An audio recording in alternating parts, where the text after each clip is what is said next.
Good numbing. Hello, chat room. I hope you're all doing well. I'm going to turn that down just a little bit because this game is kind of loud. And welcome to AI Limit. I plan to have this be a one-off for today, but if people end up really enjoying it and vibing with it, like as we play it, maybe I'll do more. But we'll see. But this is a Souls-like. It's like a straight-up Souls-like. It's very anime-esque. It has a lot of charms to it, and I've played, like, if I bring up this, yeah, you can see I played about 3 hours-ish of it the other day. I had a pretty good time with it. I was having a great time with it, and that's what kind of helped, like, incentivize, you know what, no, I do want to stream this. So the first few hours, like, I kind of know where I'm going and what I'm doing, but I'll let you know when we get to a point where I'm kind of, like, blind again. But I wanted to show off this game because I think it's very interesting. The crystallization of wealth and wisdom stems from the land's grace. As the war concluded, and eons of calamity wane, all life withered, leaving behind a desolate world. The mysterious black mud crept forth, corroding the land inch by inch. The remaining humans roamed amidst the ruins, haunted by fear. They fought for food and sought refuge from the monsters born from the mud.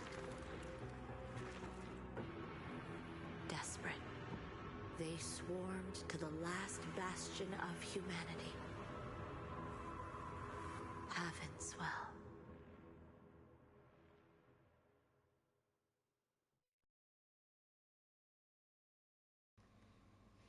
Oh, since the game's just starting to load up, there's going to be a point later on, once we're out of like the main tutorial area, where there's a big load screen, and when I was playing, the game got stuck on the load, and I had to reset. So, when we get to that, what I might do is save just before that load screen, exit out, re-enter in, then do the load, just to kind of like reset things.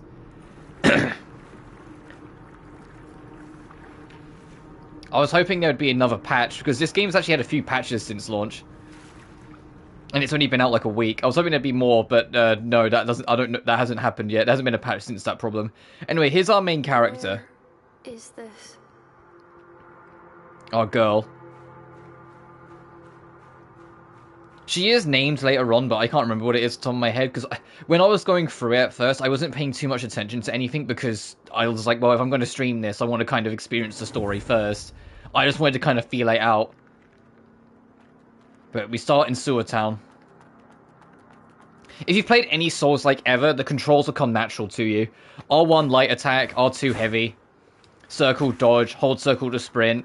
It's got the Dark Souls 3, pressing the left stick to jump as you're sprinting. Triangle is your, like, use your main heal. Square uses items. X is to interact. L1 is to bring up your magic or your guard or your spare arm. Like, everything. And, like, L2 is for your special abilities. Like, if you've ever played a Souls-like, you know the control scheme. Yeah, it's actually saying, like, here's your rustic, you got R1 for basics, R2 for specials, and if you hold it, you can do the, the ding charge attack. Your sync rate represents the quantity of mud energy available to you. It maxes at 100. It's categorized by multiple levels, which directly determine the blader's prowess in battle. Where if your energy is empty, you do way less damage. And you do standard at 70, and you do more at 90 plus. If you hit 0, you're guard broken, basically.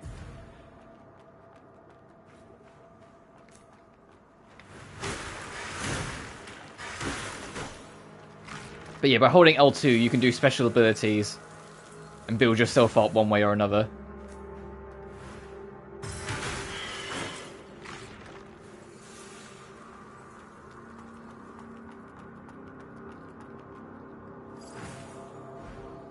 Mod balls are basic items. These aren't your main restoros, by the way, and thank God, because if they were, I would have cried. When I saw, like, the mud balls, like, to give you the, like, just to give it up, the mud balls heal for shit. They are awful. I was like, they're literally just little, like, pipsqueak heals to kind of give you a feel.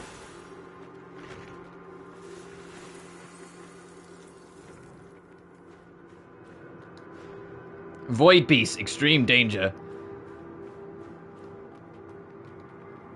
Oh, I did manage to kill this thing, but I came back later because you get a better sword after the this opening tutorial, like almost immediately, and then I came back and fought it then. I mean, I'll give it one go. We literally just started, so it's okay if we die.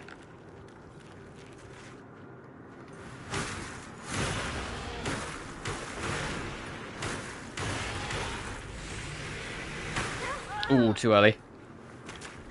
So I'm going to use the mud ball now, because look, that little white bar at the bottom, that's our health. You see how slow that's building up?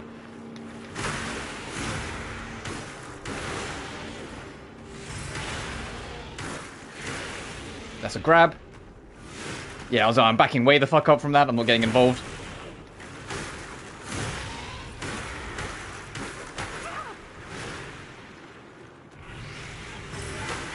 Ugh, damn. That was an unfortunate trade.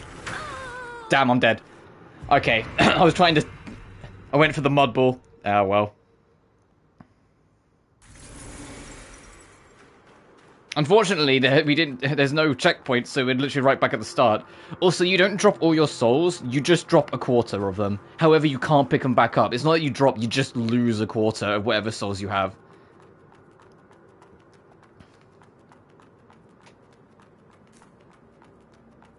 And then we don't get our mud balls back because they're not our proper heals, they are just items. If you want to see your items and stuff, it's all in here. You can see everything here. And at the bottom is your item set for what you want to equip. You can see your seals, you can see your armor, weapons, spells, etc. Okay, you can equip one spell, like on your slot.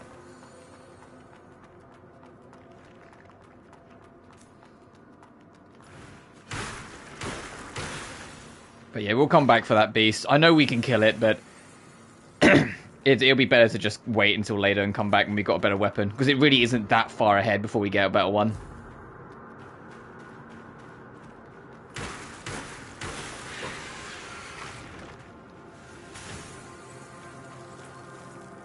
Oh, and additionally, like, you know, a lot of games in the Souls-like universe, if you're walking, it technically counts as sneaking, so you can walk up on enemies.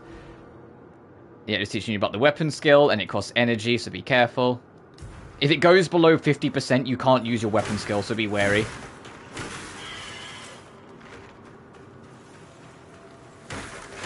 But the thing is that this game, which for the record, to actually talk about this game a little bit, AI Limit is not some big AAA effort. It's not indie, but it's not big AAA thing either. It's very much like a mid-budget AA kind of experience. So the fact that they accomplish as much as they have from what I've played is really impressive. It doesn't, like, I don't think it holds up completely like other Souls-likes, even ignoring ones that are, you know, like, From Software made. But I do think this game is kind of cool, which is why I wanted to show it off. And it's also why I don't really mind, like, if it's like a one-off sort of thing, because as long as I've got the opportunity to show it off, people will watch live or in post and be like, oh, so this is this game. Oh, this looks interesting. But yeah, they expect you to walk up to sneak up on enemies, but I'm going to let you in on something. Enemies that are hanging onto walls, they will take forever to react to you, so you don't need to sneak up on them. Just book it at them and hit them.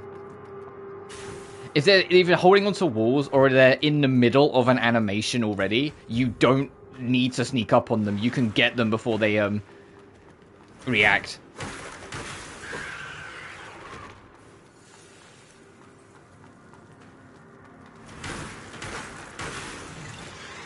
So there are a couple things that like give away that this game is, you know, not some big major thing, but at the same time it's kind of impressive what they did, and I'm really happy with it.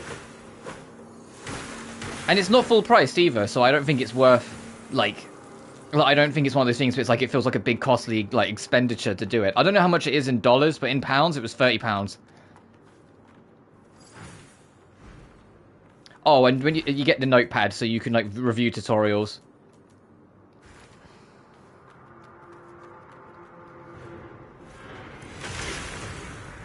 Anyway, first boss, kind of.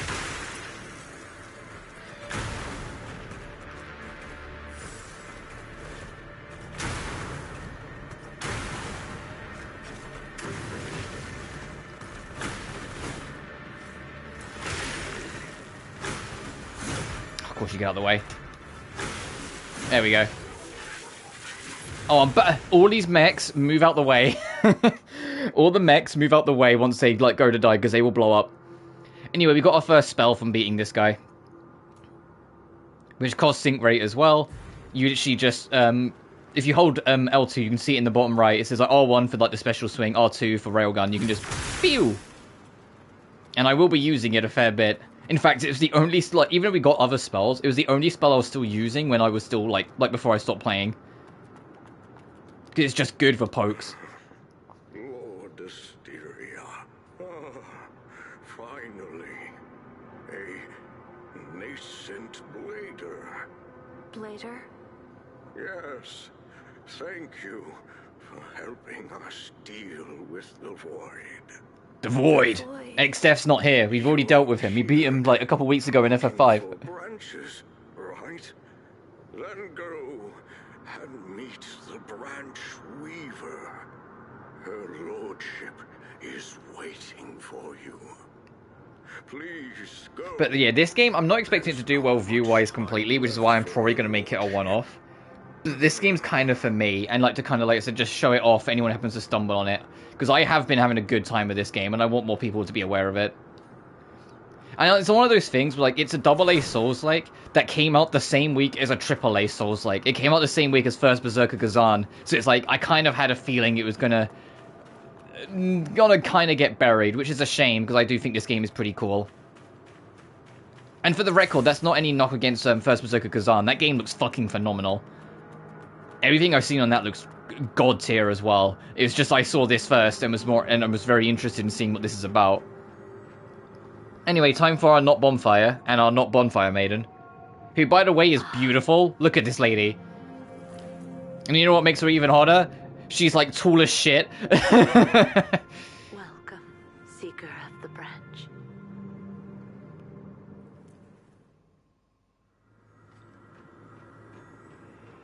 Like, she is, I mean, like, she's floating, sure, but look, she is tall. I'm Asteria. Hey, the Asteria. Branch Weaver. I've been waiting for you. It's a pleasure to know that you've arrived safely. What's this place? An ancient underground drainage tunnel. Deep underground in the south region. It kind of looks like she has an Ahoge at this angle, but no, it's just the crown. This a branch? I mean, our blader has a little Ahoge, just a little flick in her hair. Damaged since long ago. Please use your power as a blader to restore it. Anyway, repairing branch is the same as lighting bonfires. This first one has a cutscene, but the ones afterwards don't.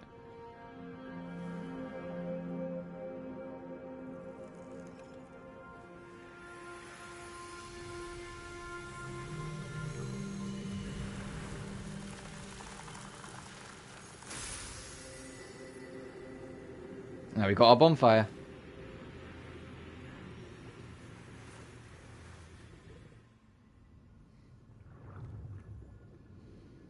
Oh yeah, so this game is very unapologetic of what it's inspired from, but honestly, that's okay.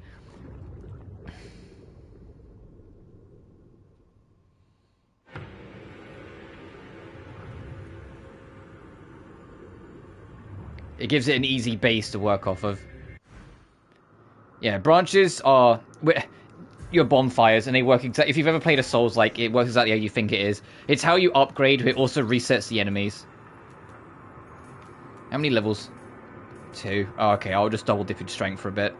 I will branch out more in a bit, but I like to go strength first. I don't really like going like health and shit early on. Like, you should get it eventually. Like, I think it's kind of foolish to just never upgrade your health, no matter how good you think you are. But early on. Anyway, here's our actual heals, the life dews. It will be replenished once connected to the branch. And every time you reset a bonfire, you get them back. Make good use of it. What happened?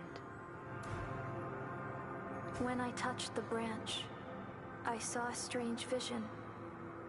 In the vision, I was in the water, and there was something huge, glowing in the distance.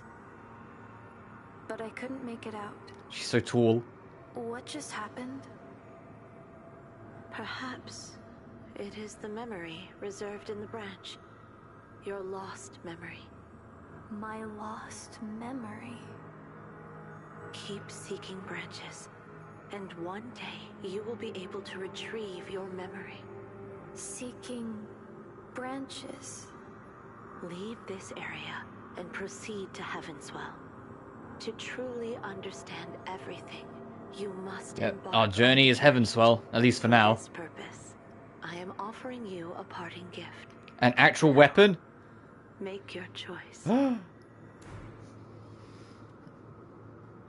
Also, you can see, by picking these up, they will give you stat boosts.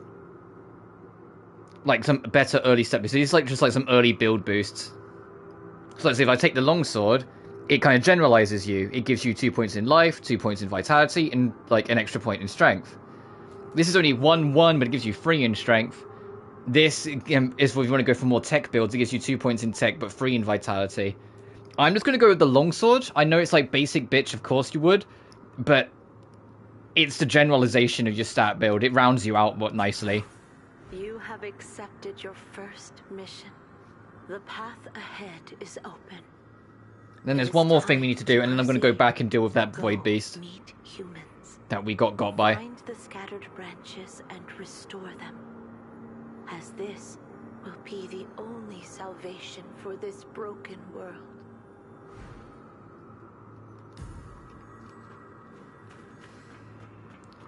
We pick up this. This is the maid outfit you get for pre-ordering, and all this you get for getting the deluxe edition. I only brought the standard, but when I started playing it, I was actually, no, this game's fun. I'll get the deluxe upgrade.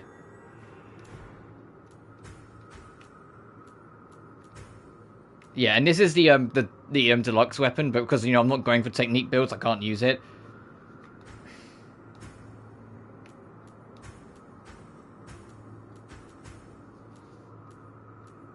The fucking... Just to show it off, like the maid outfit. No, I used the white sparrow coat, and to be honest, I kept this on for like the entirety of the few hours I played. It's just a good set of armor. But now let's go back. We got an actual weapon. We got our railgun. Let's go deal with that void beast, and we can actually like proper heal. I don't need you on. Is there anything else? No, the stone's worthless. And broken branch is just your standard like ultimate reset if you need it. Alright, here's where we fought the street cleaner. It's going to be a bit of a frog march, but we'll get over there. Also, yes, the game is kind of linear right now. It does open up a bit more later. See, but now we're doing real damage. Crazy.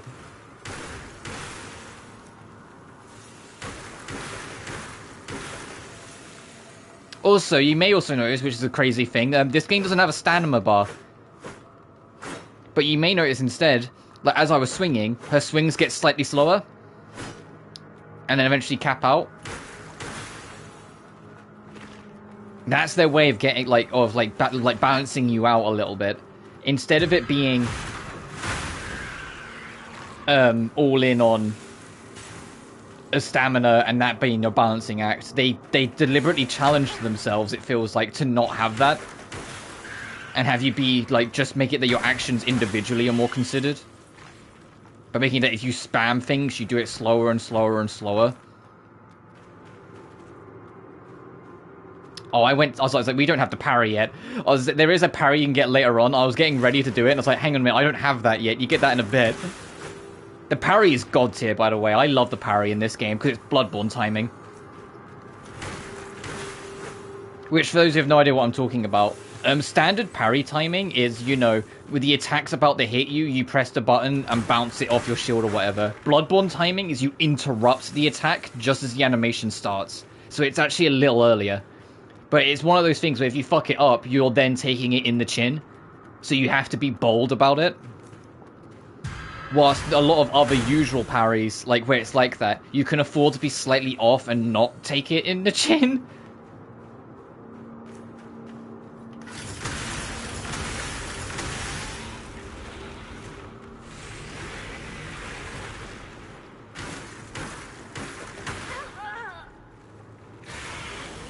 Okay, you're gonna do a grab.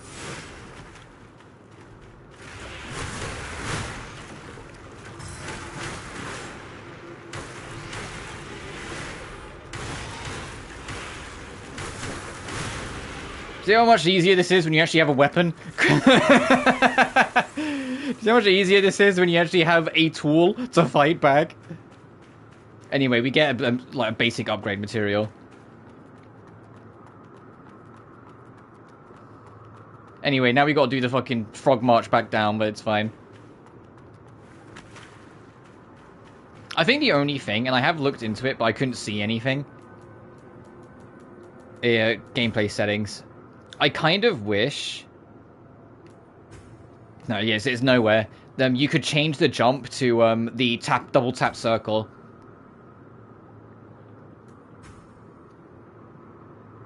Actually, no, I'll keep it on 6.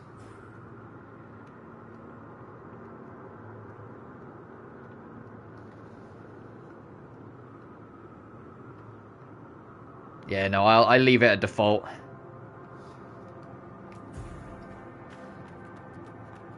Oh, also, that item up there in that bridge there, we can get them later, but we have to circle around.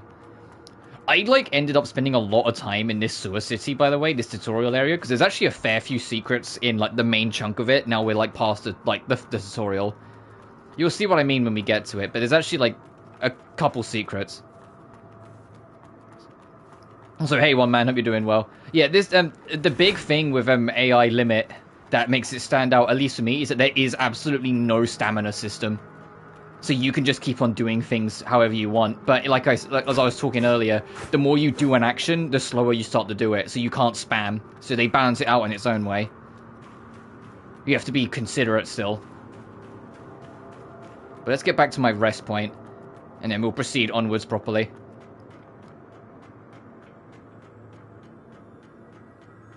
Hey, tall lady. Got step there. Okay, 2 more levels. You know, I'll cap my 15. I'll cap my 15 at strength. I'll cap my strength at 15. I did not sleep that well last night, for the record.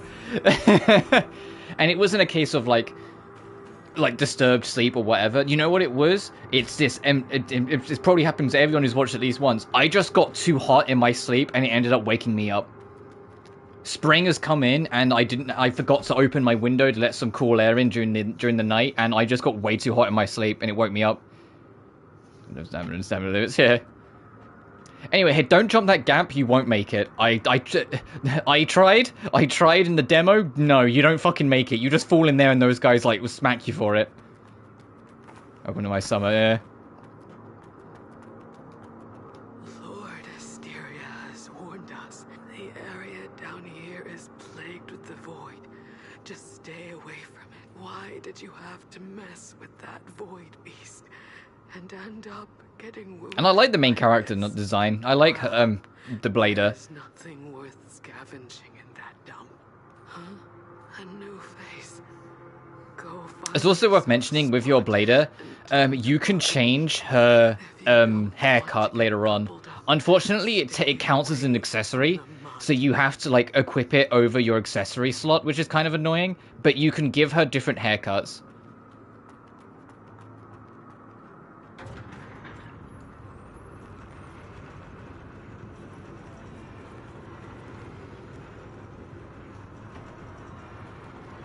For sleep recommendation is to everybody's need to stay being air. Also, make sure you send that back down in case you die, because there's an enemy here.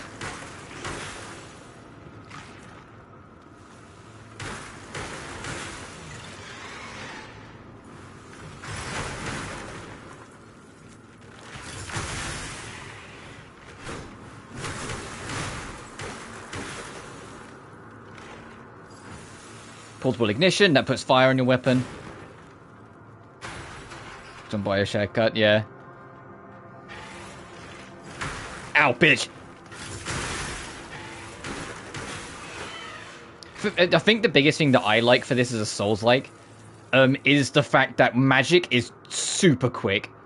Like, there's no bullshit, there's no, like, magic bar that stops you being able to use it. That sync bar, like, just above our health in the bottom center of the screen, because that white bar's our health, that, like, bar was, like, 52.4%. That's just sync rate.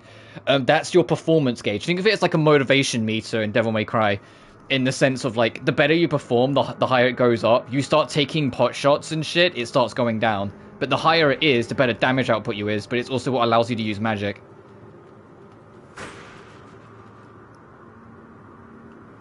There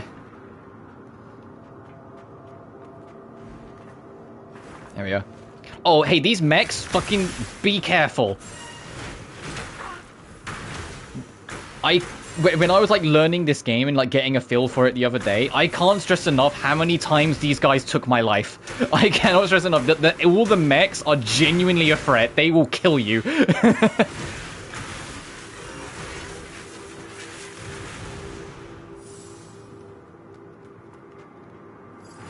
And for that, you get the forged steel blade. To escape to the surface too. Yeah, but I always call it the motivation gauge, the Virgil meter. No escape. The monster. So I can't really get angry for it, but her eyes are look at her eyes like are broken crystals, or look like broken crystals. It's in hand-eye coordination. To be honest, I used to not either. I just really enjoyed the world building of Bloodborne so much. I was determined to keep trying.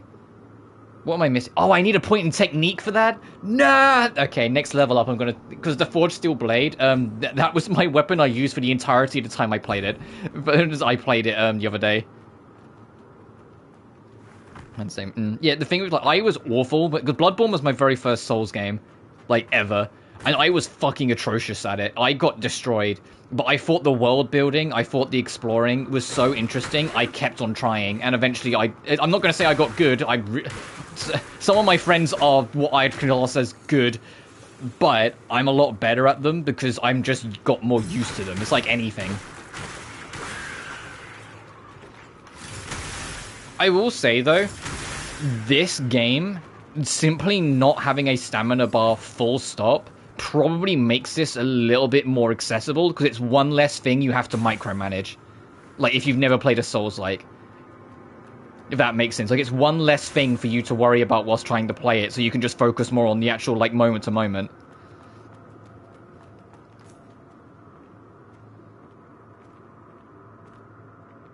Videos like a normal person. So you can walk up to an enemy, they won't hear your footsteps, so you can get stealth attacks. And considering this guy's got a lot of fucking health. Hey! Ow.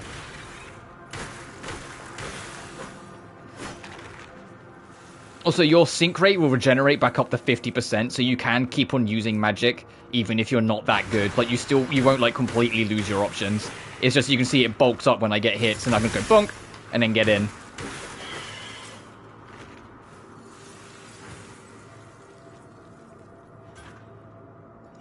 Oh my gosh, you pig... Hey, the Murgo's pig fisting route from Bloodborne. Traveler's outfit. That would be the first costume you got, but I got the deluxe, which is why I got this. Also, I said the pre-order bonus was the maid outfit. I believe, even though I say pre-order outfit, it's available if you get it within the first couple weeks. So it's still available now, the maid outfit. But the first outfit you're supposed to get is this, the Traveler. But I prefer the White Sparrow coat, because it's just, look at this fucking thing. The pig...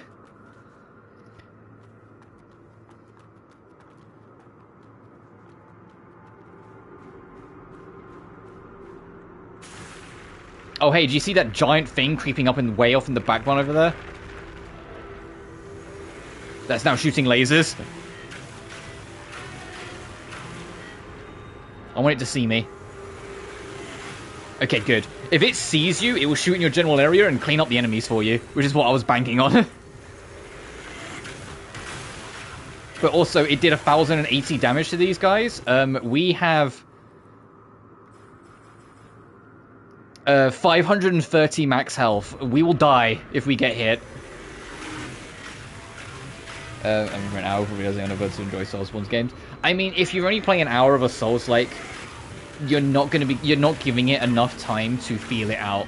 Honestly, personally, I think the best Souls-like to start with, even as a Bloodborne fan, is Dark Souls 3.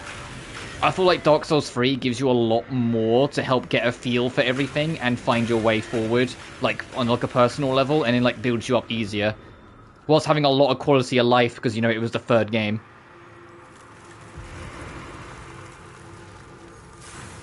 Anyway, here's... This, not bonfire, is what we're going to be leaning on for a while. But let me put 1 point in technique, so I can use the other sword. Doing Bloodborne. Dark Souls 2 stands as the only FromSoft Souls-like I've yet to play. Right, I radically prefer this blade, by the way, which is why I wanted to get it. It's a bit bigger, it's a bit thicker, and it's a bit slower, sure, but it just hits like a bitch, and I love it. It just hits.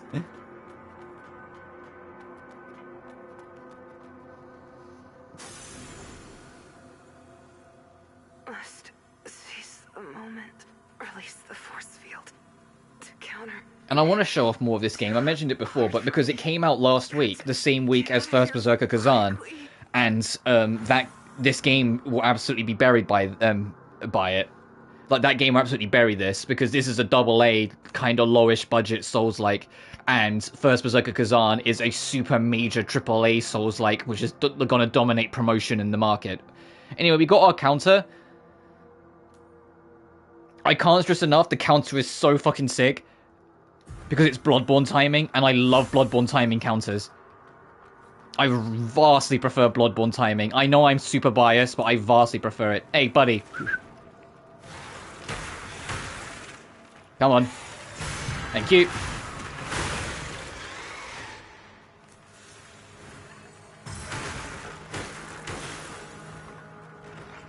We're going for Bloodborne, DS2, Elden Ring, and Mortal Shell. I mean, Mortal Shell's a Souls-like, so I say that counts. Just because it's not FromSoft main doesn't make it any less valid. I mean, back when, like, companies were first trying to, like, do Souls-likes outside of FromSoft, Neo was alright, and The Surge was fucking terrible. So it was like, hey, are you really playing a Souls-like? Come on. But they've come a long way since. Open the weapon styles. Oh, I did that way too fucking early. That's on me. Yeah, well, I'll eat some mud. There we go.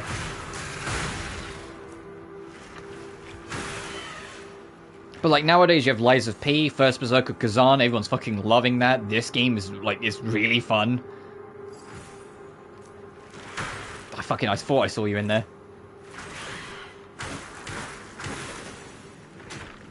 I was using Bloodborne. What was you using? Because the beauty of Bloodborne is that every weapon is valid for set builds. The trouble is like, you know, if you mismatch and then try and make it work, it can kind of bite you in the ass. And the easiest way to tell what is what stat it predominantly wants you to use. If it's like predominantly a dexterous weapon, going for it, like trying to be like super just physical bluntness, you're gonna die. Whilst if it's a weapon that's all in on strength, that's where you use for your just raw attack. Weapon issue. I can't stress enough, it would have been either skill or build issue, because all the weapons, as someone who's done a playthrough of that game, unironically, with almost every weapon in the game, there's no bad weapons in Bloodborne. Even the joke weapons are good. And can get a surprising amount done. It's literally just down to how your build works, or how you use it.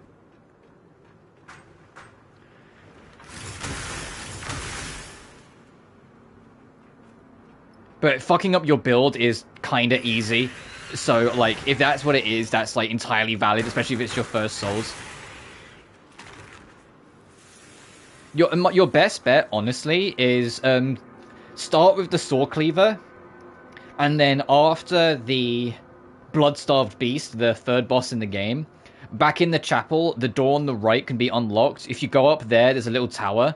It's optional, but if you climb up to the top of that tower, you can pick up Ludwig's Holy Blade. Ludwig's Holy Blade is a fucking phenomenal strength-based weapon. So if you want to do just a raw damage-based build, take that. You can also get the Siege Hammer, like, or the giant fucking Sledgehammer, but the Siege Hammer's really slow, so you get, like, you have to, like, commit to your swings, which is why I prefer Ludwig's Holy Blade.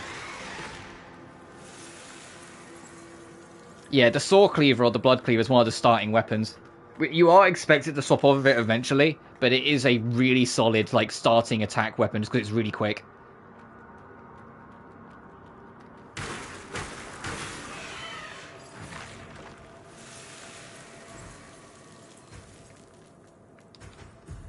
We're going to need this because a mech unit is going to be walking around in here.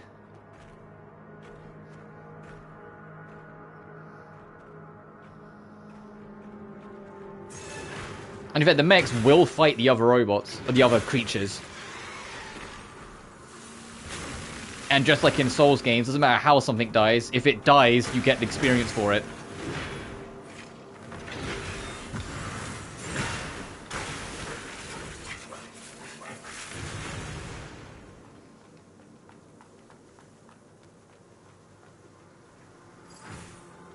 Remains. Anyway, there's a ladder here somewhere. Yes. Well, ladder is an operative word. I don't see a ladder. It's just a drop.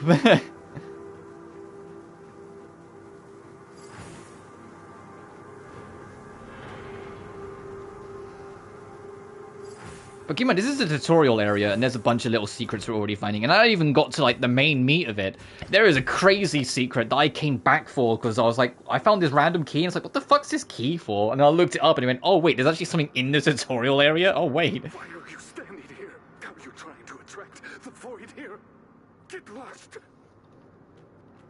Which I love, because I have to reiterate, if you've, like, never played a Souls-like or not familiar with them, I know this might not help if you've also never played a Metroidvania, but they are, at their core, 3D Metroidvanias. And Metroidvanias are just search action games. They're about exploring your scenery, seeing how everything in the world links up to each other, finding your way forward by what you find in your exploration. That is a Metroidvania at its core. Souls-likes are literally Metroidvanias brought to 3D.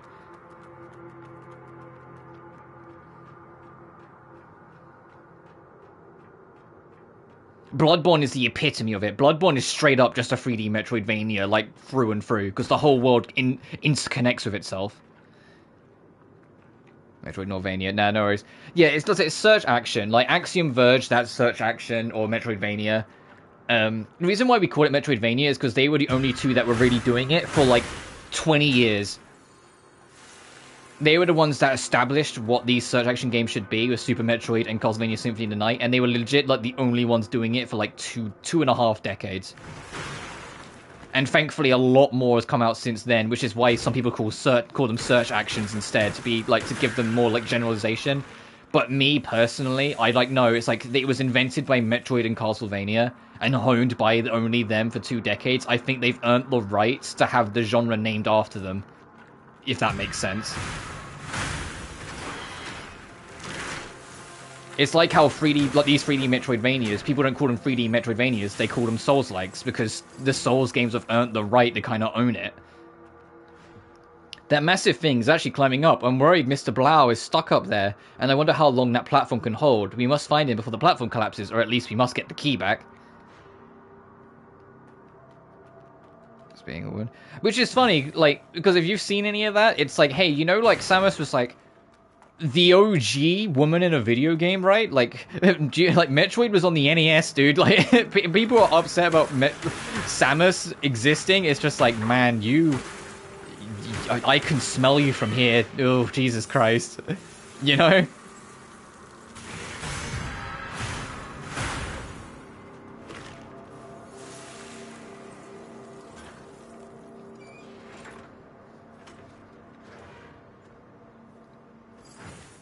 Oh, blade armor and visor. Internet since 01.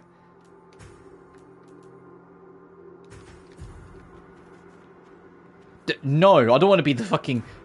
I like seeing her beautiful red eyes. And what about the blade armor? What does this look on her? I mean, the blade armor's alright, but no, it's not what I'm here for.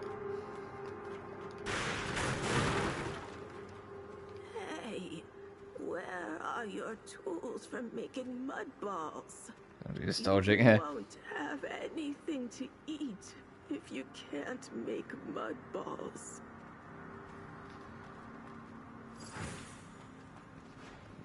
Timetable for the mud ball maker. 7 Balfour family, 8 white deceased, 9 mute, 10 tiny bones. The type reminds me of Arlecchino. I mean, kinda. I guess, like, now you say that, but that wasn't really what was on my thought. Anyway, this is the opening, the shortcut, so we can go back to here. There is another optional path I want to get. How many levels? Okay, just only one more.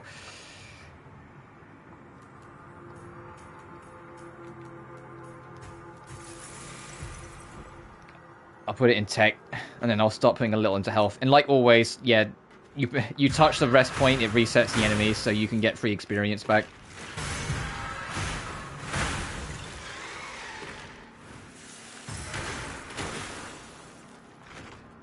But I'm sprinting back this way. I'm going to give this a wide berth, because I know he's going to break through that. Because there was another path that we can explore back here. If you fall down here, there's another passageway here. Ow, ow, ow, ow!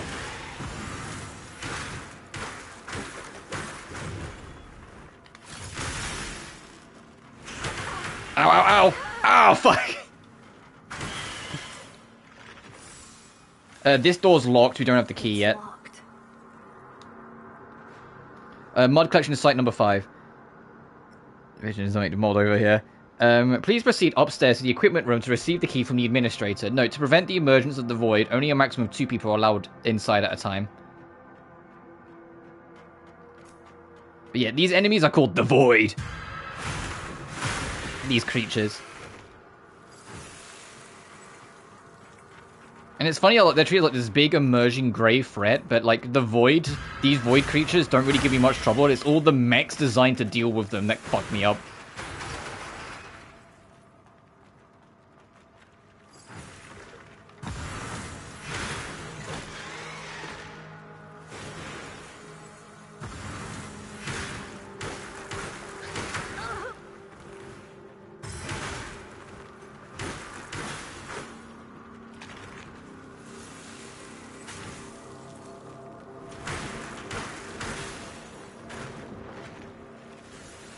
See, like Neptune. Oh, Fez.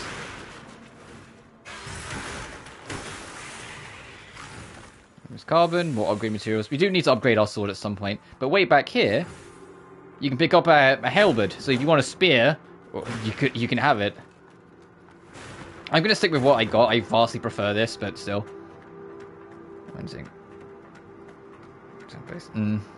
Yeah, but this is an old discussion. You know where I stand on this at this point. I'd rather them do what they want to do. If it ends up not being for me, so be it, but I'd rather them do what they want to do. Oh, I've only got 3. I was going to say, do I have enough to upgrade it again? Of course I don't. I literally only have enough to upgrade it once. I'll put a little bit more into my health. The first boss... The very first boss that we'll get to in a bit took me a good few tries.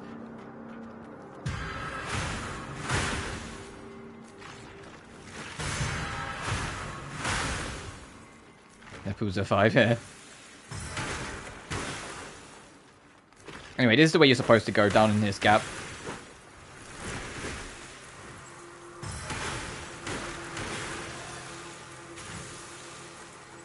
But be careful going over here, because this is where that mech was.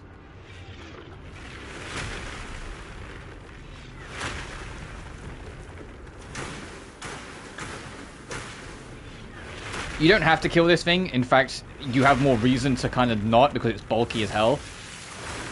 But I'd suggest trying to anyway, if you can. Just be careful. Because that shockwave has... Ow! Case in point, way bigger range than you'd think.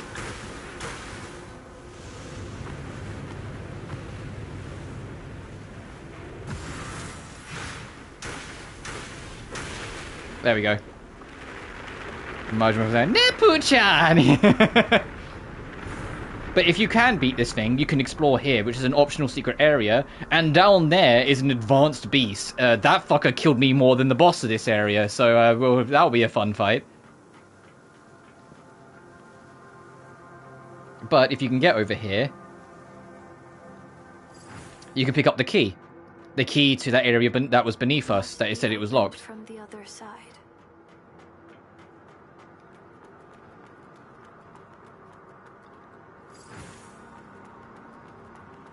Guys, all the time here. So now I'm going to head back. Do I have enough? Do I need? Of course, it doesn't tell me from on this screen how many souls I need to level up. I was going to say, can I kind of want to spend new souls before I go fight the thing that will kill me. Oh, okay. I just have to like grin and bear it then.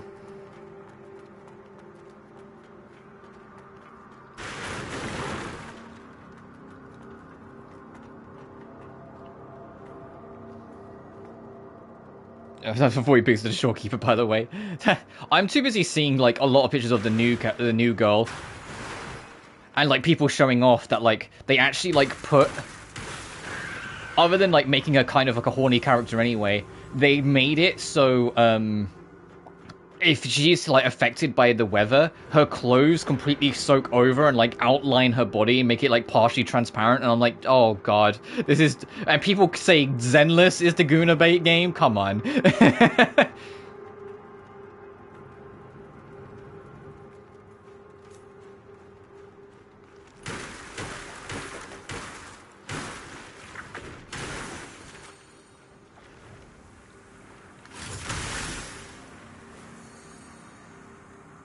Because we were seeing Gino and Eula first.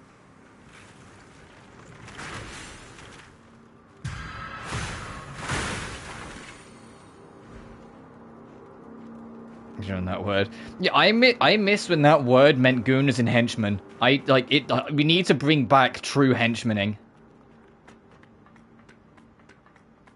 Just say horny bait, like the rest of us, please.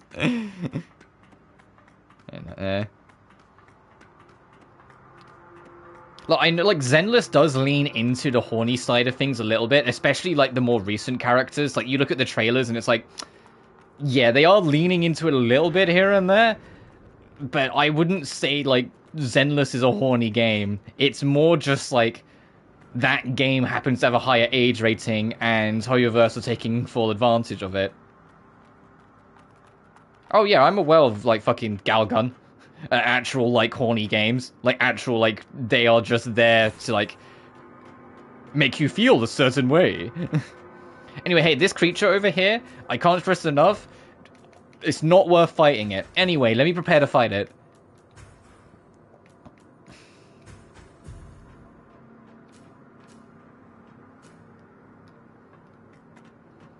When I was, like trying out this game the other day, this motherfucker, I can't stress enough, killed me, like, 8 times. That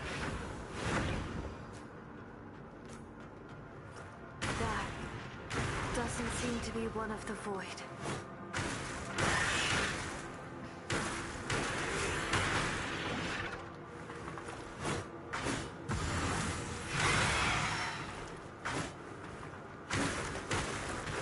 Of course, this time I'm gonna, like...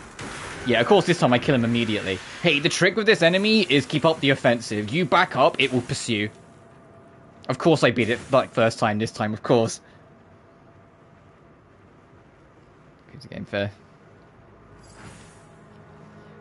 Anyway, for your trouble, you get a spell called Partial Reconstruction.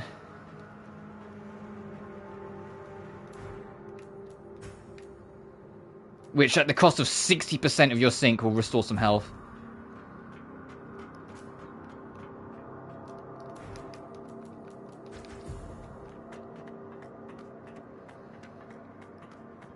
I do think, like, as much as, like, I'm not going to get into Woowa sort of thing, because it's, like, the thing with me with Woowa, and, like, the reason why I'm not getting into it, is, like, it is just because it's too innately similar to Genshin. I know it does its own thing, before people come at me. I know it does its own thing. I know it's very much an individual product, and it has its own, like, strengths and weaknesses and whatnot. But in the sense of it being a fantasy open world game, I'm just kind of like, I've already got my fantasy open world game, and I've already, like, lost too much time to that. I don't need another one. However, that being said, I am excited for Arknight's Enfield, which is also an open world fantasy game. The reason why I'm prepared to give that one more of a go, though, is because it's got more of a focus on construction and building a way forward. It's less about exploring the world, it's more about building a way through the world. And that differentiation is enough to make me curious. If that makes sense. It's enough for me to go, oh, okay, I'll try it.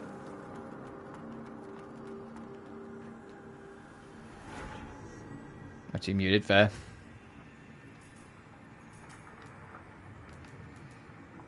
You know, let me just get my health to like a solid clean 15, and then I can leave it alone as a stat for a while.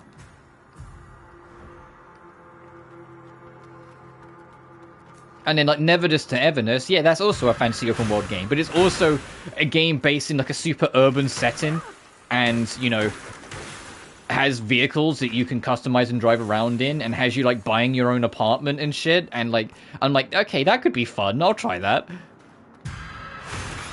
I do think Neverness to Everness from the, I mean, no, I know it was the alpha, so of course it was going to be a bit stiffer, but it did look a little janky, and so I hope that gets cleaned up before its release, because it does look interesting, it just looks a little like, ugh, you know? Yeah.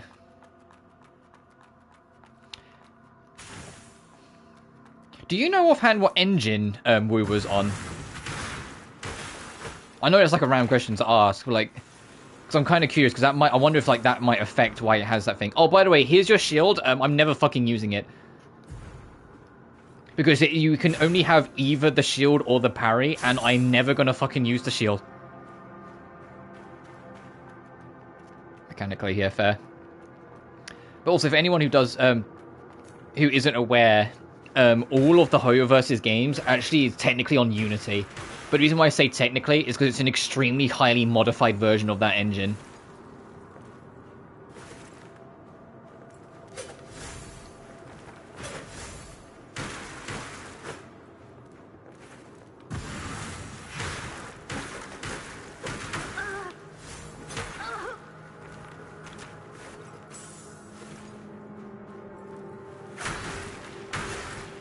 I could not get the parry timing on you.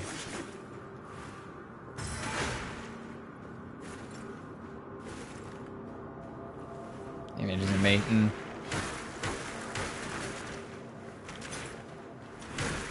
I mean, there's a very good chance because we will be on Unity as well.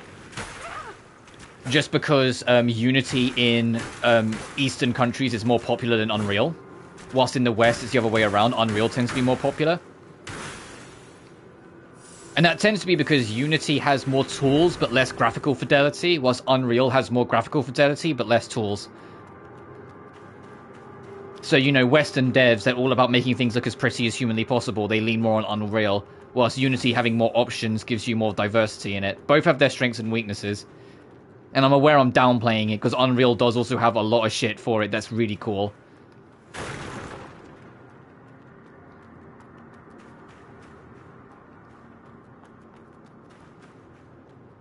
Assurance for glitches, inconsistencies, yeah.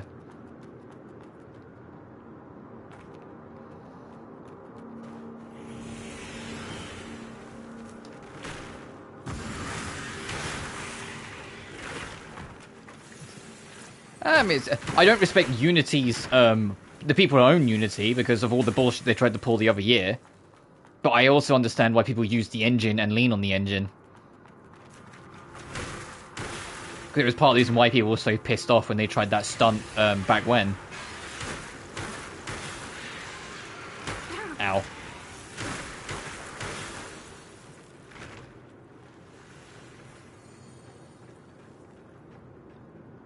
Yandere Sim. Yeah, the thing with the Yandere Sim, though, or the Yandere Sim developer, is that that guy can't... Fuck, I missed him. Like, I was trying to sprint across the platform to line up a jump. Is that that guy can't code for shit. He's also a terrible person. Like, he is actively a terrible person. And does kind of, like, fucked up shit. And also can't code for shit, which is why he's been working on one game for, like, 14 years. And it's like, no, there's so many other things. And the moment there was someone who actually made an actual Yandere Sim, like, effective game... Oh, God damn it. He he tried to get the development of it stopped by threatening to unalive himself to that person in messages, and it's just like, just because you sat on your ass for 14 years doesn't mean other people can't make your idea. You're not the one that invented the idea of yandere, you fucking pillock.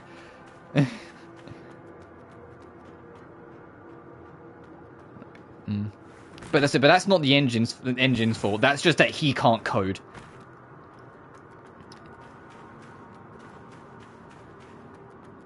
Like, I can't code either, but I'm not like trying to make a game and then making it everyone else's problem when I have issues. Like it's like when you're writing a story. If you're like struggling to write a chapter, you don't immediately then go out and attack people for it if they happen to, by sheer coincidence, have an idea similar to yours. Because it's like, no, this is the world. We just make your fucking thing. There's a single prior, yeah. Getting rid of your fucking mech immediately. Sorry, buddy. I know, like, I've yet to, like, really been punched down, but I can't stress enough, the robots are a threat. All of the robots can really hurt you really bad. The Unsim Solution is worse. Yeah, I know there's a lot more involved. I know, let's say, he's genuinely just a diabolical person. Oh god, there's another robot. Which is why I try and prioritize these guys so much.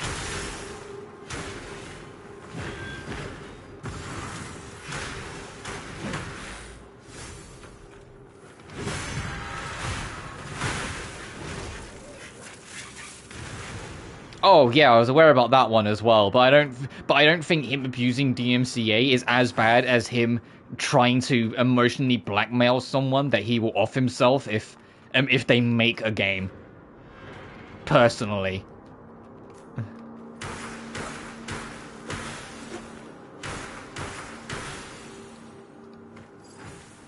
Hey, Bonecrackers, new dual handers. Laura's completely lost it, and the kid downstairs, and the mask I met earlier. Can't we even have a peaceful life down here in the sewers these days? What is Lord Asteria planning by hiding in a place like this? Coding instances, yeah. But either way, he's really not worth the air we breathe. He's not worth the conversation, you know?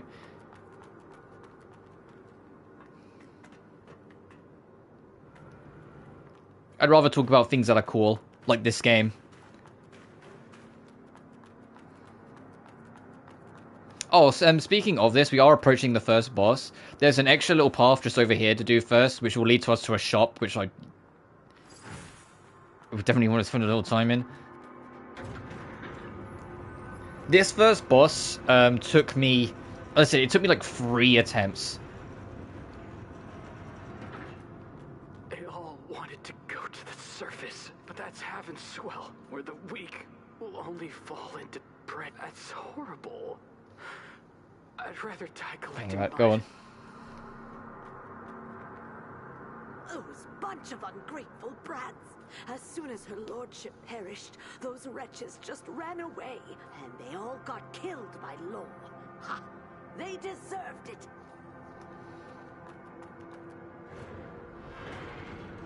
Anyway, over here's the other side of the chasm we was at way earlier. 2 flames, which they give you that because, like, hey, you're gonna need it.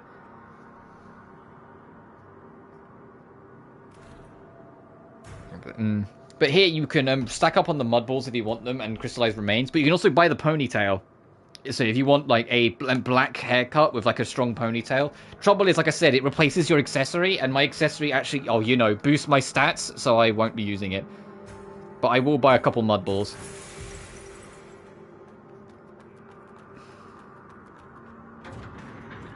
We'll have a real shot once we get past the tutorial. Also, like I said, there is currently a loading issue after the first boss, and to try and circumvent it, after we beat the first boss, I'm going to return to the title screen, then load back in.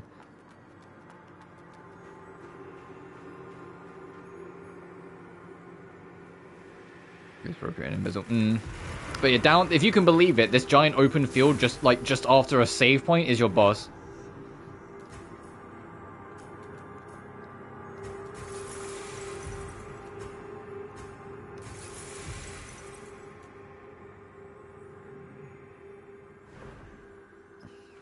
Hmm.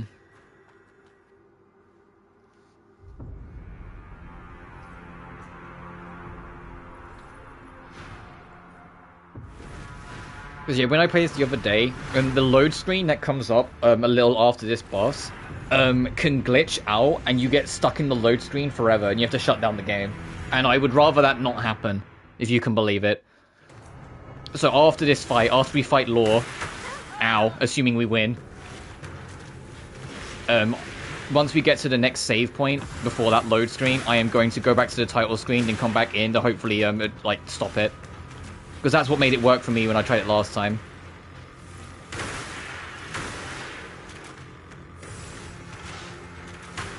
That reached on you, bitch.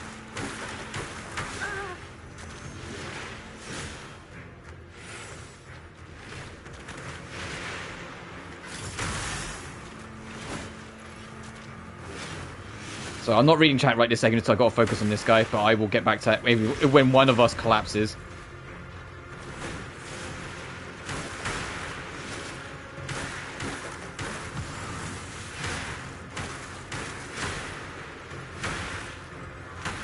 Bro!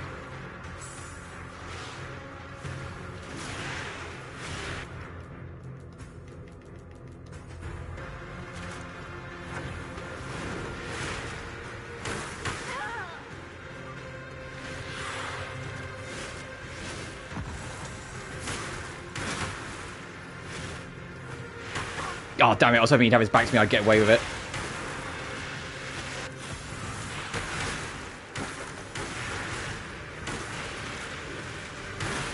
Gotcha. First try, motherfucker. And we get the Arbitorium key and the Void Niculus. Right, now let me read chat. Amazing, very fucked up to all hells, basically. I mean, to some extent, yeah, like, it's like, you're starting to discover more and more of why I found Lost Judgment fucking fascinating. Anyway, nuclei are dropped from bosses, basically. When you get a nuclei, you can equip it, and it will affect how much experience you get, and how much you lose when you die. You can't go without one, you have to have one, so it's just choosing one. Also, when you first swap over to a new nucleus, there is a penalty. You have to you will eat up some of your souls. But you can see here with this one, you only get 65% of the souls you pick up, but you will lose 20% instead of 25%. But you also absorb less energy from attacks, so I keep on standard.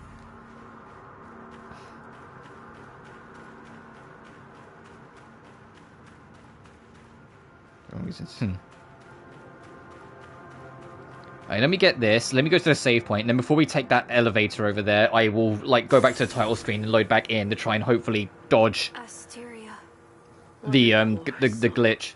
It could have become a blader like you. However, it's hello, Asteria. Hello, my tall wife. Engendered throughout years of warfare. My tall spirit wife. Has eventually consumed it. Desire for destruction. The void are generated entities, born from the consciousness that flows within the mud. Yet, when overwhelmed by emotion. Also, it is currently time-wise 10 to 10 in the morning in the UK, so it's like 10 minutes short of 10 a.m. My stream today, at the absolute latest, will wrap up before 2 p.m. Sorry. So, it's about 10 now, so 11, 12, 1, 2. About 4-ish hours.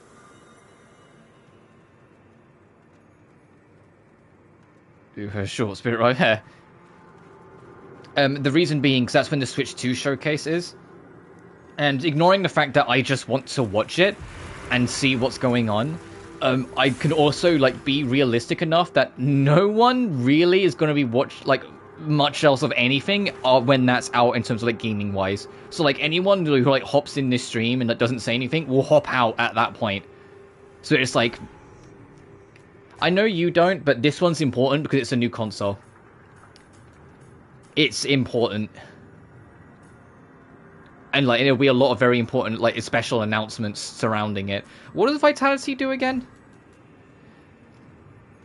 Create a sync rate boost when attacking enemies. Oh, okay, I don't really give a shit about that. And the announcements in general could be exciting. It's an hour long, though, which I'm like, ugh. But now we've touched this save. Before we proceed, I'm going to quit back to the title screen. Look, it's the next major console. There's going to be some huge announcements for it. It can affect a lot in behind the scenes of what could be coming. And let me get rid of this actual file. I don't need that file anymore. It can affect a lot about where the industry is going and how it's going to handle itself, like any console release. There's going to be a shit ton of first and third party announcements, so there's going to be a lot of games that are announced for it that will be coming to PlayStation. A good example is it's heavily rumored that the Halo multi-platform announcement will officially be unveiled at this Direct, which obviously that's going to be on PlayStation as well. But of course, when it's this big of a show, major game developers are going to want their game to be premiered there. Alright, this is the load screen. Alright, cross your fingers, people. Cross your fingers it doesn't glitch out and get us stuck. That it just fucking loads.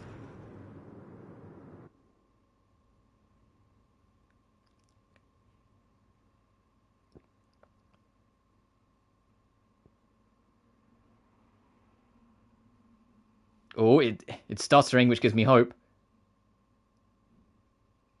We're good. Okay.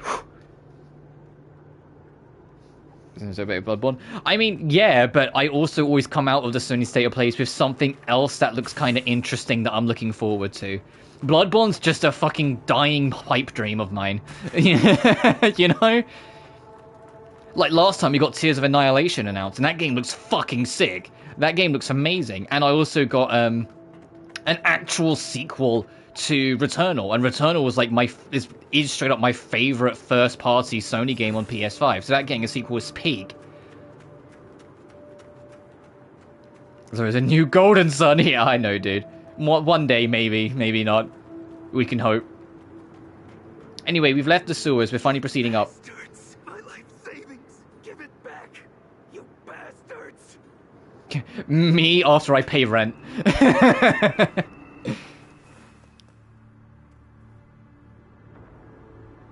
Anyway, now we're in the game for realsies. We've done our tutorial. What do I want here? And you even get your title drop.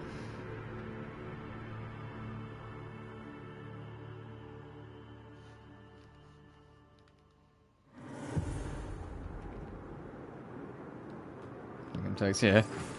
And you also pick up a map, which you can bring up by tapping down on the D-pad. I never use this, because look at it. What the fuck kind of map is this?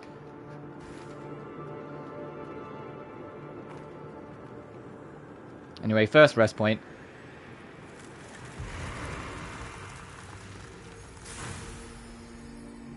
Well, it's a post-apocalyptic setting. Nier Automata didn't invent that. It's just post-apocalyptic. This is more, if you want to make a more comparison, this game is just more anime Mad Max, because it's more like desert, everyone's wearing robes and shit. Just it's also got an evil ancient demon parasite roaming around called the Void. Like Mad Max, but without the crazy ass fucking costume design. Far Cry New Dawn. Well, I haven't played Far Cry New Dawn, so I don't have that as a comparison point, but sure.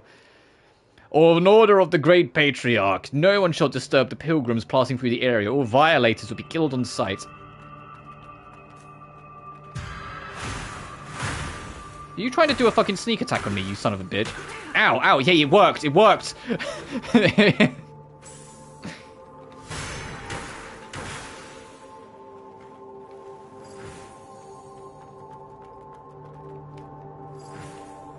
Mud balls. There's it. I mean, yeah, there are more areas to explore later on, but just to start with, hey, there's explosives in this room. Hey, you've got a gun. Ow! I was expecting to try and shoot the barrels, but no, he locked onto me. Oh, there's a lot of barrels. Don't do it. I'm gonna stop you from doing this now. Ugh. I knew it. I knew he had fire pelts. Oh,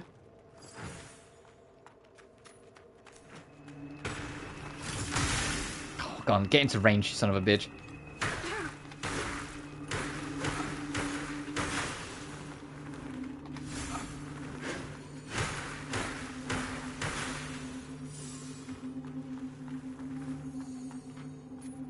Setting fair.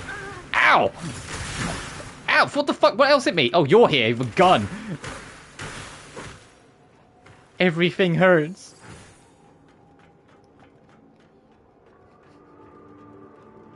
And here's another reason why I picked AI Limit over First Berserker Kazan.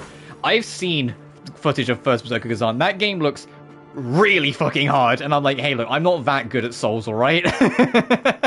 Like, I want to try that game, and I'm sure I'll have a great time with it and figure it out, but every time I see footage of it, I'm like, oh no, that game is, like, really fast, really aggressive, really on your toes. Like, you have to be fucking on it. You have to be, like, in form.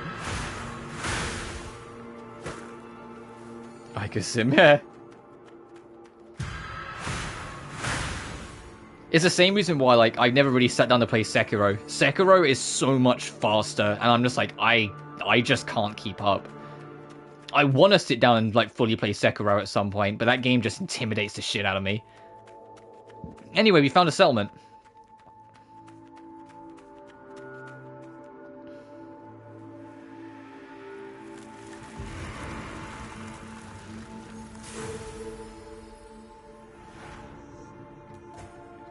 Oh, we're way off another level. Okay. I mean, we can. There's a shop over there. We can sell shit. But let's talk to people. There's a lot of people we need to talk to. We need to talk to this guy like 3 times. What? What? I'm sorry. I saw your eyes, and the name just came out. Her name's not Ursula, by the way. We just look like someone called Ursula. But who is Ursula? You doing alright, man? That was quite embarrassing. I've had a head injury and have forgotten a lot of things. Ooh. My name is Delpha. Hey, Delpha. I'm a botanist. Botanist. A botanist is someone who studies plants. Why do you say like that? A botanist. Well, even if I explain, you probably won't understand. After all, I've never seen any real... Speaking of Atlas, there is a non-zero chance Atlas will make a presence at this Switch 2 Direct. But if we can make... I was talking about it the other day, it's like... It might just solve the food problem. As much as I want them to announce Shin Megami Tensei 6, I also know if they announce SMT 6 before Persona 6, people will be upset. So it's like, no, announce Persona 6 first, because Persona fans have been waiting longer for a new mainline entry than us SMT fans. I'm just being a bitch. Yes. Plants need light, water, and soil to grow. Light is essential, of course, but water... Well, the mud has taken in all the water. It would be nice. Does it? The good ending is they announce Persona 6. The bad ending is that they announce Persona 4 Remake. The problem lies in the soil. Look at this. And for anyone that says, "Oh, wasn't it leaked yesterday though?" I'll be like, "What? On April Fool's Day? You believed it?" Crystallized substances. I've tried to purify it, but nothing has worked so far. The amount of people that I was like, "God, no, it's leaked," and I took one look at the footage and I went, "This is some kid in his basement. This is April Fool's. It's April 1st. Are you fucking serious, people? Come on." The mud. You can taste it. It's gritty. No, I eat a little when I'm starving, and it hasn't caused big problems. Irrationally hate. Yeah, but I want to see Persona continue. Is that we know nothing about the mud or its origin. Please, take this soil. But I won't eat it. The thing that will decide Eat it. for me, I always have a feeling that whether I'm excited for Persona 6, like, I'm gonna get it regardless because Persona is like everything. But Atlas has kind of like had a foothold on my a lot of my life because of how embedded into my childhood they were. So I'll get it regardless. But what decides whether I am super excited for it or just like, yeah, I'll get it, is honestly the protagonist. The setting, the story, everything else, even if it's something a bit more out there or whatever, you can sell me on it with its writing, like, even if the setting seems a bit silly, you know? I just want a protagonist that's cool. I don't want another dude, bro. Either make the guy super interesting, or make him a woman for once. Make he or she for once. We need a Persona 6, we need a Persona party, yeah. A party game of Persona would genuinely be sick. Anyway, cultivating branches. If you ever get a cultivator, take him to any bonfire, and you can upgrade how many life juice you have, how many estases. So now we default to 4 heals. Make the story interesting. I love the story of all the Persona games. The only story that I'm not a big fan of in Persona is Persona 1, and that's just because it's basic as shit. Oh no, some girl's fallen into a coma. Oh no, her nightmares are split into 3 big demons. Go deal with them. It's like, fucking cool.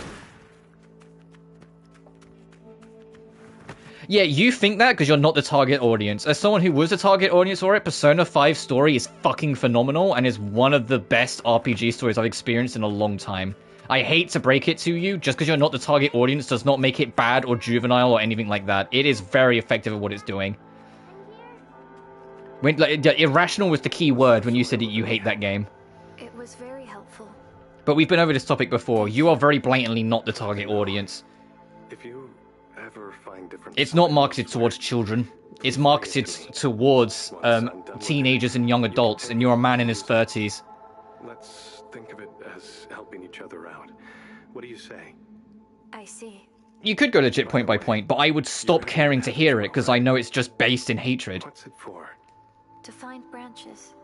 Branches? Oh. You mean the game is about building your own perspective. The game is about being prepared to take the step for yourself regardless of what happens. The game is about identifying the evil, but also being able to acknowledge that what you're doing isn't the best either. The game is about so many fucking things, and to dumb it down to just, oh, it's some juvenile thing for children is such vicious ignorance that I am never gonna stand for it. We are the same. Because it's like, okay, I can tell you hated it because you didn't perceive any of what the game was fucking telling you, if you think it was just something for kids. I am just a feeble scholar. Do you get what I mean? Like, come on. Possess power, right? Could I ask you for no, it's not. It's about finding your own way forward. Yeah, there are bumps in the road, and they learn the hard way that treating everything negatively will bite them in the arse eventually. It's literally what happens in the casino. It's actually a constant thing throughout the entire game that what they do kind of affects them in ways they didn't expect. And they learn to be a lot more focusing on making the world a better place. That's the entire point of Yaldabaoth. Originally, there were only some troublemaking. That Yaldabaoth is trying to make you lean into the negativity that's feasting throughout the entire game. And yet they push past it in the end and face against it because they realize that just anti-everything that they perceive as bad and refusing to receive help from anyone outside their circle is actually a really damaging and dangerous thing that can lead them down a negative spiral. As they possess strength that far exceeds that of humans and will attack all living beings. There's consequences for their actions and they have to learn that the hard way, and then when they do, they then get the ability to properly, effectively face Yaldabaoth and stand ground. They'll have to go to the monastery in the north. There's an elevator to the city. But now, the leader of those Necros is lurking there. Oh, the Necros. May be able to find a way to get around them. But surely is just a girl. If you can destroy it, the little girl will be able no, Yaldabaoth is negative. It just uses apathy as the source of it. It pretends to be one thing whilst trying to encourage you to be another. Extremely dangerous. It's not that it's pure neutral, it's pretending to be neutral whilst also actually leaning into one side. Please be careful.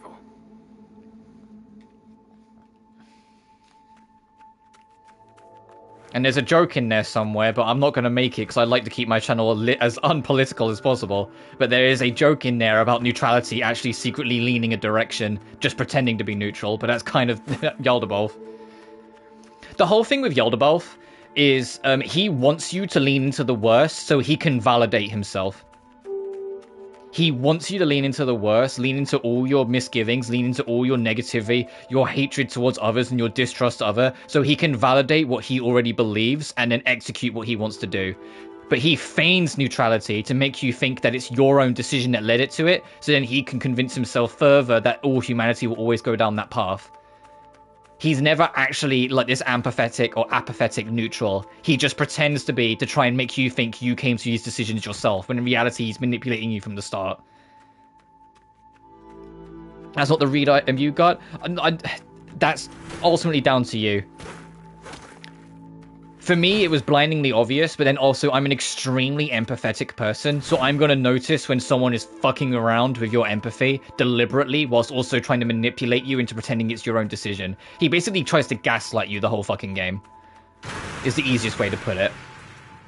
So I noticed that shit. Order from the Great Patriarch. Access to the factory is strictly prohibited. All trespassers will face severe consequences. Oh boy! Fuck, it's locked. The other side.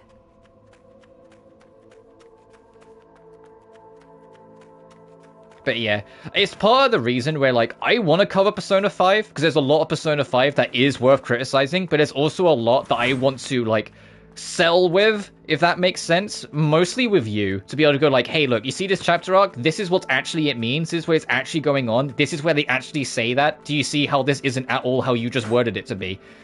But the fact that I haven't played the game since 2017...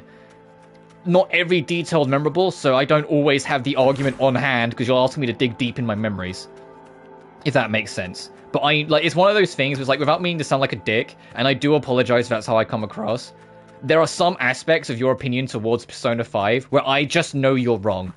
I don't always have the words for it, but I just know you're wrong, and it comes from a place of you didn't like it, so you didn't grasp the details. Because we had this discussion before where it's like, if you don't like something, no matter how hard you try to absorb everything, your subconscious will kind of fight you on that and would not bother really acknowledging it. Thank you for coming over, big sister. My name is Shirley. As you can see, I am a pilgrim. Pilgrim? Exactly. Like, for me, I know, like, my problem is that I'm too far the extreme. Sometimes I let my emotions and my feelings and my empathy, for lack of a word, focus down too much to dictate my feelings. Like, you've been on this channel a while. I have played some games that are, like, objectively bad, but I have loved them because of the heart in the world that they've built, or the heart and how they build. Like, they are, like, objectively, like, bad games, but I still love them. I am really ruled by my emotions. Like, I'm not very, like... It's why, like, I'm not the best reviewer in the world, because I'm just ruled by emotions. If I like something, I love it. Regardless of how critical I could actually be on it. It's hard to make me be critical on something if I genuinely am connecting with it, because I love it. I end up loving it with my whole heart. Oh, you really know nothing about the world. Also, this kid's like, wow, you really are, like, completely... You know nothing, fuck. I'll tell you more about Elysium. Before that, please tell me your name. Name? I don't have one. What? You... Also, this is where we technically get a name. Have a name?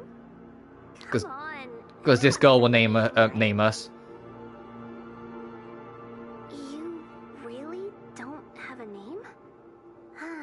So this is my first missionary target.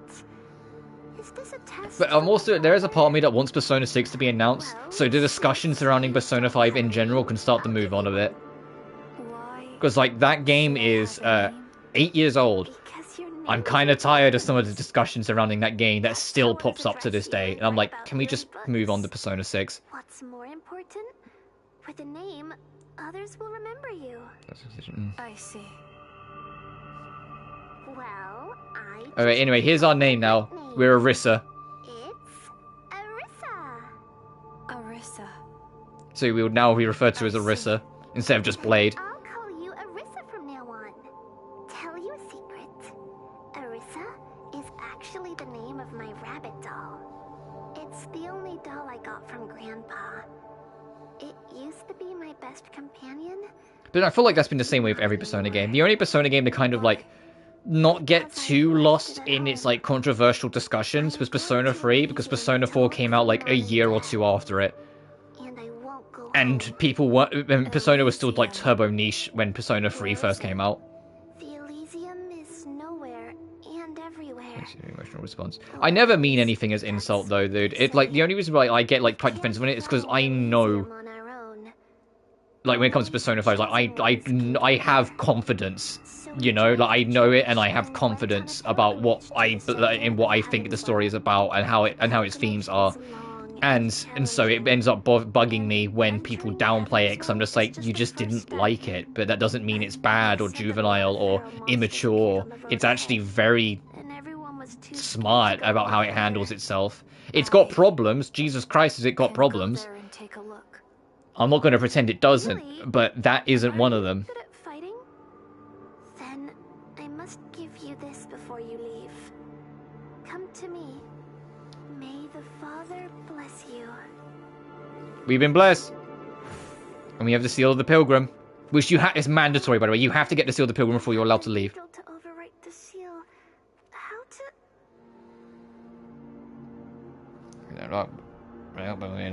Yeah, because I don't want to spend this stream talking about this game that I want people to play, arguing about fucking Persona 5. I know I've made the joke before, but I've spent too much time in the trenches with Persona arguments. I don't want to go back. One day I'll cover Persona 5. Okay, now our map's been properly updated. But not yet. After Persona 4 Golden, I know I keep on bringing it up, but I'm more leaning onto trying Metaphor with Fantasio. I'm aware that game will probably bring up a lot of discussions, because that game's got a lot to say on both religious and political grounds. And I'm like, fucking alright, Atlas. But we'll get to that when we get to that. Like, I am aware that, like, Metaphor with Fantasio has a lot to say, and it's not politics. It doesn't necessarily mean politics as in, like, politicians. It means politics as in, like, the social concept. It has a lot to say about it, but it also has a lot to say about religion, and I'm like, ooh, that's gonna be a fun fucking game to play. Anyway, if you have the seal, this guy will let you pass so you can actually continue with the game.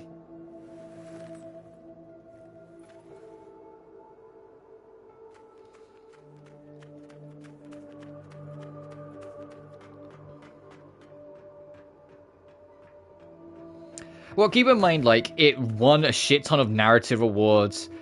You know, it was recognized by the Japanese government for its thoughtful discussion and artistic merit. Like, and everyone who's played it tells me it's, like, the coolest, best fucking thing Atlas have ever written. And I'm like, okay. Like, even people that I know that are, like, super critical of Atlas have been extremely appraising of Metaphor. I'm like, alright. Also, there's a fucking sniper in this section. We can't really get out to deal with him right now, so be wary. That's it, I have to emphasize, Metaphor with Fantasio, when I say it talks about politics, I'm not talking politicians, it's talking about the, like, social concepts, like politics, if that makes sense.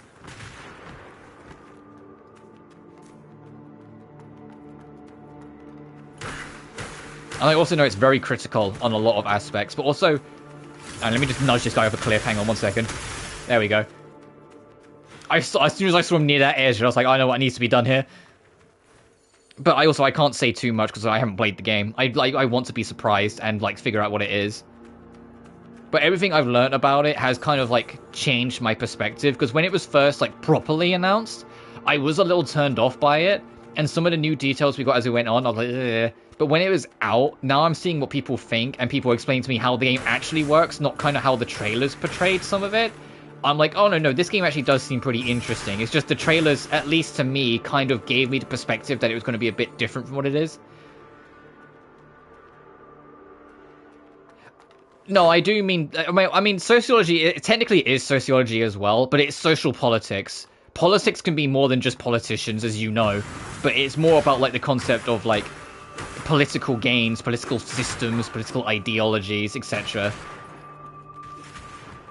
I need to get these guys away from that sniper, because that's an awkward spot.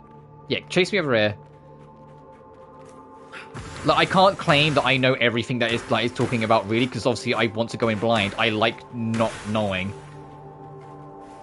Because it makes it a fun experience. I'm just aware that it's kind of this sort of idea.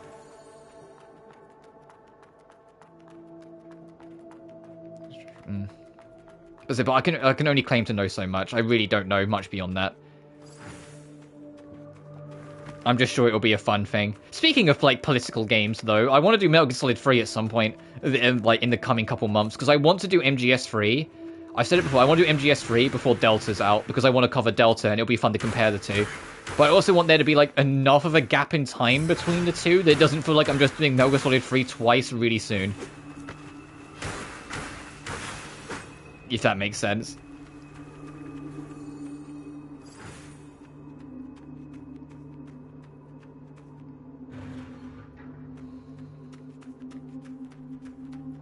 But yeah, so we'll get to that when we get to that. The only other thing I know about Metaphor is that Luis, the main villain, because the game has like one lead central antagonist, it doesn't do like Persona 5, it's like villain of the week. It's one big main villain that you're pursuing the entire like 80 to 100 hour long experience. people like love him. They think he's a fucking phenomenal villain, and I'm like, oh, okay. And everything I hear is that he's all charisma and he never lies, and I'm like, oh, okay, he sounds cool already.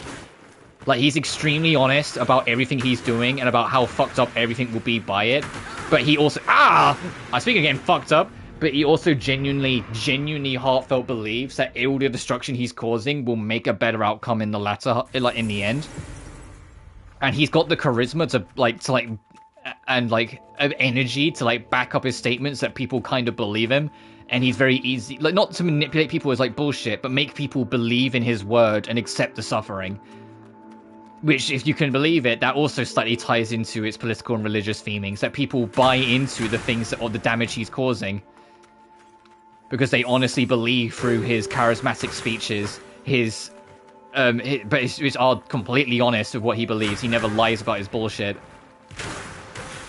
That make it. Sorry, I'm trying not to die, so I'm sorry if I'm like talking bollocks a little bit, because I'm like trying to talk and not be murdered.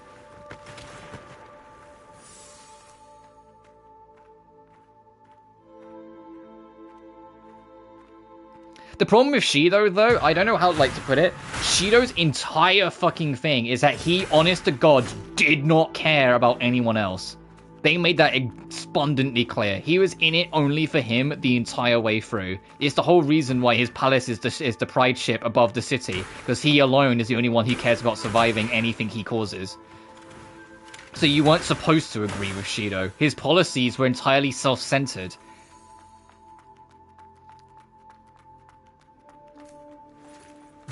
However, through Shido, it allowed, maybe not immediately, it was more in Mementos, it allowed the Phantom Thieves to acknowledge that they've been kind of selfish and self-centered too, which is where the dynamic I keep coming back to is. Especially through Mementos, they acknowledge that they have been pursuing people they deem as evil kind of selfishly. They also have seen themselves above another force throughout the entire game. They never once tried to like reach out to the police or any other authoritative figure or tell anyone else. They very much tried to keep it to themselves, and they believed they were the only ones that could do it. That was their fault, their selfishness. And if anything, they risked endangering more people. And it took Mementos highlighting that to them. So Shido became a very important point in educating them on their own misgivings.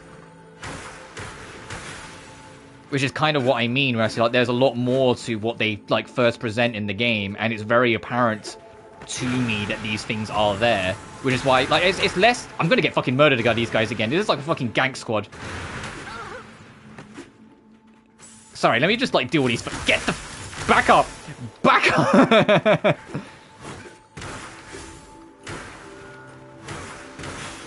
It's why I feel like it's almost kind of depressing that you didn't like it, because I feel like there's so much to its like nuance of the story that you missed that you would have appreciated otherwise. Like, I genuinely think like it's kind of unfortunate that it just didn't work out for you. Because I think there is a lot to love about Persona 5, and a lot that you would love about Persona 5 that I just think because you didn't like it, you didn't give the chance or like the time to really feel out or look into.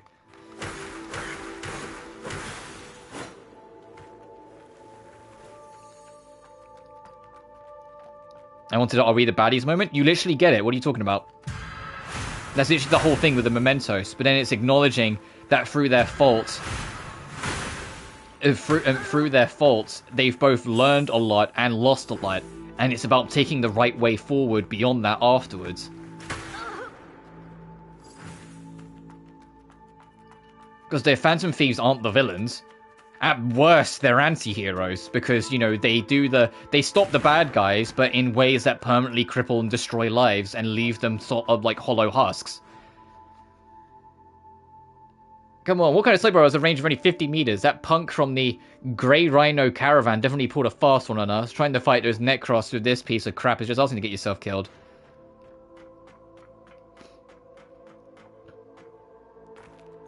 But we're going to start going around in circles. The point is, there's a lot more to Persona 5 than you let on. And it's okay if you don't like it. I just think it's a shame that there's so much you would have liked about it that I feel like you missed out on.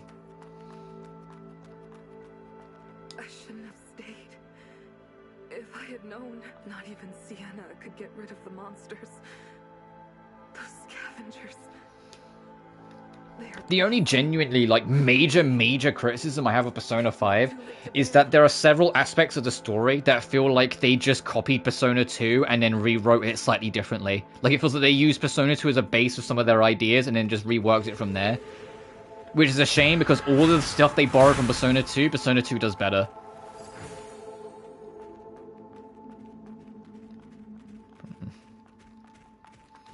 Like, the idea of essentially two deities playing a game and using humanity as the catalyst between, you know, Yaldabaoth and I forget her name, the Lavenza, I think her name was, the game between them, or it was more the game between the Igors and the evil entity of the two deliberately stepping in and intervening to try and prove themselves right, because that's the ultimate goal. Yaldabaoth wants to prove themselves right against Igor, who believes humanity will always find a way to prevail. And so rigs the game. That's Nyarlathotep and Philemon in Persona 2. Except the only reason why Persona 2 does it better is that both Philemon and Nyarlathotep fuck around in the game. Like, fuck around with the game they played. And you get to, like, fight them both. Be like, hey, we're not your fucking game, you two god pricks. I know Nyarlathotep's the one that, like, thinks humanity will collapse on itself and are worthless and shit. But Philemon was also the one that went, yeah, sure, I'll play this game. No, protect humanity, you fuck.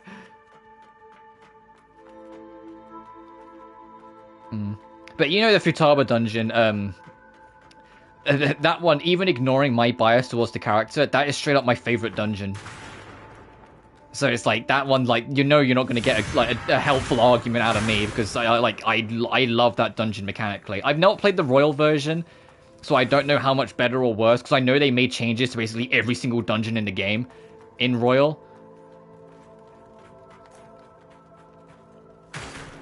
You have a gun. Hey, get in here.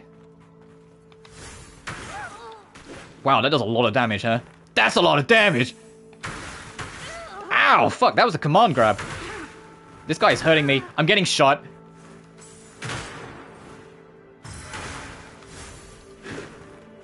This is such an awkward encounter spot. There we go.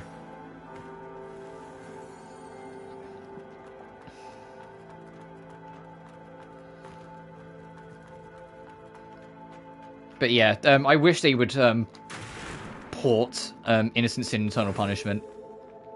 And also, in Innocent Sin, the slightest little thing that I really appreciated is that when you acknowledge that actually, no, Philemon is just as bad as Nyarlathotep for acknowledging the game, regardless of how much faith he had in humanity, and also rigging it for his favor, after you beat the final boss, Philemon realizes shit's too fucked up to continue, and plans to wipe everyone's memory.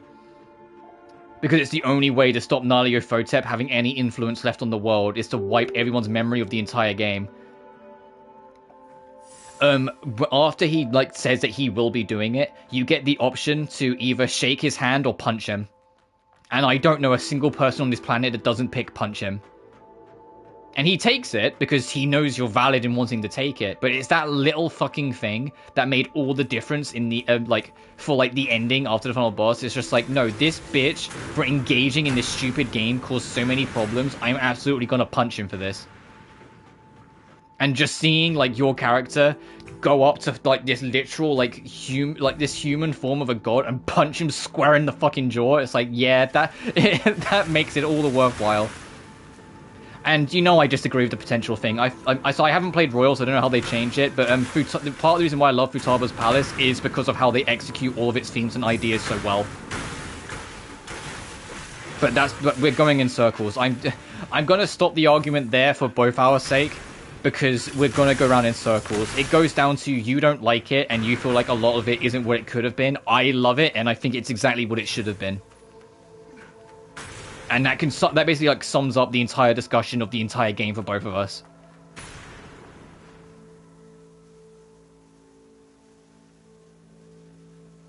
Seriously, that old man carrying a coffin is a total nut job. Last time someone dared to rob the pilgrims, the church wiped out his whole damn family. He even killed those priests. I can't even imagine the kind of retaliation he'd face. I better run before anyone comes after me. And honestly, if you feel that Persona 5 is wasted potential, but has good ideas, that's all the more reason for why you should want Persona 2 to be remastered or remade. Because even though Persona 2 is a way shorter game, Persona 2 is like 20 to 30 hours, a lot of concepts are shared between both 2 and 5. And like I said, I feel 2 does do them better. Like some of the stuff 5 borrows from 2 does better. Personally. Do I want to drop down this gap? I don't feel like I do.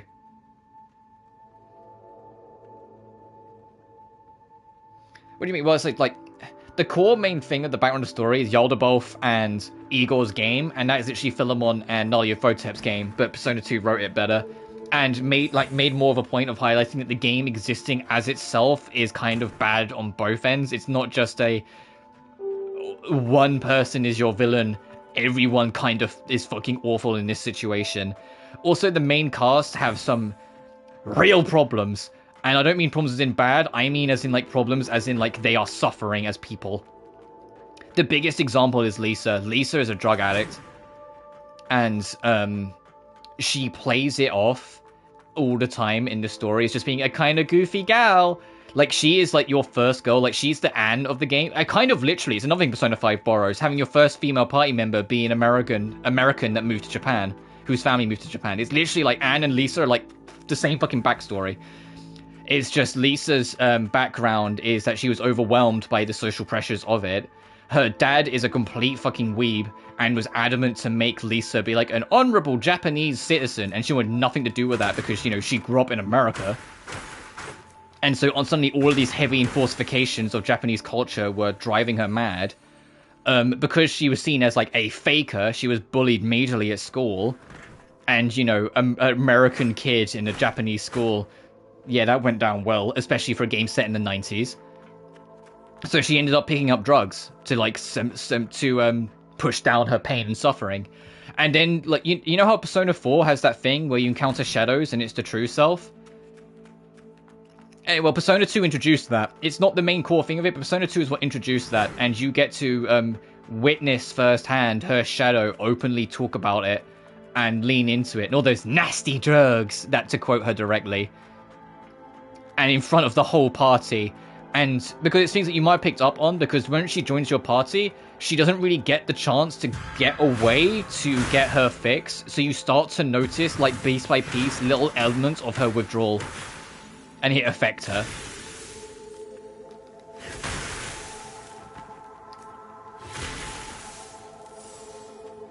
Because, like I'm kind of, like, undercooking it a little bit in terms of my discussion. That her father, it's not that he's abusive, but he's kind of a terrible person because of how much like he enforces like, no, we're going to be Japanese citizens, you're not going to go by Lisa anymore, you're going to, I can't remember what they call her, he goes by like, they makes her call by like a Japanese name, and it's literally just a Japanese word he thought was cool, and you learn very on that the name is literally like a Japanese insult, so the name he gave her is literally an insult. And it's just like, fucking Jesus Christ. Like, I think her name literally translates to, like, silly girl. And it's like, that's the name. And it's like, people legit call her that, knowing the insult to bully her further. It's like, fucking Christ. Anyway, there was a split path. I went this way because I know this branch is here. Also, by the way, we are approaching the limit of how far I know. After this branch, down that path to the left is a boss fight. After I beat that boss, that was when I stopped. Because I was like, you know what? No, I want to play more of this on stream. So we're about caught up. But instead of going that way, I'm going to go a different route.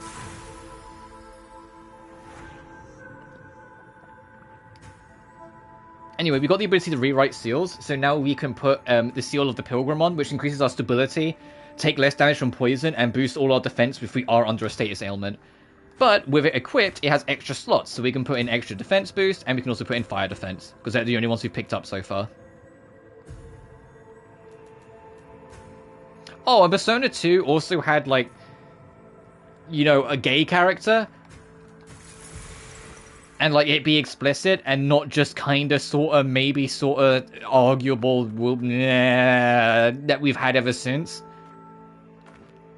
which was just kind of nice. Yeah, he's the last member to join your party. He doesn't join until literally the final dungeon, but I'll take it.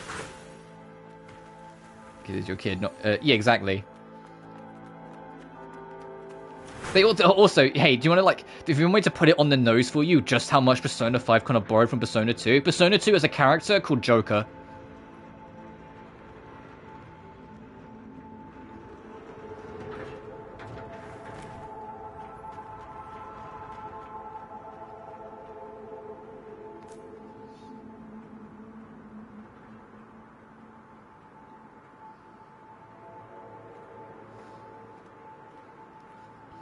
But yeah, I love Persona 2. I'm a huge Persona 2 defender. But I said, at the end of Innocent Sin, everyone's memories get completely wiped forcibly to stop Nyarlathotep, which is where Eternal Punishment comes in. Eternal Punishment is the second half of the game.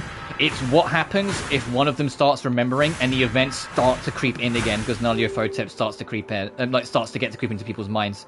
Because the biggest thing is that by wiping all memory of its existence, it also ends up saving someone's life. Because Persona 2's whole thing, its whole gimmick... Okay, yeah, let me explain. Oh, you don't get it? Oh, the main character, Persona 5's main character is called Joker. Persona 2's got a character called Joker. That's the most, like, on-the-nose reference. But Persona 2's whole thing is that a rumor, if enough people believe it, it becomes real. Near the end of the game, a rumor spreads that the spear that pierced Christ has been found. And eventually, because enough people believe that rumor, it becomes real. If you know anything about the Spear of Destiny, or the Spear that pierced Christ, the big thing about it, I was going to say in lore, but in the Bible, is that if you're cut by it, you'll never stop bleeding. So even if it's the slightest scratch, you will eventually bleed to death. Maya, after it's made real, is stabbed by this spear. By wiping all memory of it, it makes that rumor no longer real. So that spear no longer exists, so Maya survives. However, Philemon's a dickhead, and because he still wanted to play his game, he left glimmers of traces to show if humanity would find a way to get beyond it. That trace is the scar left on Maya's body from the cut is still there after the wipe. An Eternal Punishment is her realizing that scar is there and slowly but surely starting to remember everything, which is what allows Nyarlathotep to regain his influence over everything. And it's also the one and only time in the entire franchise that there's a female protagonist, because you play as Maya in Eternal Punishment. And it was so nice to play as like a 24-year-old woman instead of just some teenager. Some 20-year-old woman with like a background in journalism who's determined to find answers. I mean, it sucks at the moment you get control of her, she becomes borderline a mute protagonist when, like, she was, like, the most fun character to be around in Innocent Sin, but you take what you can get. Uh-oh. Uh-oh. Let me out. I didn't mean to squeeze in here. It was an accident. Let me out. Oh, she's a journalist. She's not the bad kind, I promise. Fuck, how do I get out of here? So how have I done this? How did I get myself stuck in here? Ah, shit. Hang on. Fucking gamer stuck? Door stuck? Door stuck? I was just fucking around. How did I get in here? Uh-oh.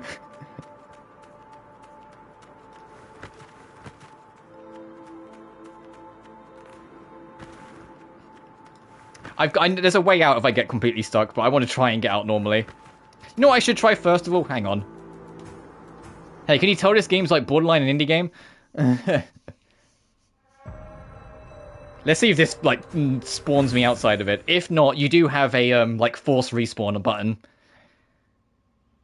Get rid of any journals. Oh, yeah, trust me, I get it. They're not any better in Europe.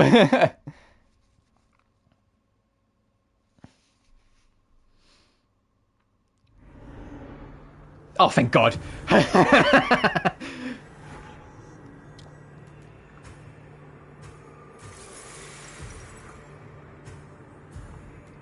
Yeah, but Maya's a great protagonist. But yeah, and that's the whole point of Eternal Punishment. It's also why and I personally treat it as canon, but there's a lot of discussion about whether Eternal Punishment is canon or not.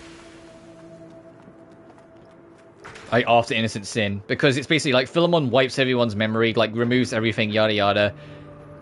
Eternal Punishment is a what if they then remembered what then happens, so it's like, it's kind of up to you. I treat it as canon because I think it adds a lot more to the narrative of Persona 2 as a whole, and it's like, for me, it's the second half of the game, really, of like the entire full product, it feels like. Not that like Innocent Sin is like only half complete or anything, that's not what I mean. Innocent Sin is a fully functioning game on its own. It just feels like the added extra pieces that that Eternal Punishment adds are valid and should be acknowledged.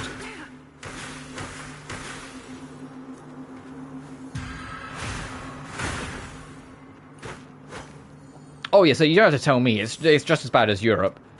In Europe, but you know, like fictional journalists are, aren't like terrible most of the time. There's a sniper over there. I need to be careful. Oh shit! Hey, never mind. What the fuck was that? I didn't come over here. What the fuck is that? Is it aware of me? I don't think it's aware of me. Hey, I'm gonna hide here for a minute. I think it's aware of me. I think it sees me. Uh-oh. Okay, I can parry you, good. What are these little fucking... Ah!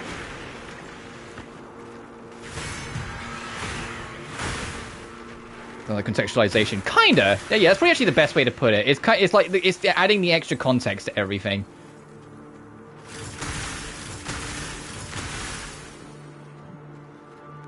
So the only trouble is like it's impossible to get a hold of nowadays. Because Innocent Sin, firstly, Persona 1 and 2 both got PSP remasters. Innocent Sin never left Japan on PS1, did on PSP. So if you want to play Innocent Sin, the only easy accessible version is the PlayStation Portable version. Eternal Punishment, the PS1 version did leave Japan and come out in the West, and for the longest while was the only version of Persona 2 available. The PSP port, though, however, never left Japan. So the only way... What the fuck is that red bar? Uh-oh, I think that's probably a status. The only way to fully play, legitimately, all of Persona 2 is to get Innocent Sin on PSP, and then Eternal Punishment on PS1. This game's enemy design. Oh yeah, this guy looks cool. He's kicking my ass, though. There we go. Which is why it's why people have been port begging for, like, Persona 2 for so long, because it shouldn't be that awkward to play Persona 2. You know? Like, there should be other options by now. There should be other ways to access Persona 2. I just realized, where I was yapping so much, I never actually went and talked to the shop. In that, like, hub area we was in, there was a shop we could go to. I never went in. I just carried on. Whoops. Next rest point, we'll teleport back and use the shop so I can show it. Because there is some shit we can buy, and I just completely forgot. Enemy designs again here.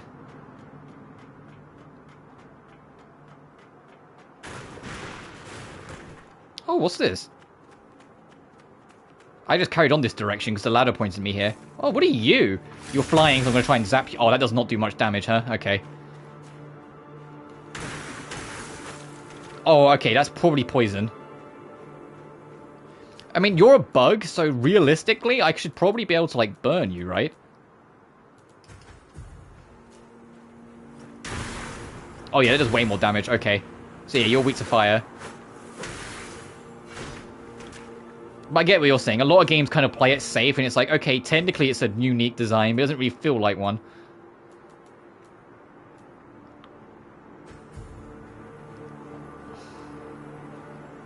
Can you, like, get out your fucking fart cloud, please, buddy? Thank you.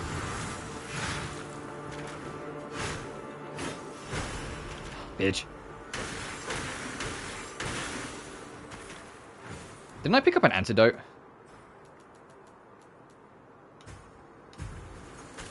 There we go. Oh, you just stab yourself in the heart with it, why don't you? Oh, it dropped a dew essence, so my my healing's better. Cool. Glad we found it then. What's this? A sacred blood crystal. Fully restores life, removes all ailments, and increases sync rate to 100%. Oh, that's an elixir. Like a Final Fantasy elixir. Okay, I'm not using that anytime soon. And when you use stock designs, it feels like it's not really part of the world you're trying to craft. Yeah, I get that. Yeah, I get that. It just feels like, oh, it's like, here's this thing in your world. Cool. Is that all it is down here? Oh, no, there's another ladder. Okay, so I just ran up here, and you know, credit where it's due. That's a secret, but it's a secret that used the level design to make you naturally go towards it to find it. Because I just carried on going this way. I didn't even spot the ladder, and the ladder's the way they probably expect, like, you're supposed to go. So that's actually, that's, like, there. Like, it's very basic, sure, but that's clever level design to make it so you're more likely to find the secret.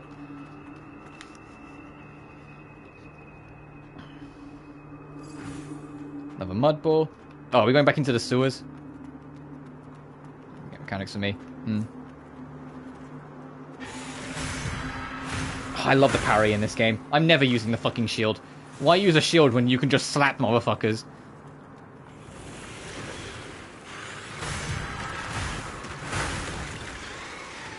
And the sound design for the parry is great as well. Those guys going over that way. Oh, there's some guy with a flamethrower over there, I see. That's why they're going that way. They yearn for the torch, I see. Which is funny, because Devil May Cry 1 has way better mechanics and is like the basis of it than 2. But 2 has interesting mechanics, and I'm tired of pretending it doesn't. I just, you know, don't like DMC 2. DMC 2 has some really clever and cool ideas. It's just really poorly implemented.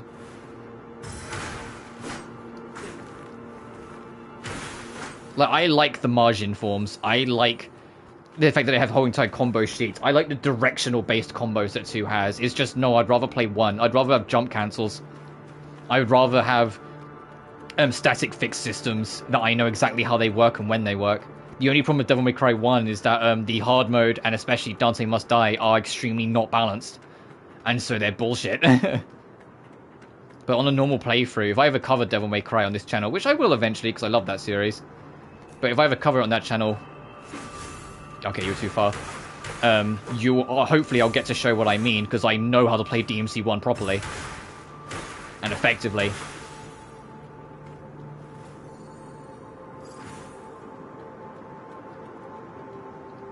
Oh, we've been here, so we don't need to go that way.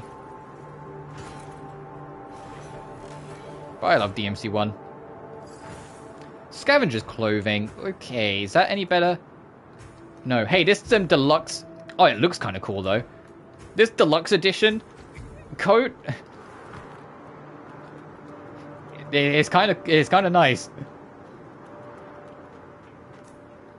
Also, for the record, the deluxe edition is actually only £5. So, like, $7 or $8 more expensive than the base game, which is why I didn't mind getting it as well.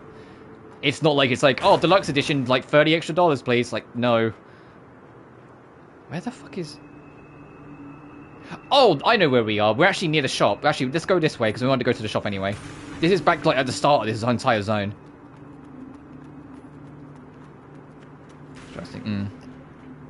Like, 2 has interesting designs and interesting gameplay mechanics. The problem with 2 is, like, to not just make the joke and say it's Devil May Cry 2.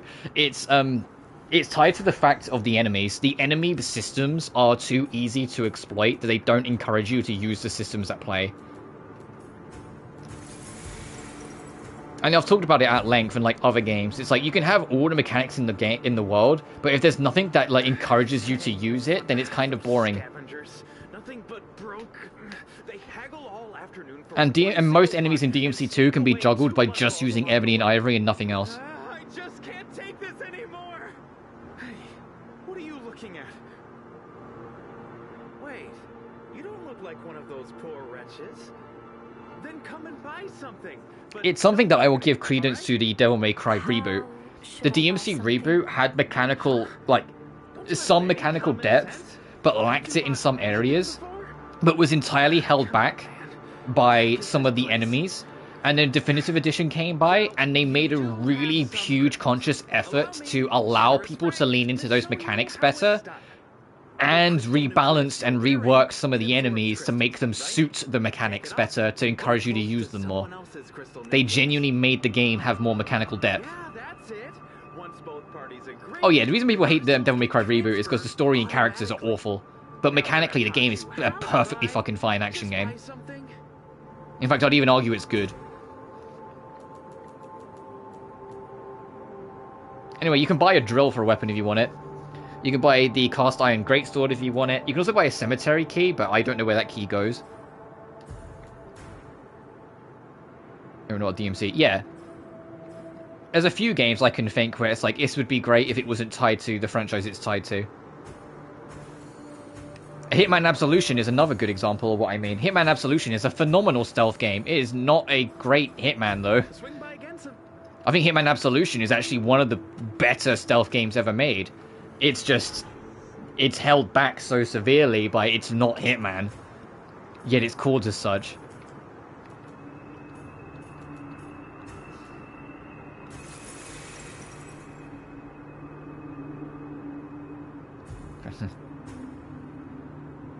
Yeah, so I don't have any luminous diamonds for that. Oh, right, he added the merchant onto the map, cool.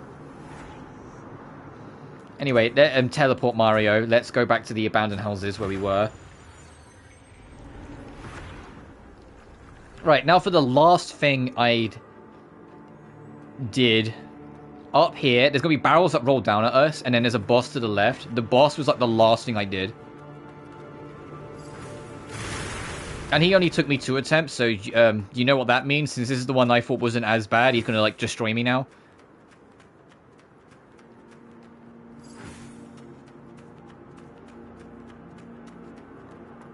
But yeah, to the left over here.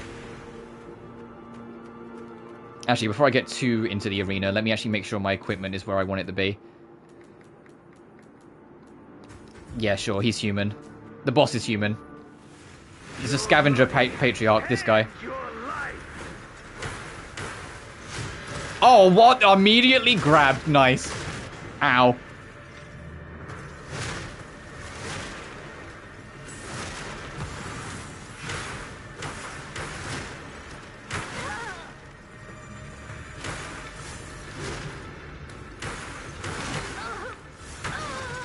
Ah, fuck. I tried to go for the parry. Got greedy. DMC2's enemy design is not even remotely... I mean, design, some of the creatures look cool, sure. But beyond the, like, that... no, everything else about them is fucking... Ah! Is awful.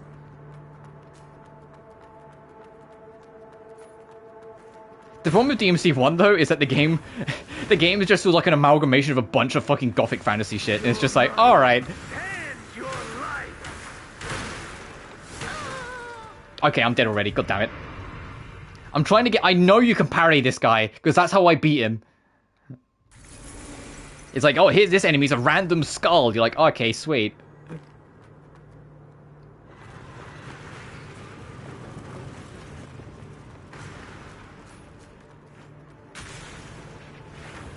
Alright, let's try this again. Final boss. You mean the fucking... I know you mean like the sun god thing, but like the whole first phase of it is just the blob monster. It's the most boring fucking fight ever made by man. I cannot get this parry. When I've played this before, I got this parry every time.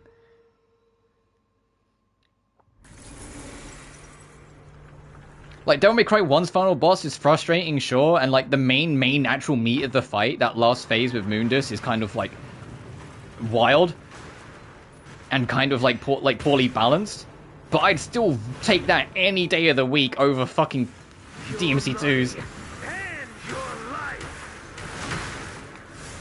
Why can I not get this parry? Hang on.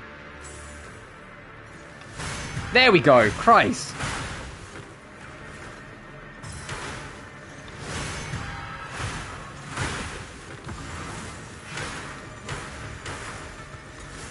He's delaying that hit. That's a grab.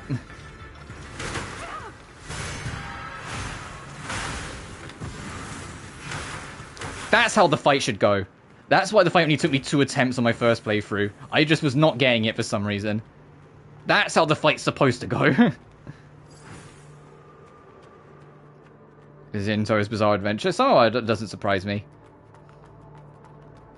I also find it funny that Devil May Cry 2 brought back Phantom, and the entire reason why they did it is because they just needed a boss there, and they still had the assets for the boss, so they just chucked him in. Like, there's no explanation whatsoever for why he's back. They just was like, fuck it, put him in. Alright, I didn't go down this path, so we are now entirely in brand new territory. I have no idea what to expect.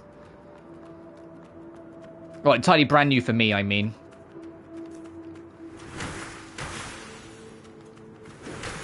Lock on. I wanted you to lock onto the guy right next to me, not this guy, please.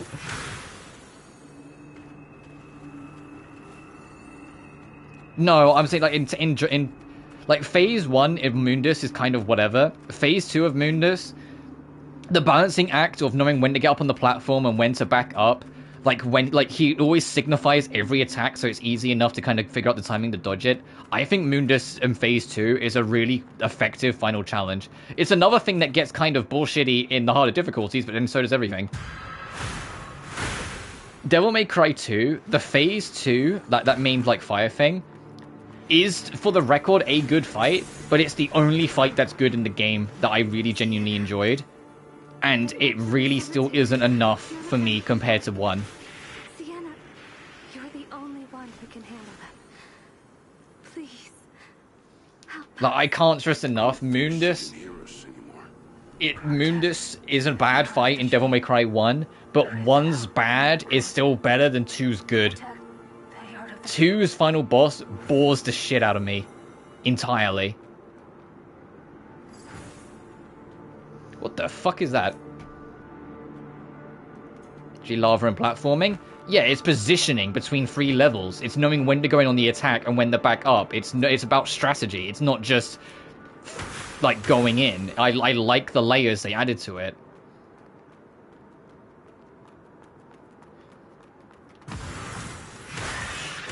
Oh, this guy... Oh, this guy's fucking freaky.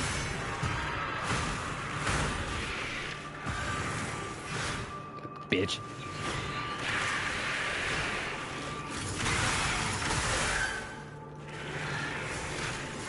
How did we both miss?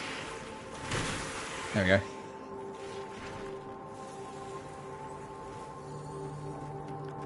So don't get me wrong, I like the true final boss, I'll say, not the blob of 2. But Devil May Cry 2 at its best for me is still not as good as Devil May Cry 1 at its worst. I said, even as a kid, I felt it. Even when I was a kid, I, like, you know, when you're like 7 years old and don't know any fucking better because you're an idiot child, I played Devil May Cry 1, I played Devil May Cry 2, I then went back to Devil May Cry 1. Even though, like, kid me was like, yeah, I love it, because, you know, I was an idiot kid. Something in me was like, I'd rather play 1. And so I did. Oh, okay, you're someone to talk to. Why can't I get mud balls?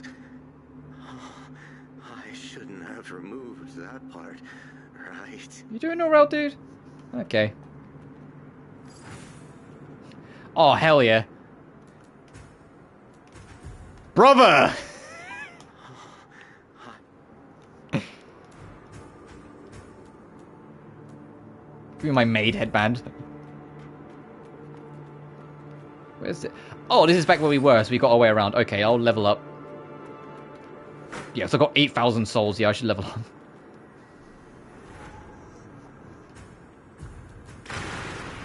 The fuck was that?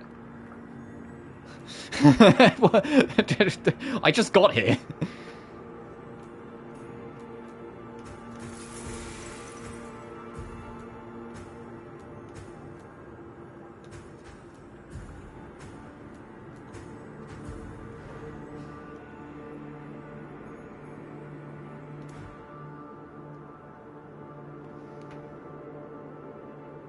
Lucius final boss, yeah. Oh, yeah, Lucius final boss. I nearly forgot about that. Thank goodness you reminded me. Oh. Okay, let's have a look. Turbid Nucleus, the one we got from the other boss. Okay, get about 10%-ish more souls than what we're getting, but we lose 30% of our souls if we die instead. I'm still going to keep what we get. The 75-75 medium is just pretty, like, safe. Ow, what the fuck?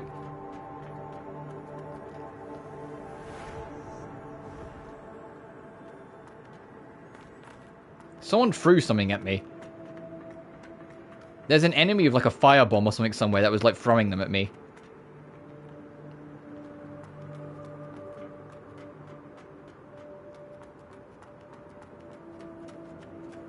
Professor Boss here. You know what the other boss in Devil May Cry 2 that I unironically, like, didn't mind? I don't know what the name of the demon is off the top of my head. I can't remember because all the demon names in 2 are kind of, like, all over the place. The demon that, like, manifests out of the side of the skyscraper. That big, like, demon made of, like, glass windows and like, steel beams. That fight was kind of fun. Ow!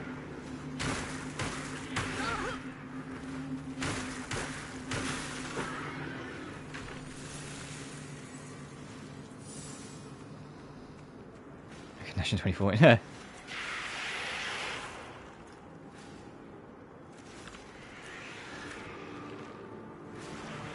What the fuck's going on with this thing? Looks like it's trying to rip its own head off.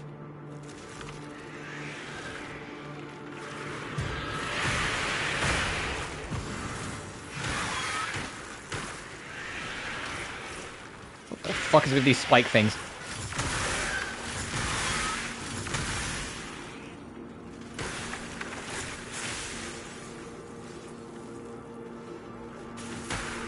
I like the idea of that fight with these are garbage. You know what? I'll give you that.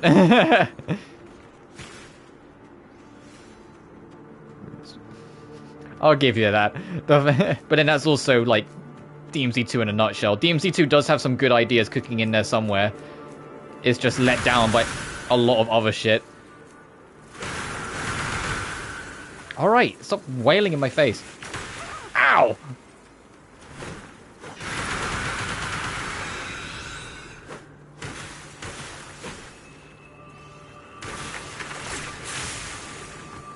Tiny resonance.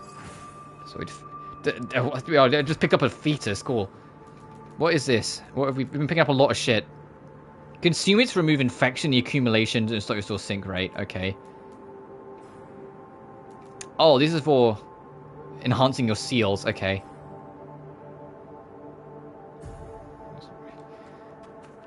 Mike, we're going in circles. I already told you, I think that fight is good, but I just don't think it holds anything against literally any piece of content from,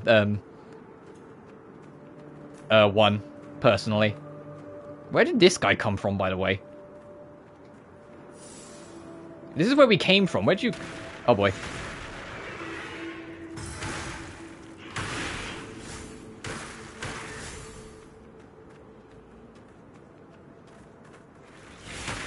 Way too early. There we go.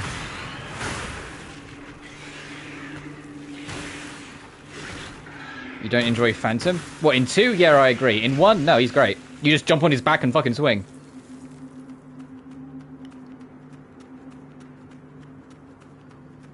The trouble with Phantom in 1 is the arenas he's in most of the time, to be honest.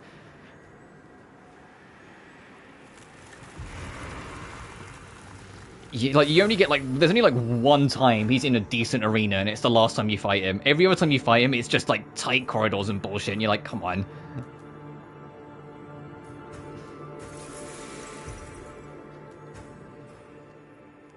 Oh, it costs a lot to enhance this.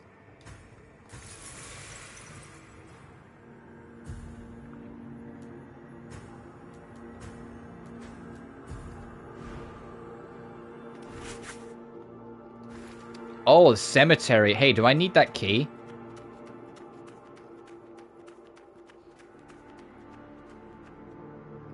Oh, this looks like the actual major next boss. Uh-oh. This look... Uh-oh. Hey.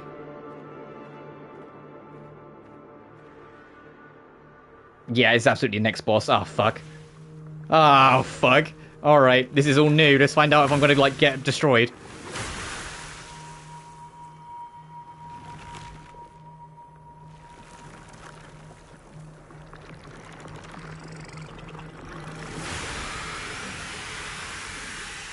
What's your name?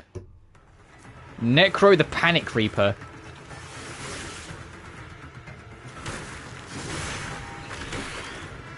You can parry this bitch.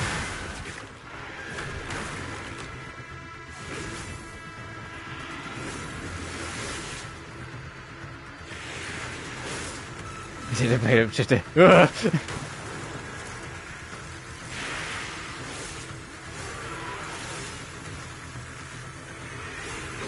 Oh, you delayed the shit out of that. I need to stop trying to parry a boss I've just met. Oh, his back just grew more blades. Nice.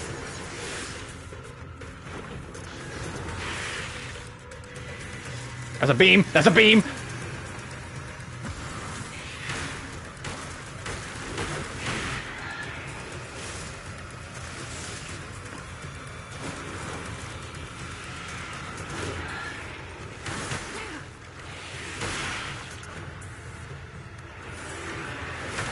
Ooh. Yeah, no, fuck it. I'm dropping a main heal.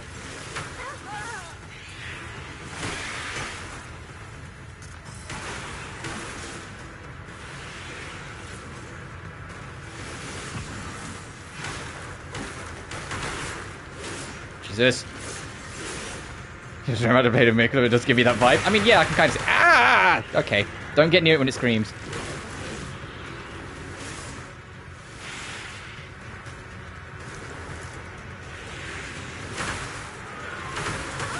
Oh, damn it. Okay, that wasn't bad for a first try. I just got caught. That was not bad for a first try.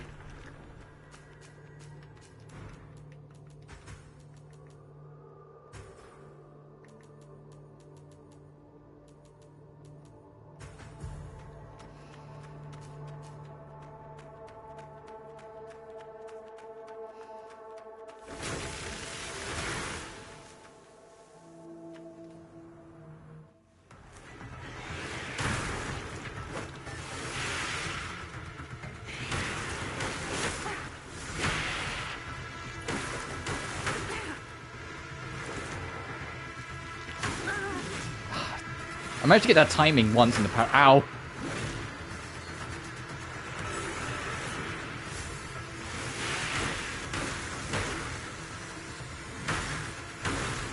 How? There we go.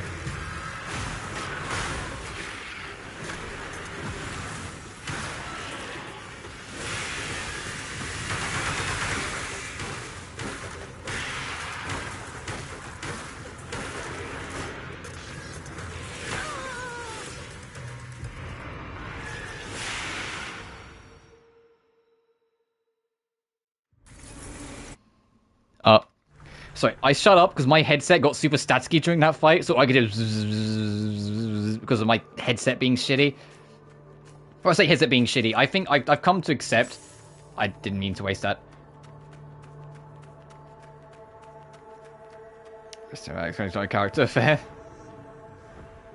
I've kind of gathered it's just that the PlayStation 5 controllers don't really support you having your headset in them for long periods of time. Someone's a lightning strike at a distance? Let me try this.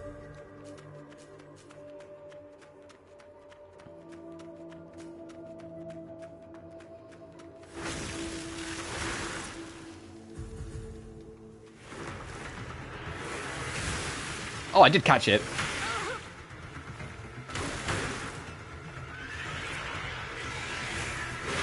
Delayed the shit out of that.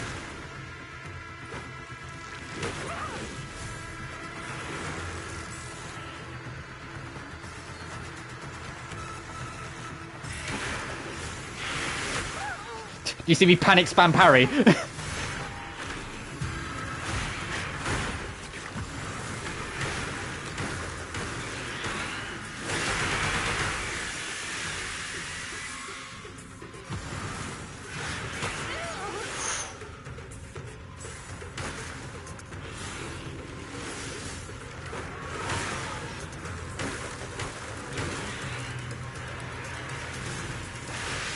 Oh, that's a grab! Oh, I might be dead.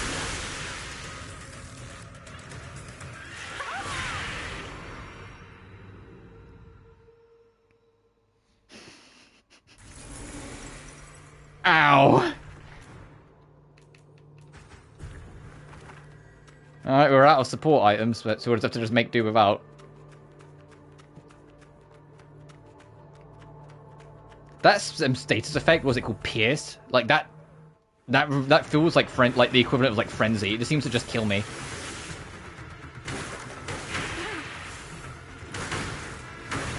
Fuck, I need to try and get that better at that timing. There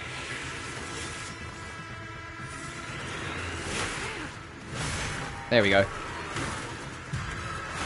And into your gut.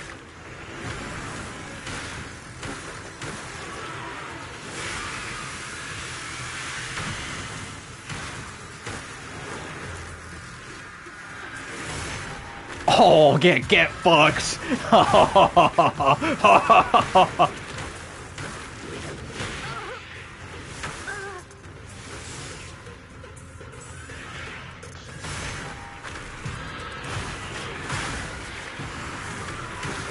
One thing I really want to compliment on this game, I fucking love how satisfying they made the parries. You feel like a god when you land a parry, and every parry in every video game should make you feel like a god when you hit it. You should feel like you're unstoppable when you hit a parry. Trophy unlocked, the Panic Reaper. Frame ability, the Piercing Claw. Piercing Claw is one of the basic abilities accessible through the spell frame on your arm. Activating is equivalent to casting a Necro spell on yourself, dealing piercing damage to yourself. In return, you gain the power of Necros for a short period of time. A certain period of time, Piercing Claw automatically launches an energy claw strike of each basic attack. Successful melee attack extends its duration.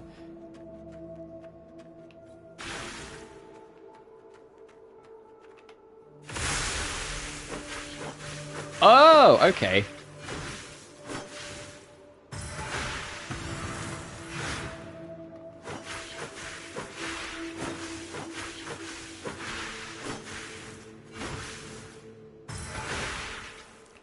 I'll keep my parry for now, but I can see the benefits of that.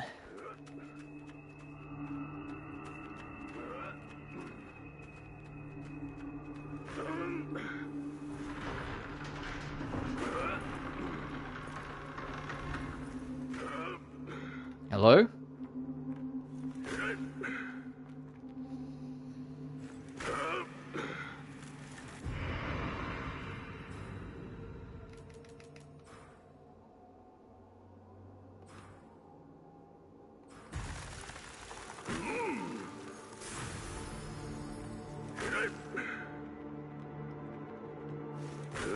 Hey, I think they're dead. You don't seem like a pilgrim. What are you doing here? Well, just taking off some useful parts. Nothing special. As for you, your getup is rare these days. A hunter? Or part of a hunter must hunt. Sorry. Well, I suppose we did, like, punch that boss like we were a Bloodborne hunter. Now I remember. Or pig fisted, to use the terms in chat. A blader, right? I've met a few guys like you before. Never mind. I'm not interested anyway. Did you kill these people? These people? No, they're just vessels. So you did kill these people? Put up a fight. Why? Well, ever heard of Stone, the coffin bearer? Like you bladers in pursuit of branches, eliminating these hollow vessels is my duty, or rather my fascination. Ma'am, hey, we might have to kill this guy. Sooner or later, you'll become Yeah, doing hunters and shit. Yeah, right. Don't worry. When the time comes, Hey, we might have to kill this guy. eliminate you too.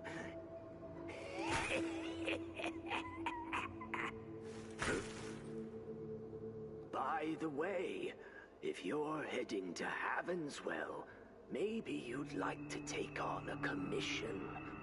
What is a commission? It's simple. You do something for me, and you get paid. I see. What do you need me to do? This poor girl doesn't even know what a commission is. Tell me your name first. Arrisa. Arrisa. Good. Now, take this. It's a signaling Oorbell. device. If you run into pilgrims gathering around and doing weird rituals, use it to call me. Sword Cleaver +6, Rifle Spear +5 equipped. Right? An easy What's your way to stats, make though? some crystals Into Nitrous. without any hassle. To Nitrous, you have to kind of commit to a magic build, though. Do you know what the problem is, just looking at that? You've got one weapon that's built off of, like, raw physical, one that's built off of dexteritus, and one that's built off of magic. I know that's not the actual words they use in Bloodborne, but you've got weapons that are all tied to different fucking builds. You're spreading yourself too thin. All three of those weapons are great weapons in their own right when you commit to them, but you spread yourself too thin. Just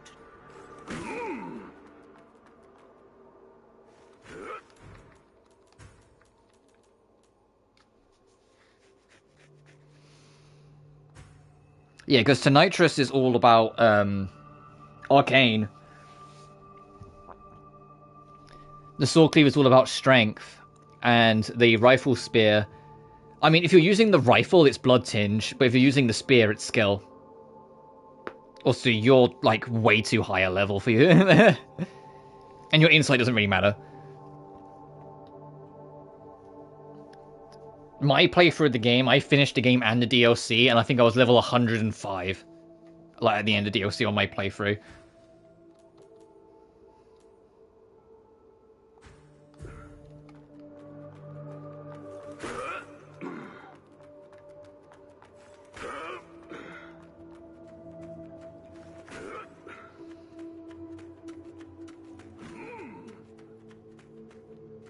Oh, that looks like a load tunnel. Give me my stats. Yeah, no, I'm trying to help you. But yeah, your insight doesn't really matter. Your insight's just an extra currency, effectively. There is shit it affects in the game, but not in a way where like it matters for like a casual playthrough. Like if your insight's high enough, you are more affected by magic, and you can see the amygdalas around the map ahead of time. Like before the blood moon rises.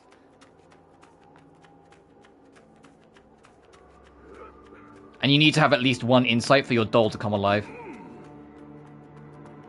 So you can level up. But then once she comes alive once, you don't need insight ever again.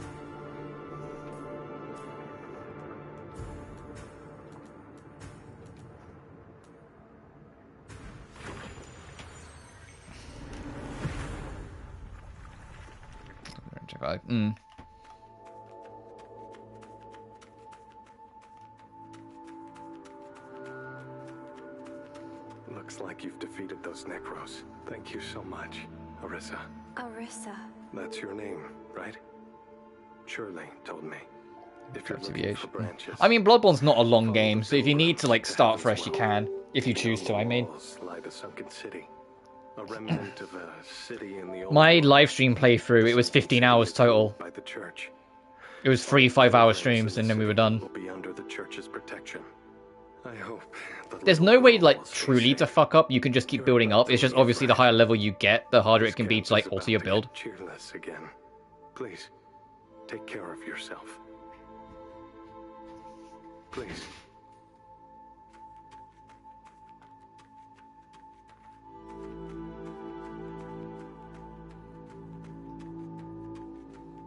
Oh, it's you.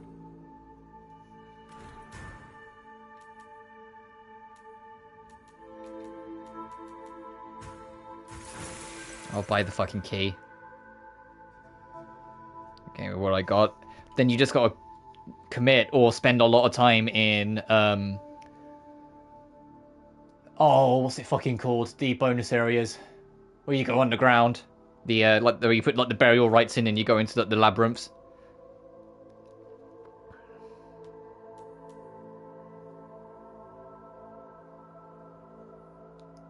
plat, but still. I mean, if you're trying to get the plat, it's even more reason, like, you just need, like, have a good setup build, and then all you do is, upload your save to the cloud before the final boss, make sure you have, the free, fetuses of the god things, the chalice dungeons, yes, that's what I was looking for.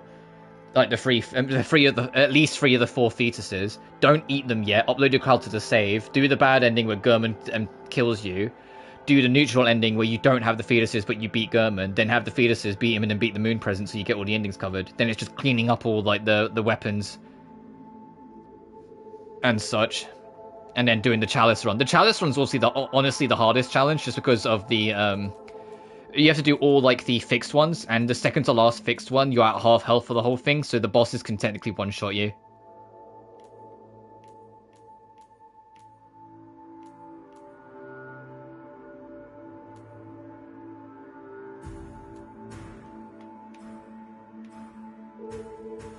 Swing by again?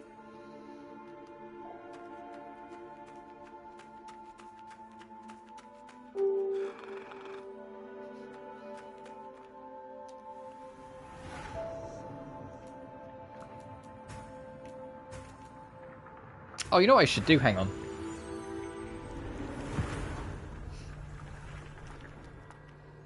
That thing we picked up for that quest, we should see if this guy up here counts. Because he wants basically like husks doing rituals. This is kind of a husk doing a ritual.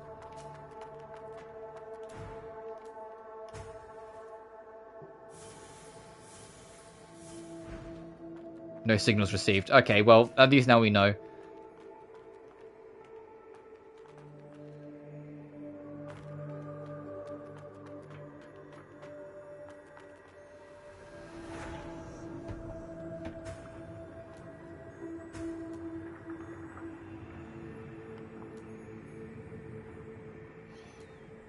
Also, hang on. I want to look at... Now we bought a cemetery key.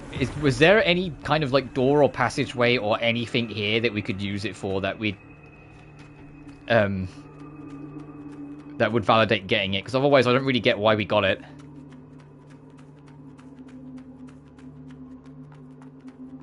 But I got it because I feel like we need it, but I don't know where.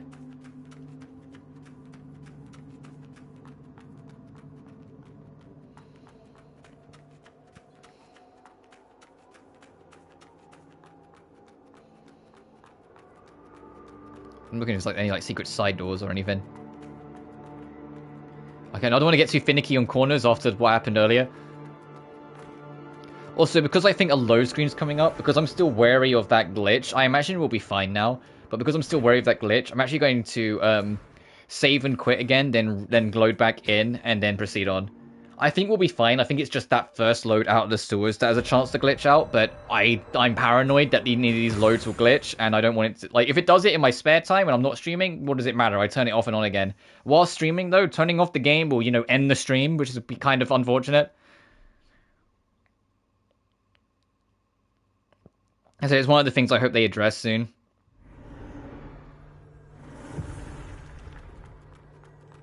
Considering this game already got, like, you know, I said 2 patches, I hope it's something that is coming to be addressed soon. Alright, let's see. Am I right? Is this a load screen? Because it kind of looks like one.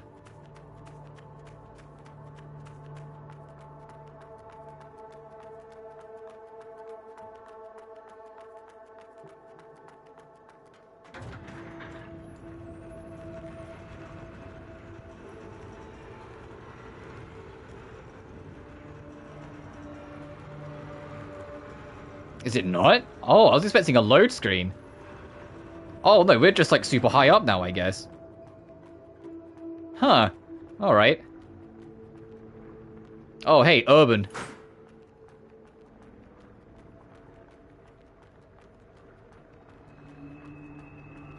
What the hell is that?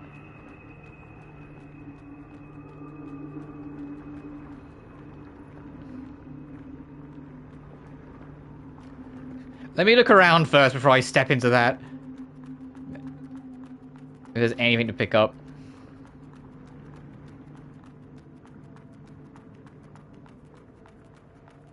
Okay, no, I feel like that is what we're supposed to interact with. And that's just the ocean. This might be our load screen then. Alright. Use the portal. Absolutely. Alright.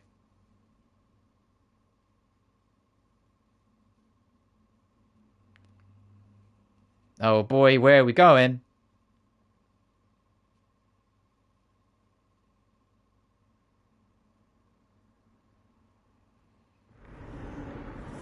The rooftop street.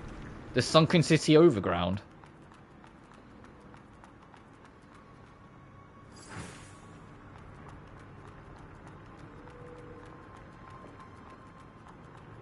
This is cool. You're an enemy.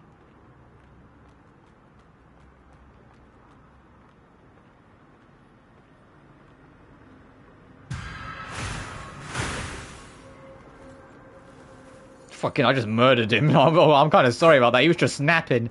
He was just having a swell time sleeping. I just fucking destroyed him.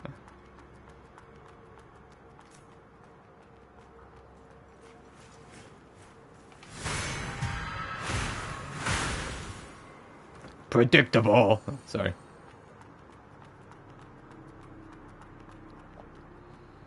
Oh, there's a lot of you guys.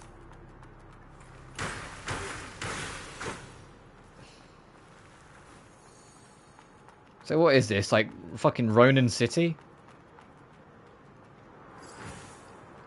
2 poison needles consecutive, inflicting poison on the target. Ooh.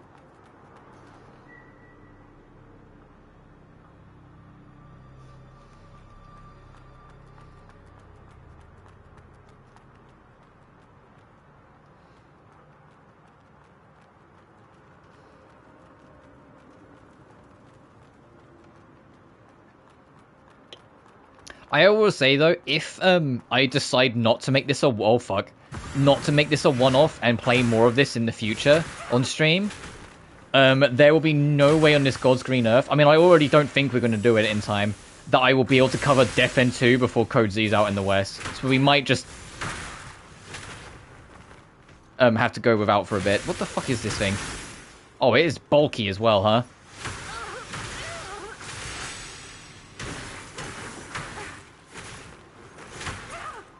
Oh, I'm still alive.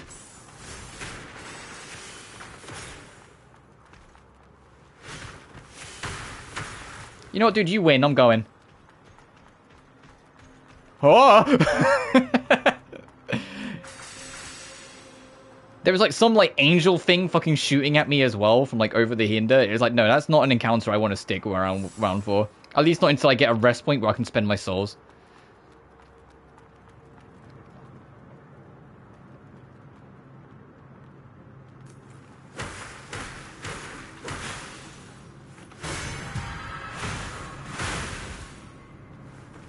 Sometimes you gotta know what fights are worth doing and what ones are just not. I say that, I'm gonna come back for him. It's just as soon as we get to a rest point where I can spend my souls. So if we die, we don't lose much. I think we're going up.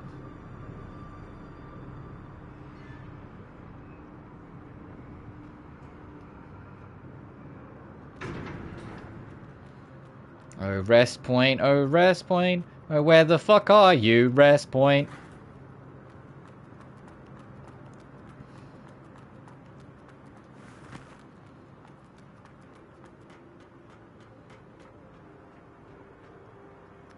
Oh, there it is, on this helipad with some guy over there.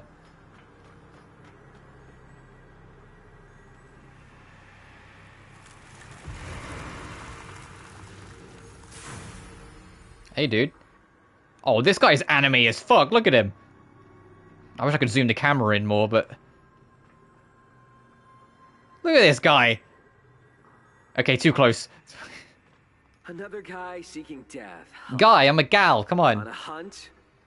Or perhaps a pilgrimage? I'm searching for something. Then you sure know how to pick the perfect timing. The Necros have invaded, and down there is a full-blown battlefield now. But where there's war, there are prophets. It's best if both sides suffer heavy losses. And then we'll swoop in and finish them off, not leaving a single one alive. Just head to the city if you want to get yourself killed. Just head to Okay, that's all he has to say. Got it.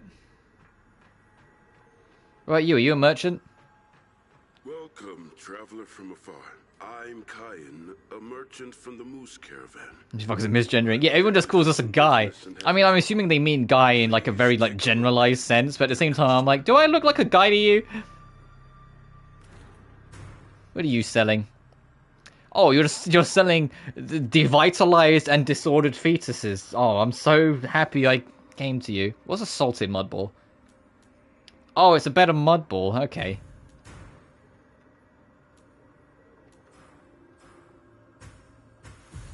Are you from outside the wall, dear customer? Yes. The Necros are invading and clashing with the church.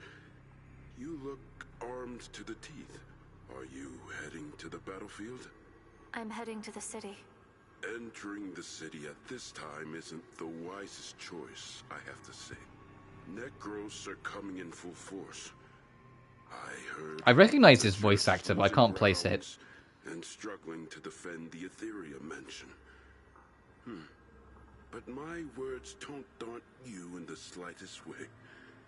You must be determined. I wonder if my apprentice is still alive. Your apprentice? Yeah, a young man named Otto. Also Apocalypse. Moose Caravan wants to expand business in Heavenswell, so I brought him here to assess the situation. He ventured into the city alone to search for safe routes.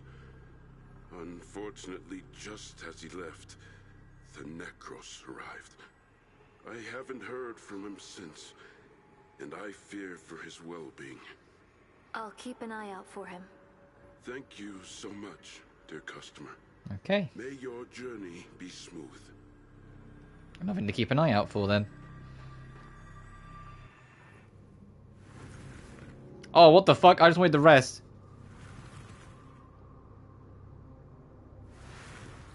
Is this more of her memories?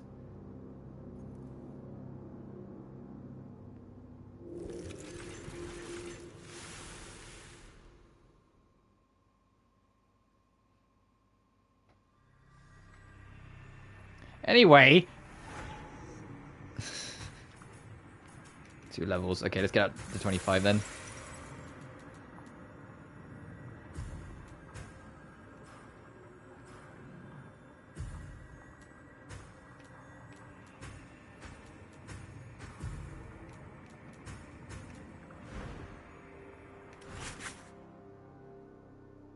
The portal, the merchant, the mud lake.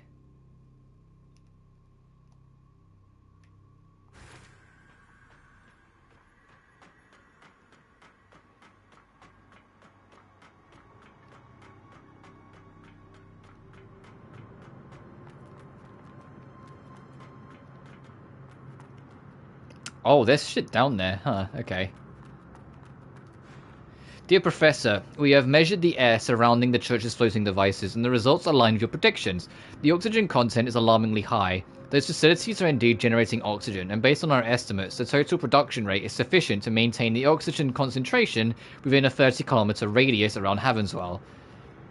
This undeniable finding confirms that the church is maintaining the balance in our atmosphere. However, the result alone is not conclusive evidence that the church is accountable for the extinction of plants. The church are after fucking plants now? Shit. Is this actually a... I'm hesitant. You know what, fuck it.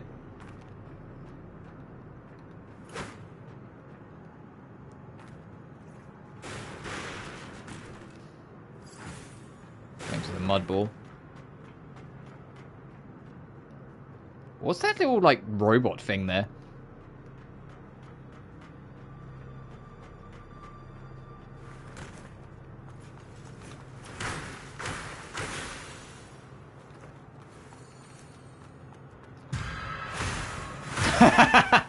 I got you went to turn around, but because I got the animation started, it let me get away with it. That's funny. Oh, you're a bigger one.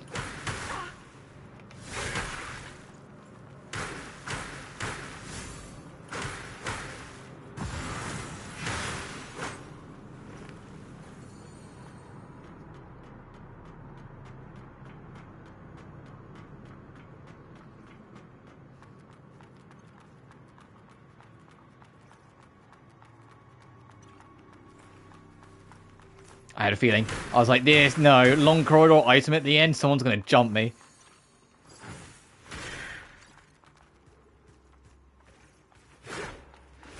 Oh, there's something else trying to have a go. Where is it? Oh, out here.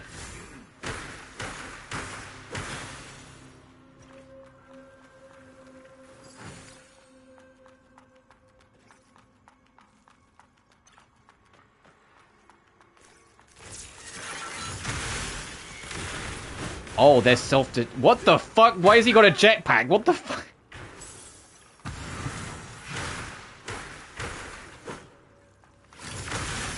The samurai I've ever fucking seen.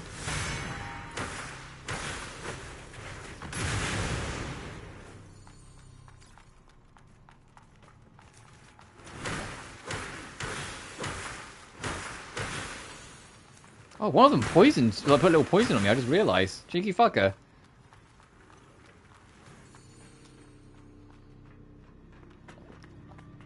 Oh, is this going to lead back to where I dropped off?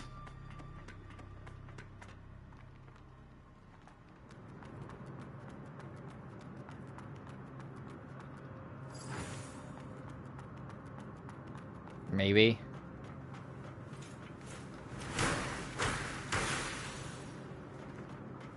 Oh, hey.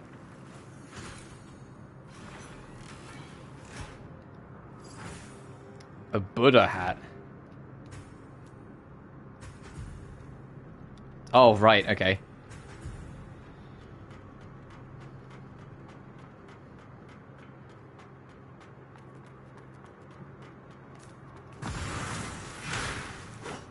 Bye.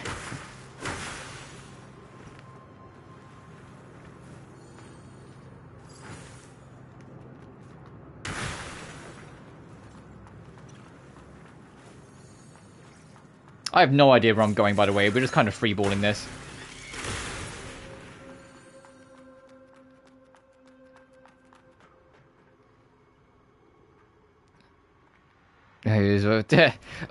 I prefer it because I like the stat distribution on it.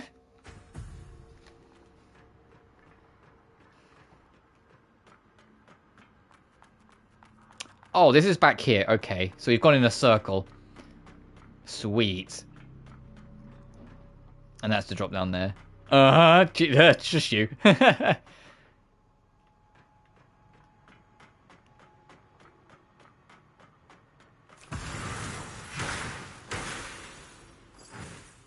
Salted mud ball.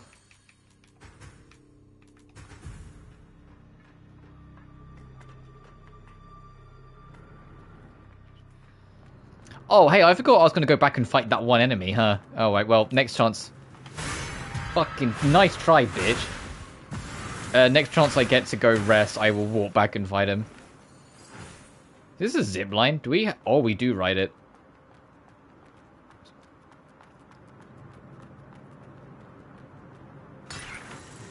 Whee! Oh, this is quite a distance. Whee! Oh, fucking hell. Oh, I see there's another zipline enemy over there. Oh, there's a rest point here. Okay.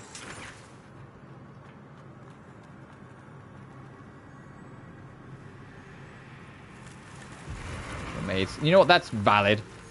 I also like women in suits.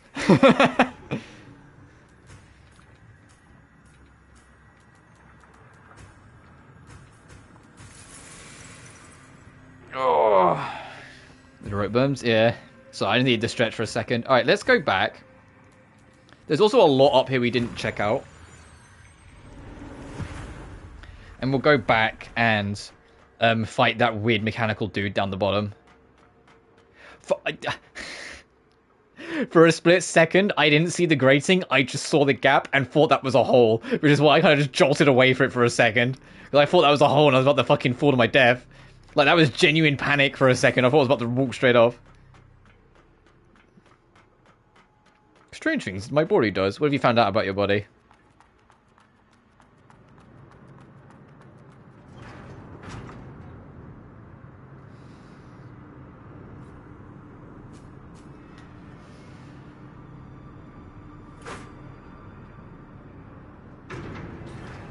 Oh shit! Oh god damn it! I pressed the button again by accident.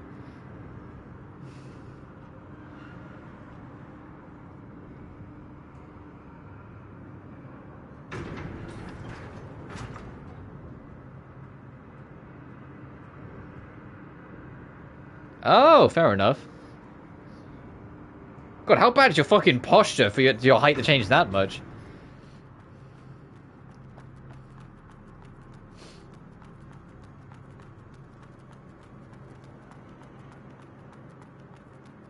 My posture's pretty good. Like, my back problem last week, I think that was just my body fighting something.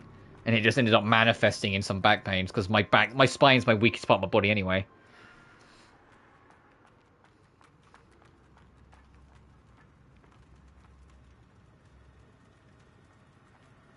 What do you think? Only you can help yourself, but yeah, that doesn't sound ideal. Hey, I'm back. Ow!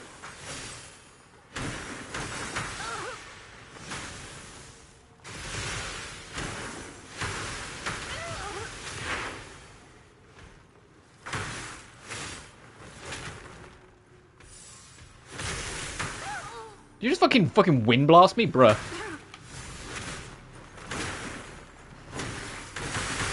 Where the fuck's that light beam coming from? Hey, get back behind this so I can actually fight without getting shot by some, like, invading force.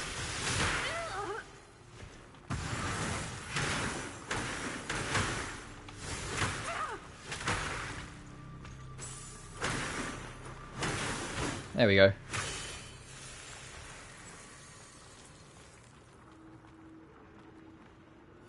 Is it you? Oh, it is. Look, there's some lady over there. Look.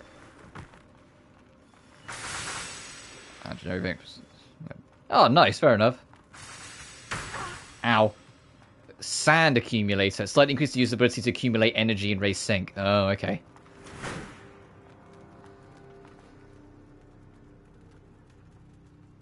So it just still fares. Can I, like, reach you back? Or is it only you that gets to shoot me with your magic bullshit? Oh, fuck.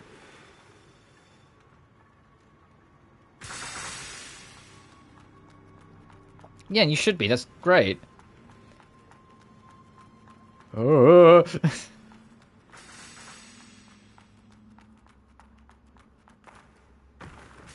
Right, in this, like, that once we go back up, that first area, I just kind of went off this side ledge, and then that was like the last I saw of exploring the area. I want to actually go explore it properly. Active in public fairs. I mean, if I ever like do a more advanced setup, and mostly if I ever do this as a job, like this streaming, one of the first things I would do is get a standing desk to keep my physique in better shape. I'd get a standing desk, I'd get a proper standing mat to keep my footsies comfy. I'd make it one of those alterable desks though, so if it's like a really long stream, after like 6 hours standing on my feet, I'll probably start feeling it, so you know, something to be able to then sit down beyond that.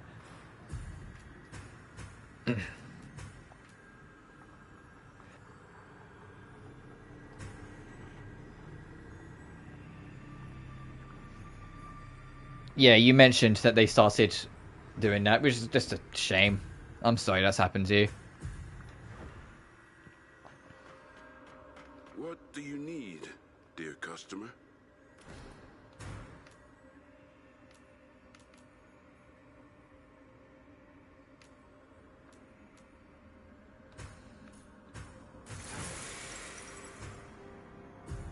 May your journey be smooth.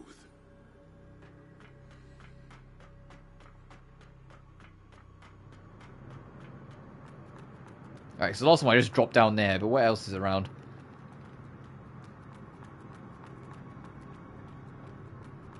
Miss, did you come across a fisherman with a pointy hat downstairs? We should have returned by now. Oh, we got a quest then, huh? Oh, is that all that's here? Is that all I was missing?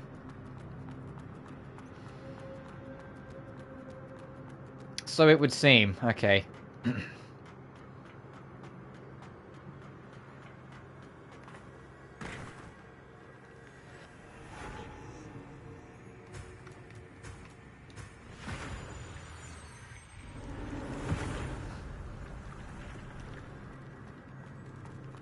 Must be opened from the other side. So we came down so this way.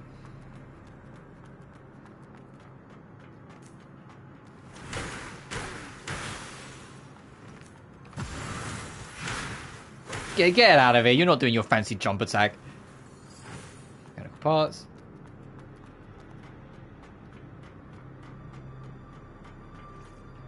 Oh, that's a bigger guy. So anyone else is going to jump me if I try and sneak up on him.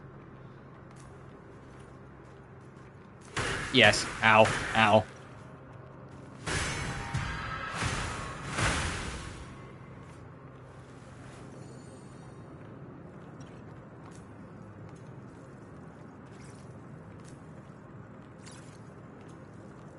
Is that a fucking self-destruct robot? Don't do it.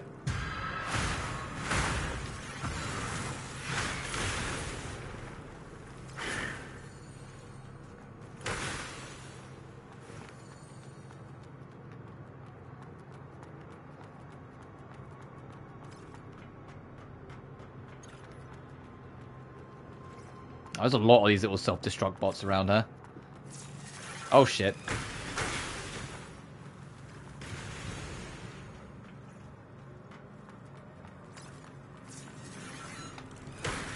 Oh, bye, bit. Ah!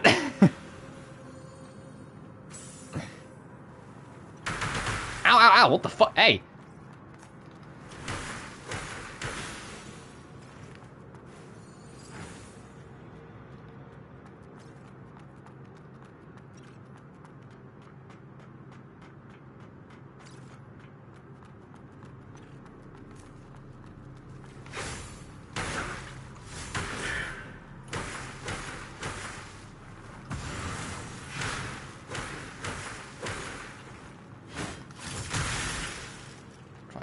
Dance away from me.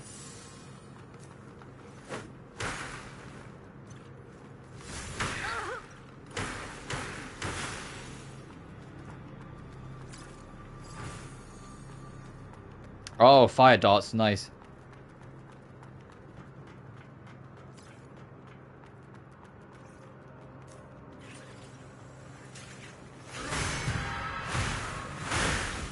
Oh, hey, ow.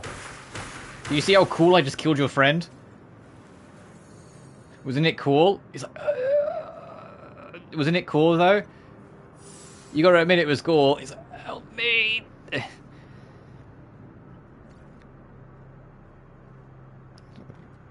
Goals. That's fair enough. It's probably a good thing to be less on social media anyway, let's be real.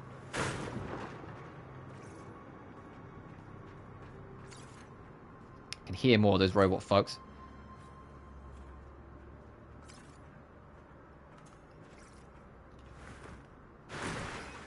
Must be open. Damn it, everything must be open from the other side. Let's go back for my net falling. Fair.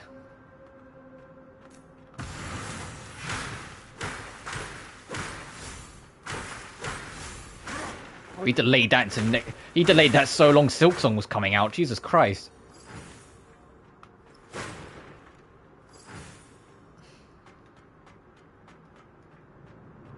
There's poison here.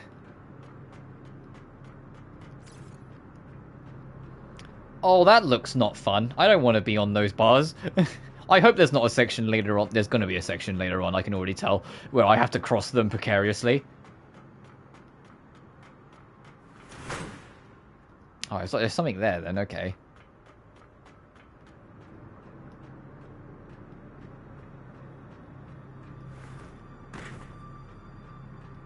Oh boy. Question for Bloodborne? Shit. Oh, this motherfucker's got a jetpack again. Is that a... What the fuck? This man's got all the fucking kill streaks. What the fuck's going on here? Oh god, there's more than one.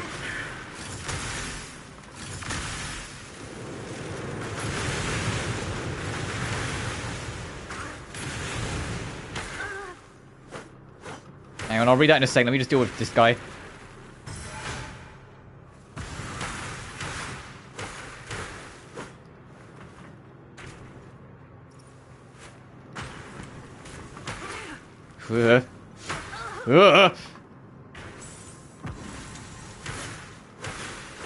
There we go.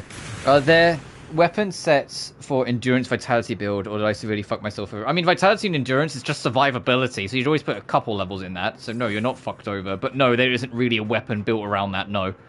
Unless you really want to count Shikage, because Shikage expends health to boost it. But that, it always takes a set amount, so it's just that you're less disadvantaged if you use it, if that makes sense. Like, if you have a lot of health, it's less...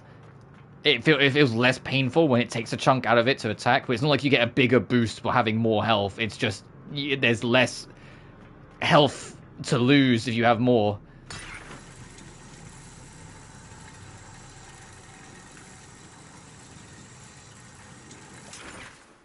With Shikage is in the Forsaken Castle Canehurst. It's the katana.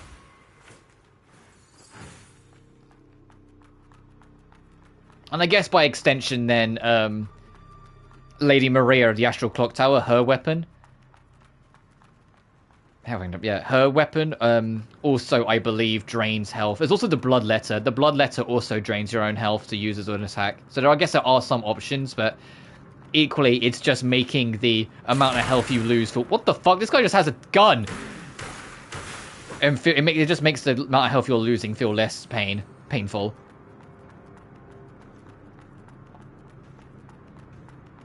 But yeah, that, the Bloodletter, Shikage, and Maria's weapon. You didn't, because it's just a health boost. You should always put a couple levels in there. Maybe not as many as you did, but it doesn't mean you fucked. There is no circumstance where you are quote-unquote fucked over in Bloodborne, no matter how you arrange your levels.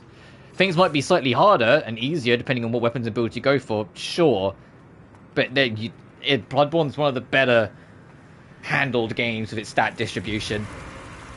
Personally, if you want to go for a simple build, if you do decide to start again for whatever reason, start with the Sword Cleaver, lean mostly on strength, but make it kind of like a 60-40 split. On like 60% of your levels are on strength, the last 40% are like differentiated for whatever else you feel you need it. Like if you want more stamina, put a bit more stamina, health, etc.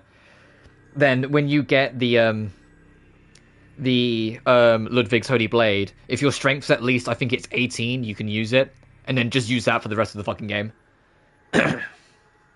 Oh, absolutely, weapons still center around stats, but it doesn't mean you're fucked over if you're not applied to them.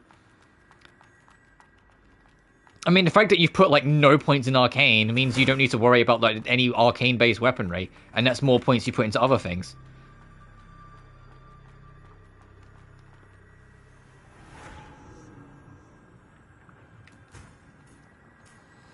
I mean, like, to use this as an example, this game has less stats to look onto, but you can see like, I've leaned heavily on strength. I've kind of not used spirits, I'm not using magic. My weaponry isn't built around technique, so I've not really touched it. And then vitality, I've put a little bit into, because that's like your conversion, your stability. And then I put a bit more into life, but you can see the differentiation split, where like I've focused on strength a lot more. It's one of those things you just feel out as you go. There's no like wrong way to like build a character, like really. There's ways that makes it harder, sure, but there's no way that's like outright you're fucked. Attention, do not attempt to steal from the vending machine. The opossum caravan is closely monitoring each of these machines. Any violators will face consequences. Oh hey, different color. An unsurprised investigator. Can I compare that to what I got? What's a crystallized disc? Popular item on motions. Oh, okay.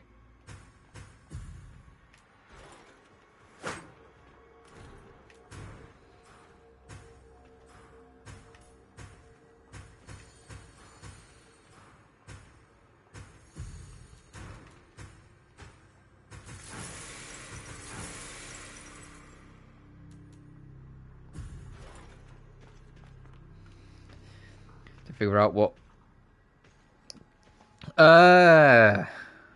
off the top of my head I wouldn't know, as long as you're not picking like the very bottom one, because that's the hardest super hard mode build, even though it can be pretty good because it makes you all rounded. It's just you're all rounded, but your starting stats are kind of miserable.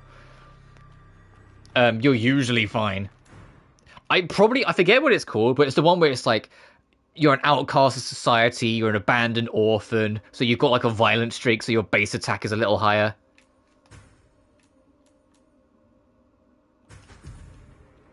Ooh, I like this. And that's to be said, if you pick the bottom set, it makes the early game harder, but it doesn't mean that the whole game is harder. It's just because it makes you all-rounded. It's just you're all-rounded with lower starting stats, so you just have to work a little harder to get your stats up.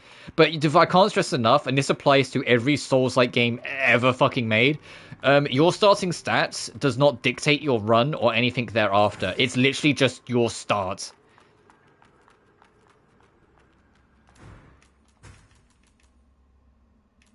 Yeah, I'm still gonna keep the main headband though.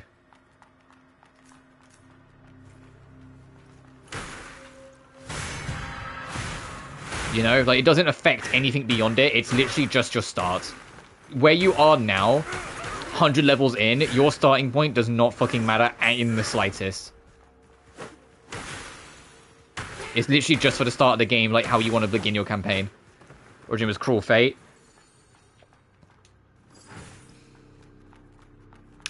Is that the bottom one? I can't remember what they're called off the top of my head. Either way, like I said, at this point in the game, that doesn't matter at all. You are genuinely fine, don't worry about it. Must be opened. Of course, every door's gotta be open from the other fucking side.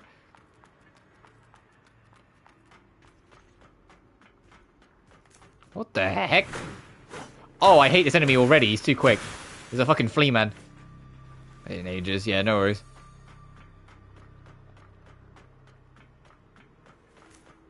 That's a gun, yep.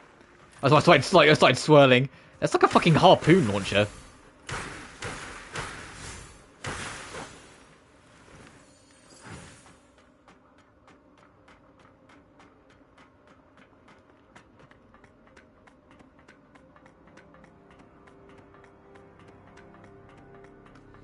Your Yahagul set, fair.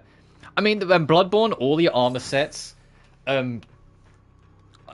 outside of like one, like a couple joke items here and there, every single armor set is valid, and that's the point. No armor set is 110% just better than another one. It's entirely down to your preference. They will all have different strengths and weaknesses.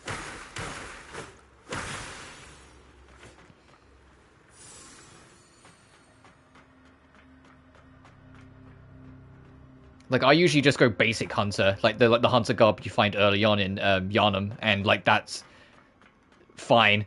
It's not the best armor, like the best armor set by any stretch of the imagination, but like it covers frenzy, and that's all I fucking care about because I hate dealing with frenzy.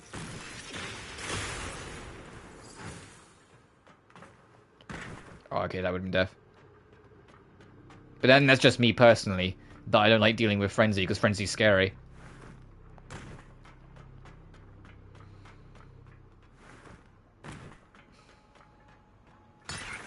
I have no idea where I am or where I'm going, by the way. This place feels very maze-like.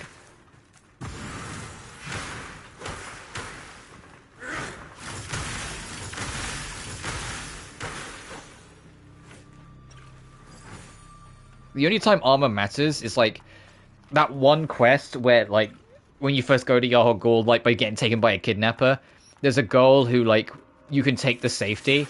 Oh my god, oh my god! iframes. Thank you. But she will only, like, trust someone from the church. So you need to have an armor set that's church-based.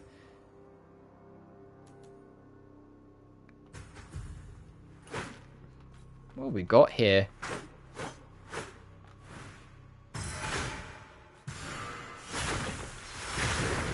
Oh, a poison sword?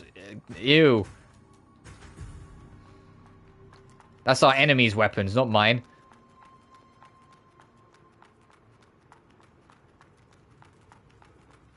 Sorry, I have no idea where the fuck I'm going. Oh, you look cool. Oh, you're literally a kid.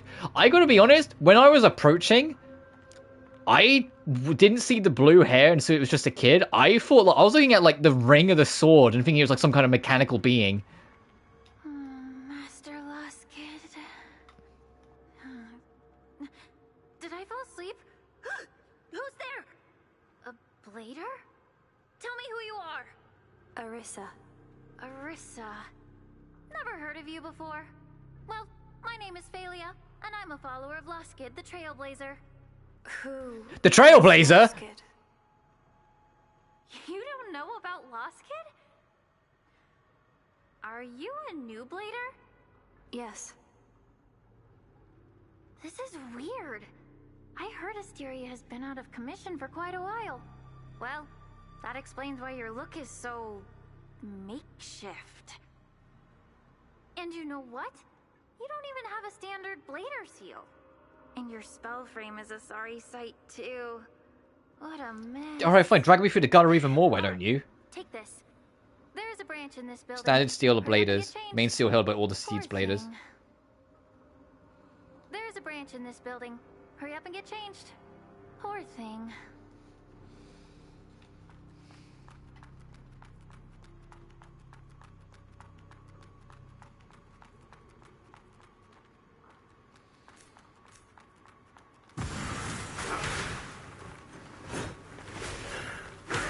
Ow.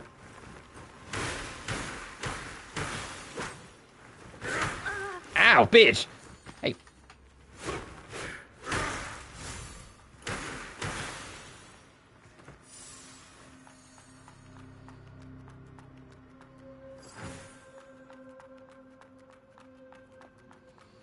I know I mentioned it before, but I feel like it's worth bringing up again. It is mad impressive that this game is like of this scale and whatnot, considering it's like I said, it's barely any bigger than like a in an indie game. It's technically AA. Like, it's kind of wild what they managed to pull off here with sheer ambition. Like, kudos to the team.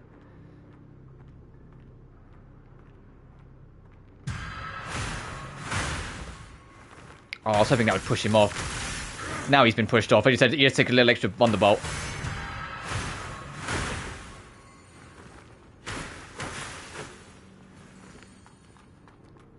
And I hope this game does well. Like I said, I know it's at risk because it came out the exact same week as another Souls-like that's got a lot more eyes on it, but I hope it still does alright. She said there was a branch nearby in this building, that kid, right?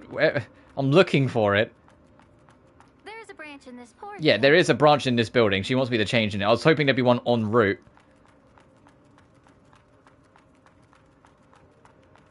Okay, that was like the scary room. Can I take the zip lines back up, or are they one way? Oh, they're one way. I kind of gathered, but I had to check.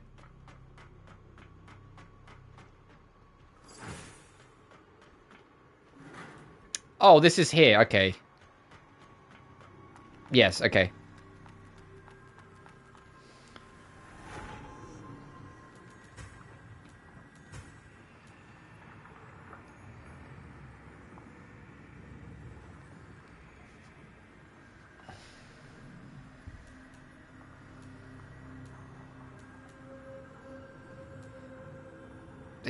Conversion 15%, with sync rates above 70%, stability 27%. Okay, so this is just pure, like, straight defense.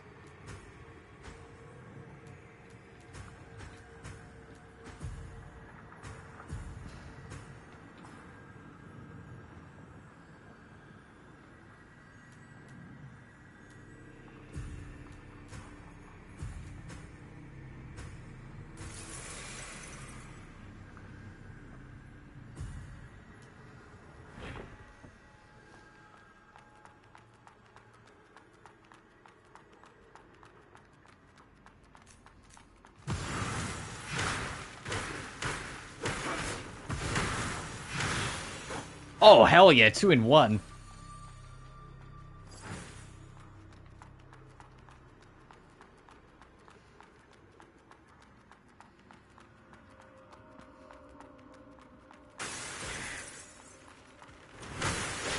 Uh-oh.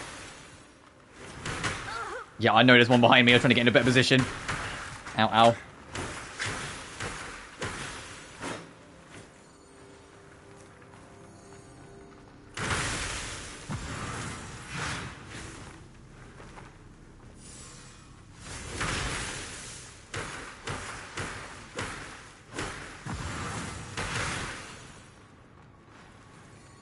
To the marketing department, based on reliable information, the Elysium servers will be updated to version 6.3.2 after the maintenance of the 19th of the month. Analysts predict a significant devaluation of our real estate holdings with a projected drop of over 45% within a week. The board of directors proposed selling all real estate associated with the new version at the maximum discount of 20% on all next trading day and utilizing funds for sounds like business. The pilgrims. They are gathering together. Oh, is this, hey, use your thing.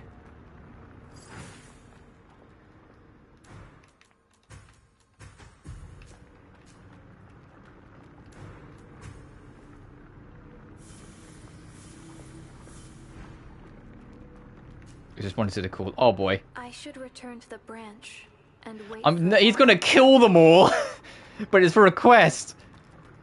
Oh, okay.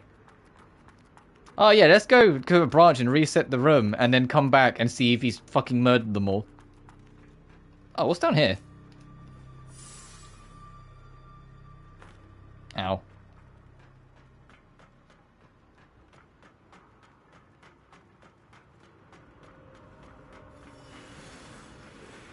Are you that one from earlier?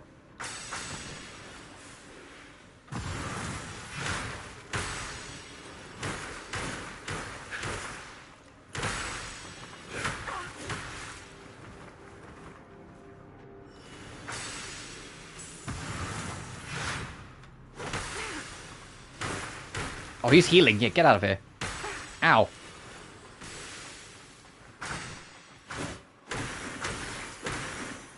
Get out of here. Yes, you are that one from earlier. We gotta. Because that's where we fought the big guy.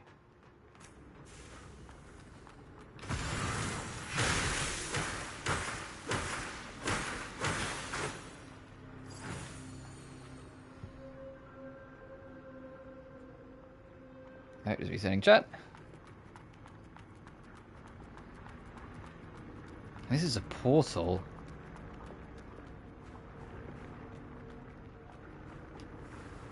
Do I want to find out where this goes? Oh boy, it's a load screen.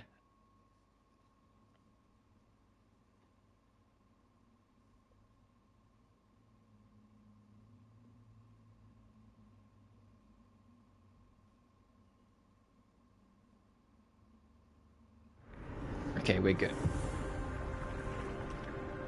Do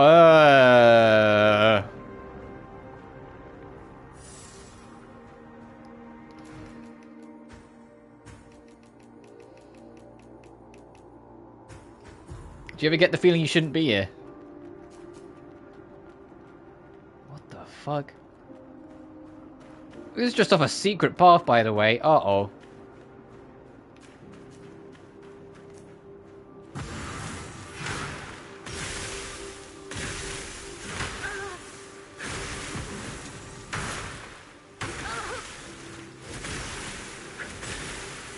Okay, this is... You guys are annoying me. You're in awkward positions.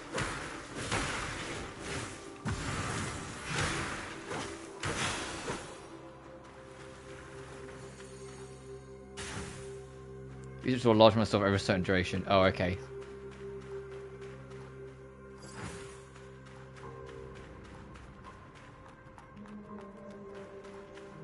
The fuck is that? Oh, that's another one of those guys before earlier, but this one's got like holier than thou energy on about him.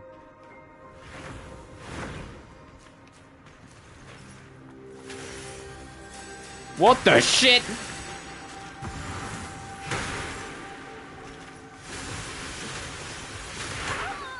Oh, fuck. Hey.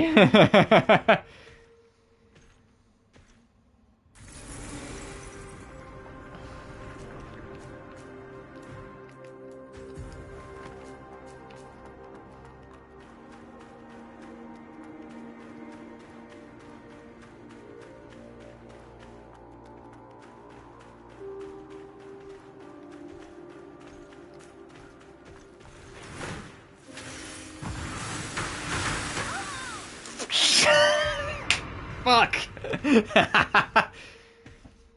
Went in for one strike and got annihilated.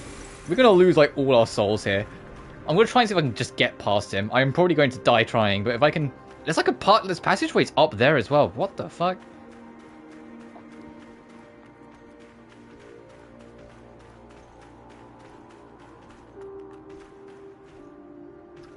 I'm gonna hide, actually. I'm gonna stay here, wait for him to turn around and go the other way. So how are we doing, chat room? I'm, like, fearing for my life.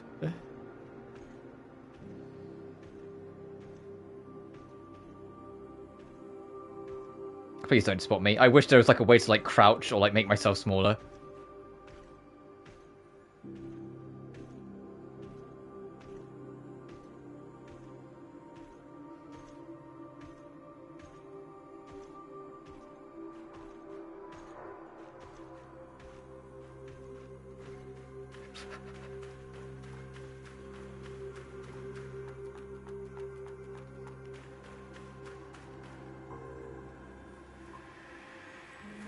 Oh, there's a branch here that gives me a bit more confidence to try fighting it because because then I'm not losing souls.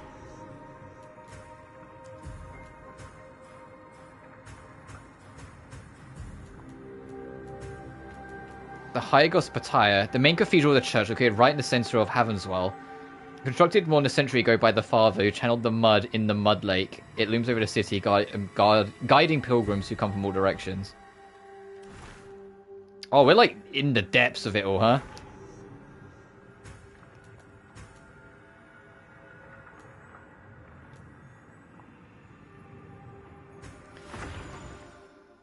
Let's get out of here. Let's go see the thing with the old bell. Let's go look around, and then we'll consider coming back. But yeah, that's a secret area that it's like, hey, only come if you're brave.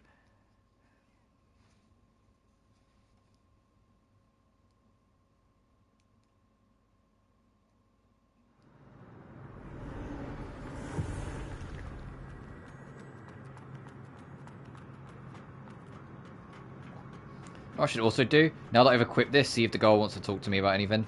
We also need to go down there at some point. There are so many places to check out.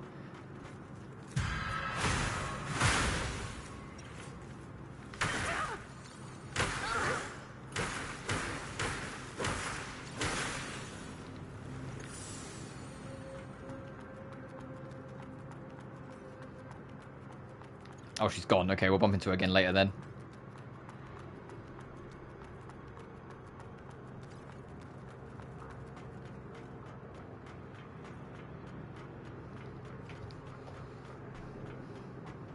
Alright, let's go find out if there's like any survivors, if the old guys just destroyed them all.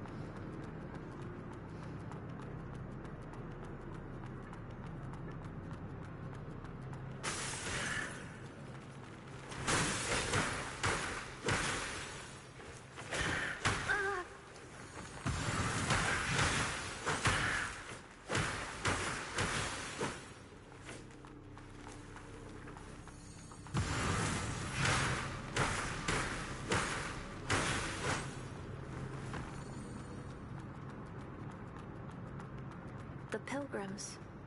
They are gathering together. Oh, is it because I left and died? Did it reset? Hang on.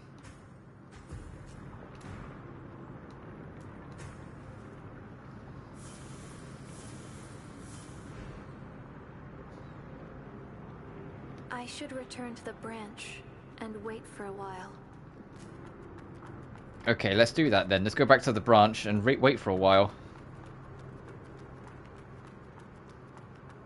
Instead of going off into another, like, spiritual realm.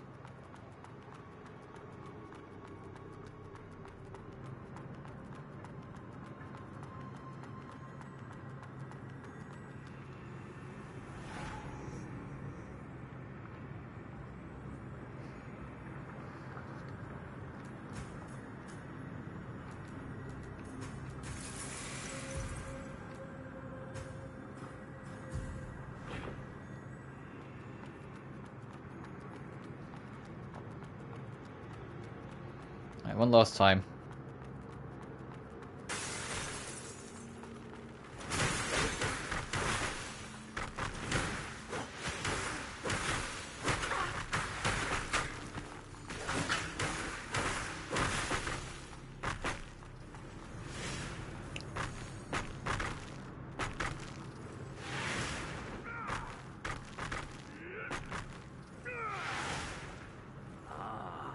It's you. Oh, not bad for your first time. 3,000 crystals, thank you. Your payment. By the way, did that bell make any noise? No, it didn't. All right. Let me know if it ever makes a sound. Is this a part of the commission, too? Yeah. And the pay is even better. Well then, see you next time.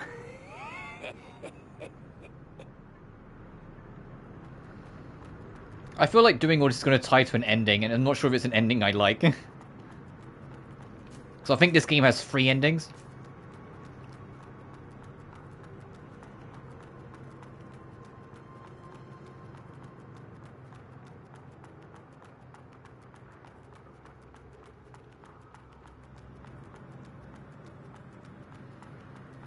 Wait, let me go back to that Holy Land now. I know we just got 3,000 souls, so I've got shit to lose, but I want to test my luck.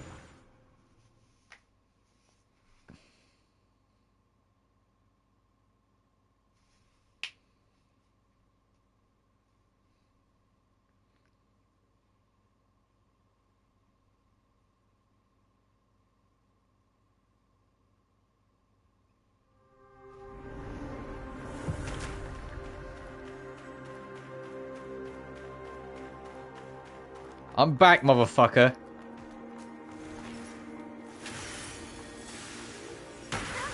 God, he comes in like ferociously. I'm dead. I went to heal. Ooh.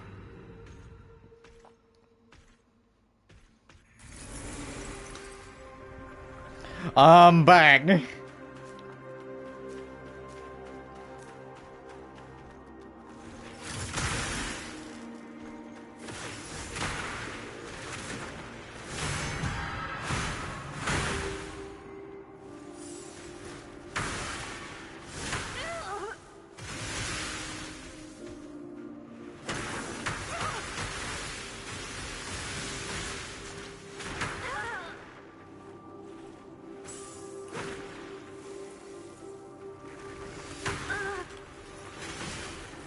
It's all about his fucking magic. Oh, I thought I had that parry. Damn.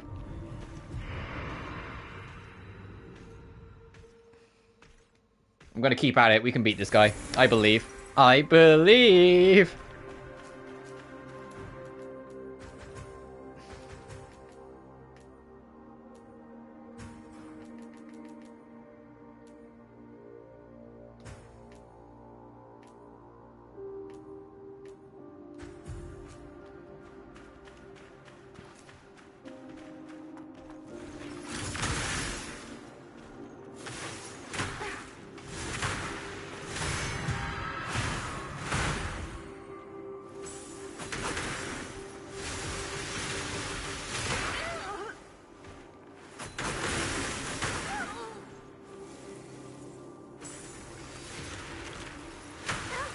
Fucking hell.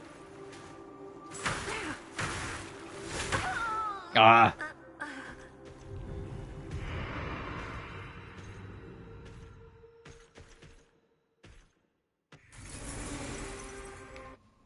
Up. So resetting headset again.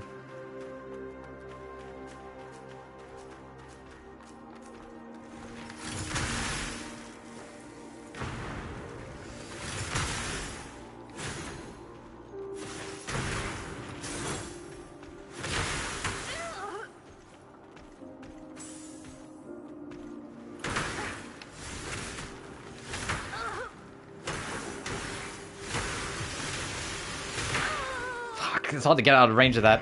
This guy is vicious! Yeah, this is clearly like secret area. You were supposed to come here later, but I'm stubborn, so I want to try and do it.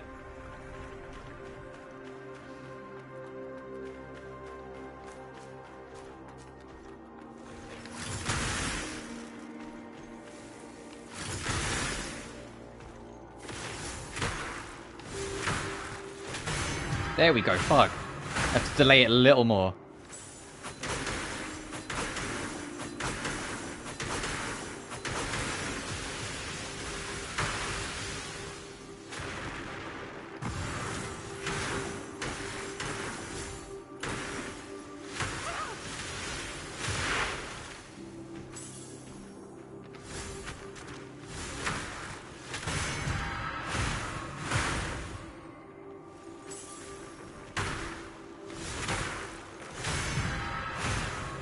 Can't keep trading like this just to try and get the fucking parry.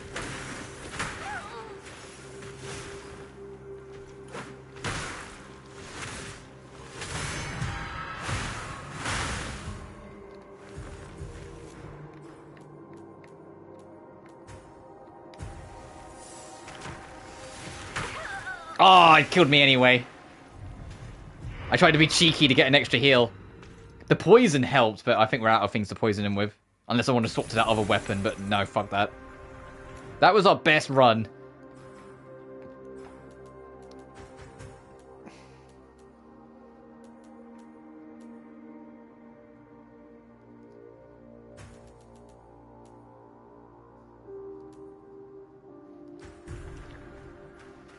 Let's try this again. Again!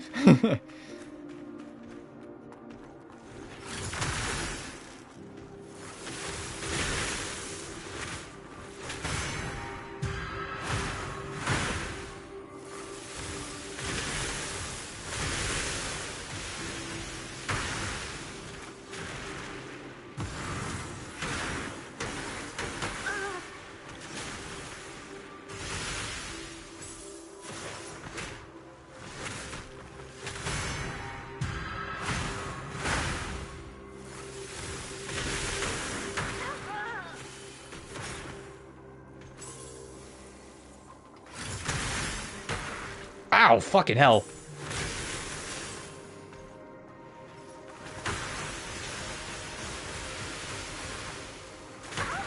I'm dead. Wow, that just kills you if it hits, huh? Fuck. Okay, we're getting there. At our level, at least, it just kills you if it hits.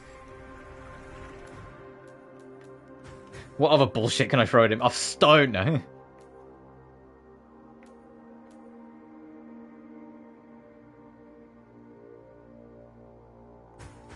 I don't think this will work on him. I think this is like too specific.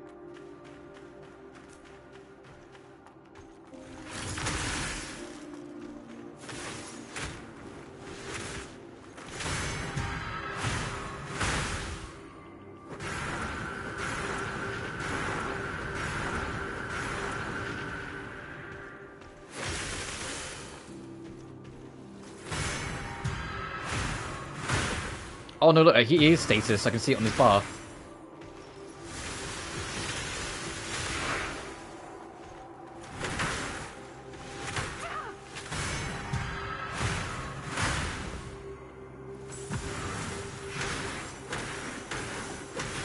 We got him.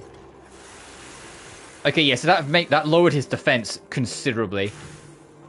Adapt fragment, advancement main seal, an exquisite material for weapon enhancement. Nice. And we got 6,000 souls, so we got double what we lost.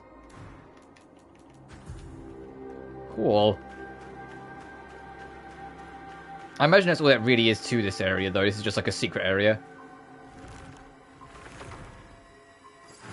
Holy Ritual. A long sword used by the church's elite guards. That requires an insane amount of spirit. Cool. So it's a magic-based weapon. I'm good, thanks.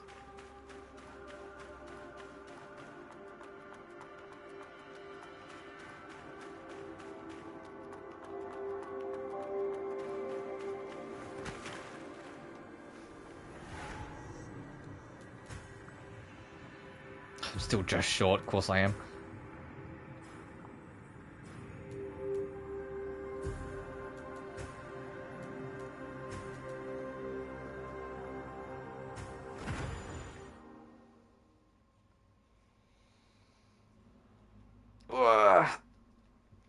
Stretching again, sorry. I told you I'm tired. I just said I just did not sleep that well, got too hot. So I'm stretching a lot more.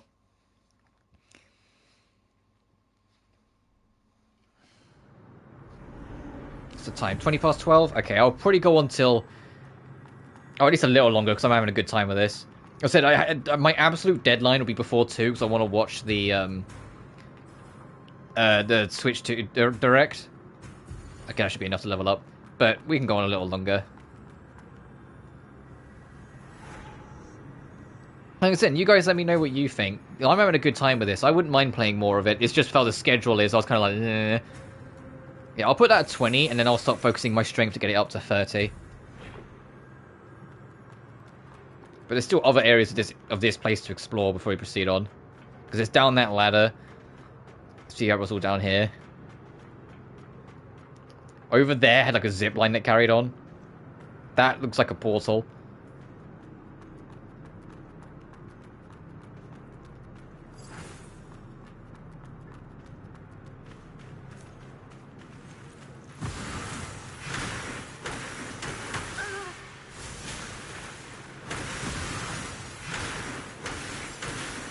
So I just fought the big version of you. I don't want to hear it from you guys. Oh, this portal's not active. Okay. Ingestion. An elite normal seal that additionally boosts sync rate by moderate amount upon defeating an enemy. Ooh.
Shepherd's tag.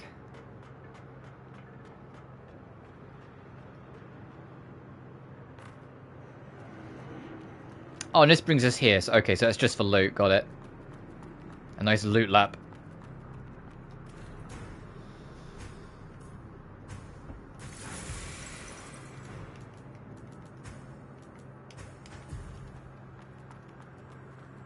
We get this, reset us, and then we will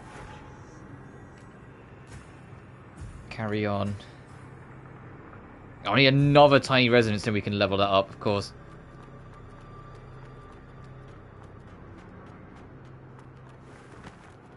What's with these little statues? I saw it in the corner of my eye, like every now and then.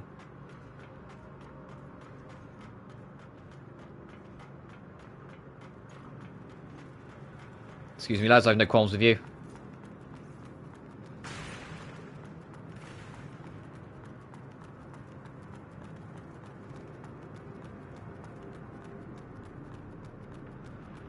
Yes, where does this go?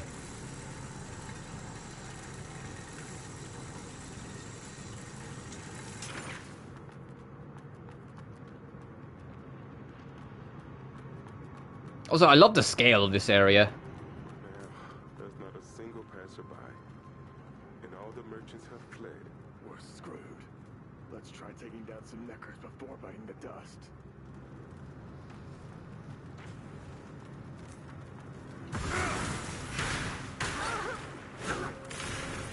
Oh, there's a whole fucking family of you here, huh?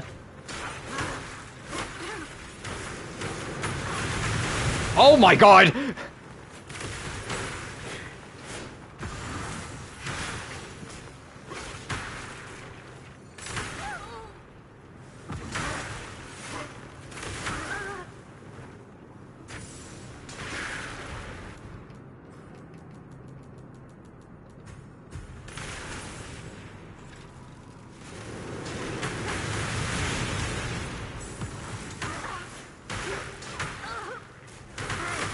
Oh my fucking god, this... Hey.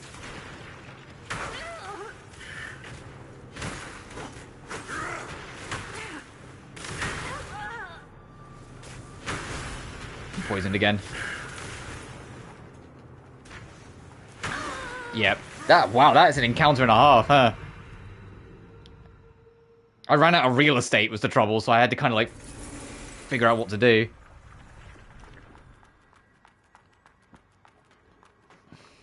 Well, son of a bitch. Alright, let's do the run back, the salty run back. It's better they were poison as well, just to add like an extra layer of pain. That's why I don't use poison weapons. It's the enemy of our enemies.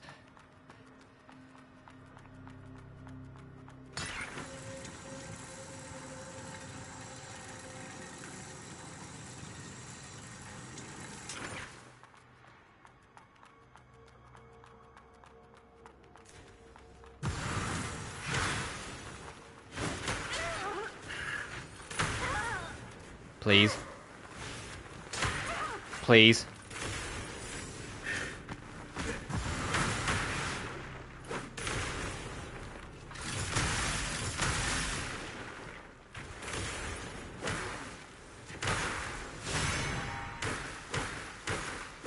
Thank you. No, it's just you. Did I just get missiles as a spell?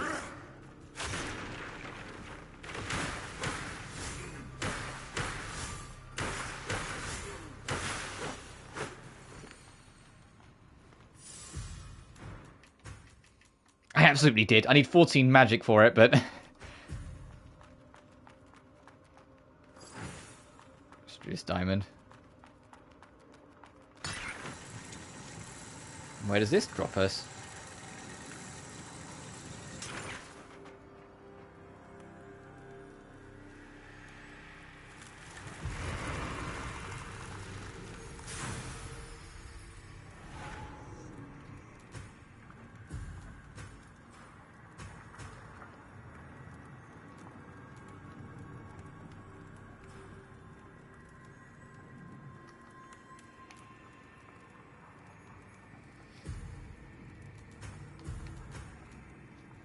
So we'd need, what, 3 levels of spirit to get that? So for that, to use that one spell, I think it said 15.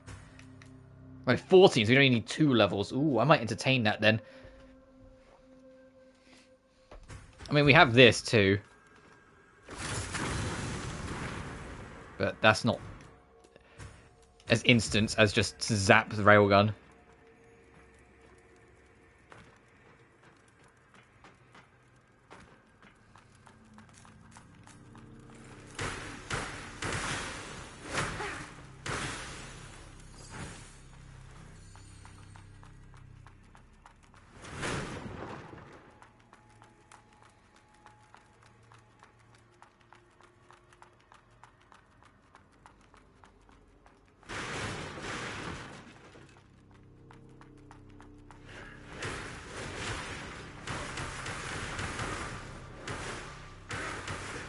They're infighting. Big guys seem to be winning. Let's third party this.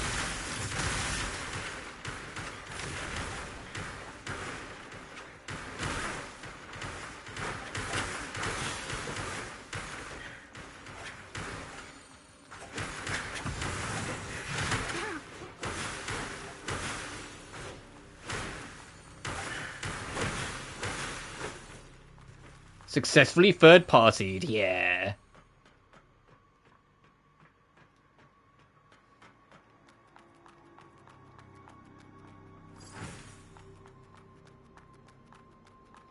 Oh, these are all to come back, okay.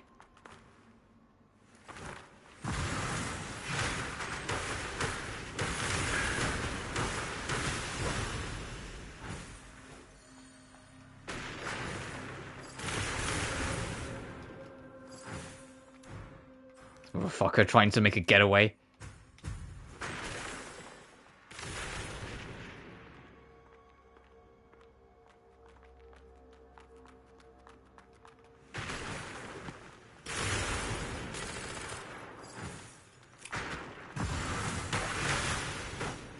Out of here, I heard him with his fucking Uzi.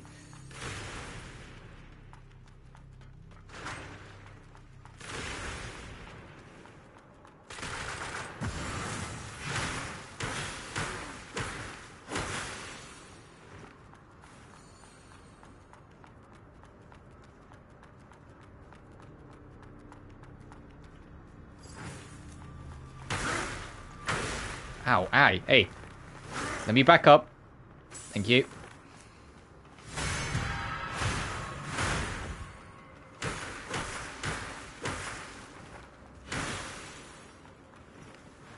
Marshall, just like I worried, those Grey Rhino caravan folks are taking advantage of this situation. During the delivery, their people mentioned raising the price of next batch runs by 30%. We must get rid of the Takamagahara guys as soon as possible, or we won't be able to sustain such outrageous expenses. The monks in the east have been casting greedy eyes on our resources for a while. It's time to take a full-scale attack.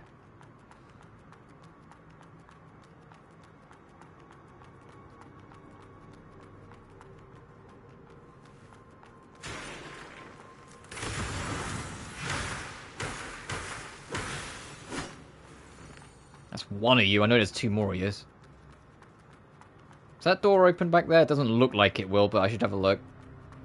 It's locked. Of course it is.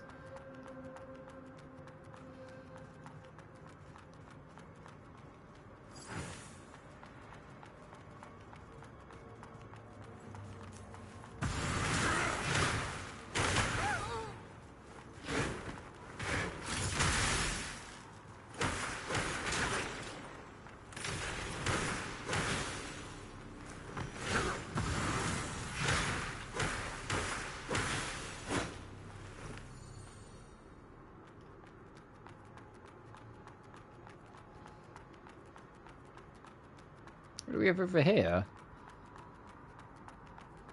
Oh, another rest point, huh? Okay. Osprey hat.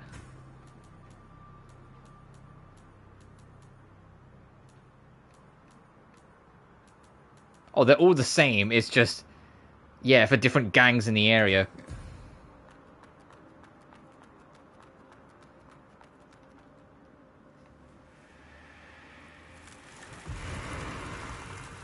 I feel like I've missed a shit ton in this area. It feels like these are very big areas. Still short.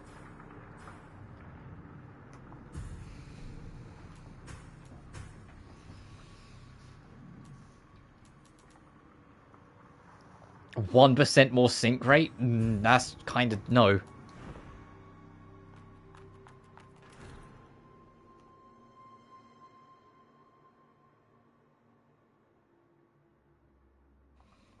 Oh, sorry. Oh, hey, you can buy the maid outfit here. The pre-order bonus. Okay, so it's the pre-order bonus, you just get it early, but you can straight up buy it now here.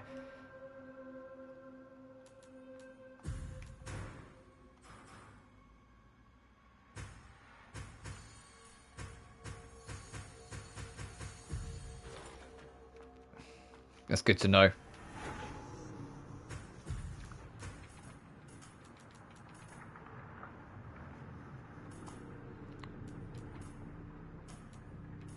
Do I really want to try the fucking missile storm, though?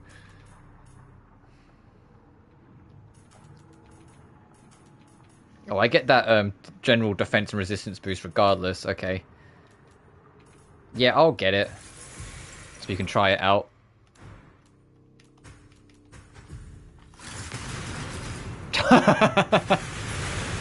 Alright, I can see the appeal. I think that would be... We'll mess around with this for a little while. Oh, I haven't got anything to cultivate in a while, have I? Let me have a look. I don't think I have. No.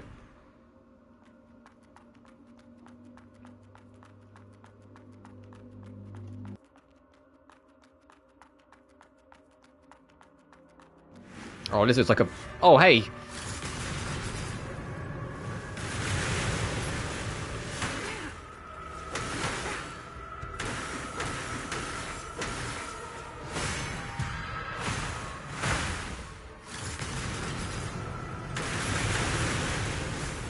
Okay, I kind of like the missile storm already, actually. This was worth getting. What the fuck?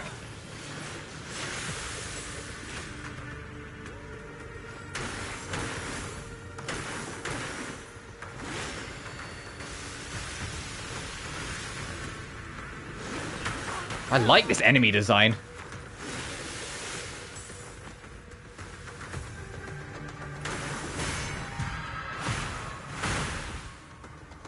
Missile! Oh, and I got another parry in the chaos. Hell yeah. Missiles! And another one! Missiles! Get fucked! Oh. Oh, that was, yeah, okay, I like this weapon.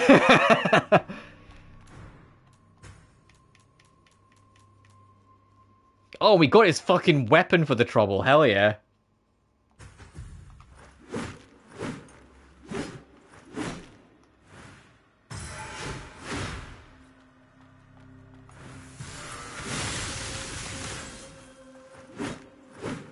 Ooh, okay, I'll equip this back on for now, but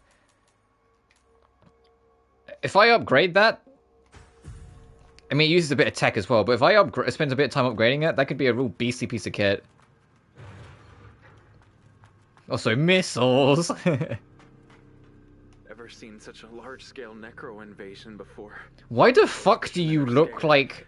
Yet those pilgrims are still going to the lower level. What's his name? The main villain of Silent Hill 4. Church guards really defeat those necros? Just start talking to me about dolls and the 21st killing, huh?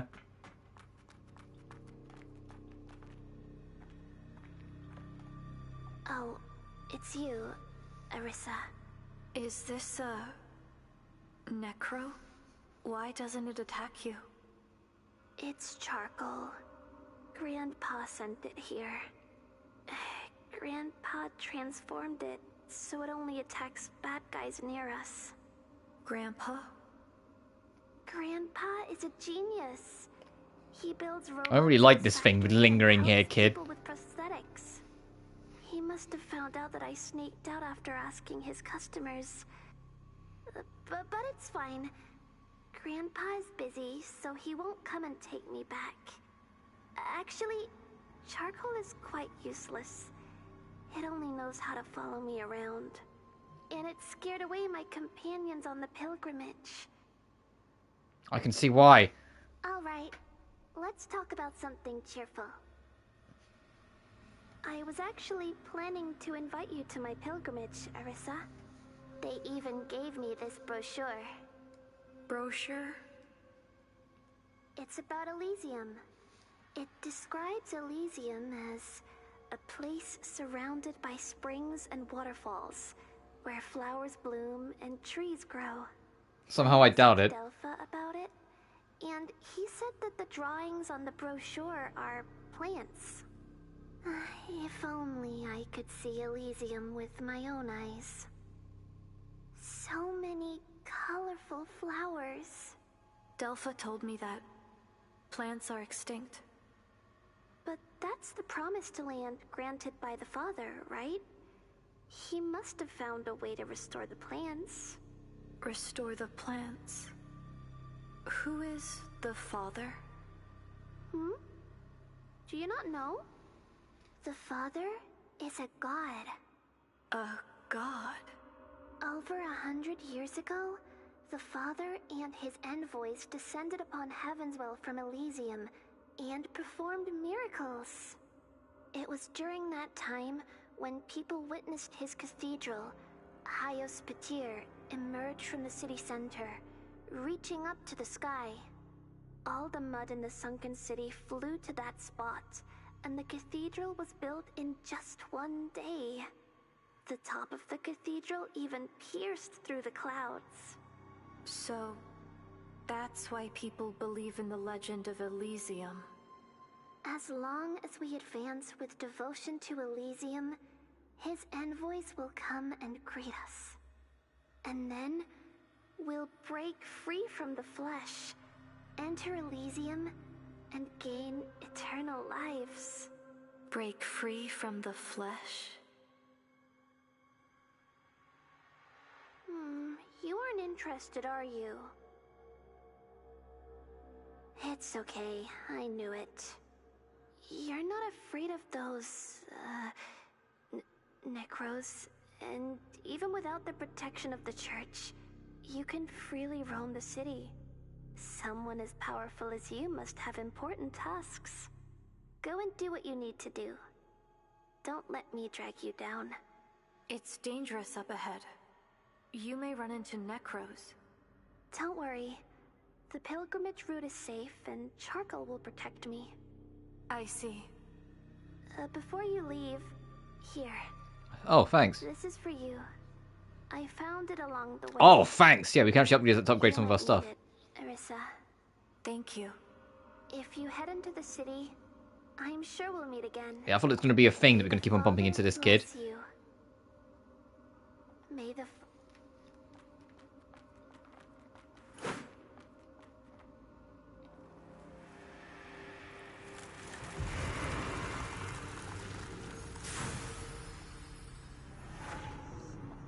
And she's gone.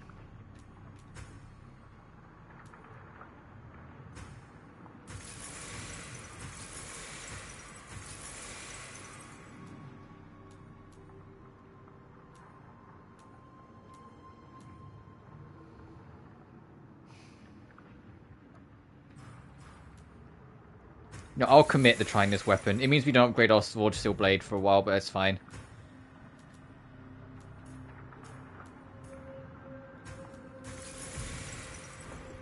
I mean, to be honest, we have 2 weapon slots. I can equip both.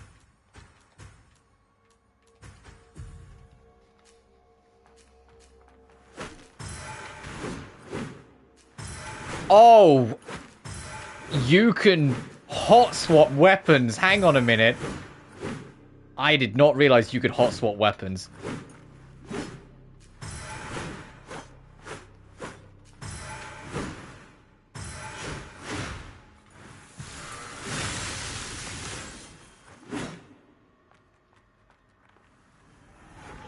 I didn't realize you'd actually have both of them equipped at any given time. Alright. I think I have to be careful of is that this thing is slower.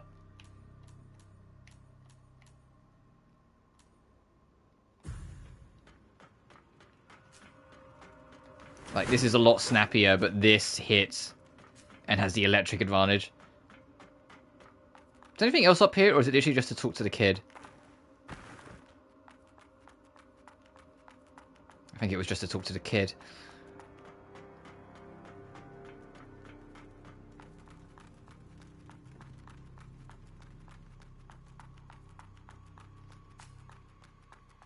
Oh, another lift.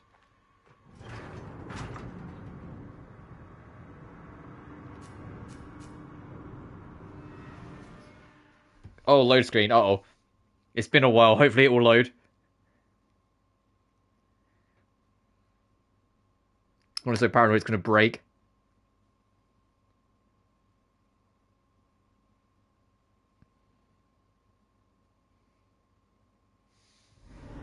Okay, nice.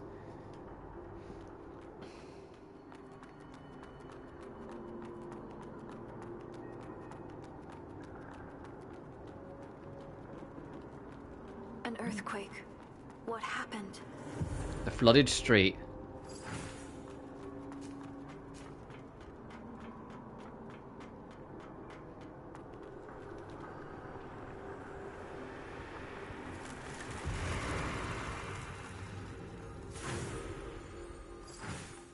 Soil flooded street. Delivered this to Delphi to aim in soil research. You're a blader? How rare. It's been ages since I've seen a newbie. Erica Lindbeck? What's yours? Jesse? From Final Fantasy VII Remake? Futaba? Persona 5? Margilu? Tales of Berseria? I recognize that fucking voice anywhere. How you doing? I've been in Heavenswell for over 2 decades. So I guess you could call me your senior. You can do that deeper voice all you want, but I recognize that voice. Branches? No. I've mostly been chasing down the Necros. Chasing down the Necros? Yeah. Rumor has it that the Necros appeared in Heavenswell over a century ago. Cool design for her, though. But there's still so much we don't know about them. It was the Pilgrims who came up with the name Necros. They believed they were the spirits of the dead, rising up to kill the living. However, once you start fighting them, you'll realize they're created by someone. Their bodies are made of mud and operated by complex spells. I see. I've been trying to unravel this mystery, but Necros are simply too elusive to track. The last time they made a big move was over 80 years ago. They wiped out the entire eastern part of Heavenswell and tainted the land. That place is uninhabitable to this day. They're always on the hunt, slaughtering humans, attacking churches, leaving destruction in their wake. No one knows where they come from, or what their motives are. Their invasion of the Sunken City is a golden opportunity to learn more about their patterns. Patterns? Look here. The walls of this building. Eventually, someone's gonna be like, "Man, you ask a lot of questions. Do you not like just think for yourself ever, Arissa?" Look closely. See the traces of disturbed soil around the edges? What does this mean? It means that there was a large hole here, which got filled in with soil and closed up. This is definitely not natural or human-made. Perhaps the Necros are moving through these self-sealing caverns. This location matches the information where the Necros were first sighted. If my hunch is right, a lot of things. What was that? Did you just see that? If I follow this Like the screen flickered or something for a second. Discover the Necros' lair.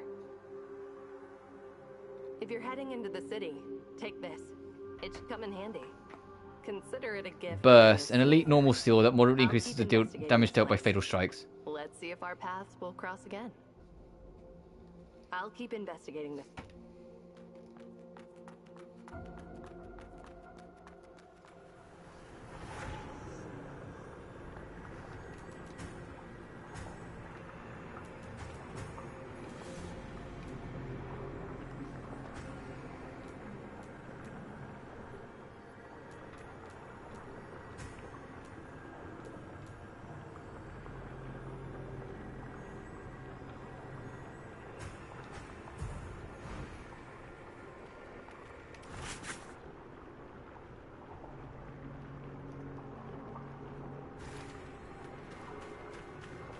Another earthquake. Shit's gonna come out the water, I can tell.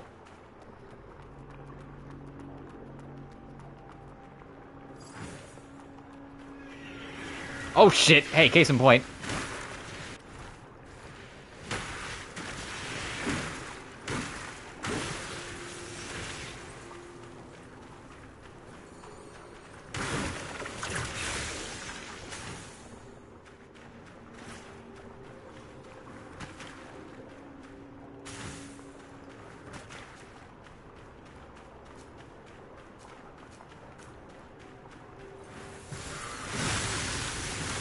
Of course you don't come into range.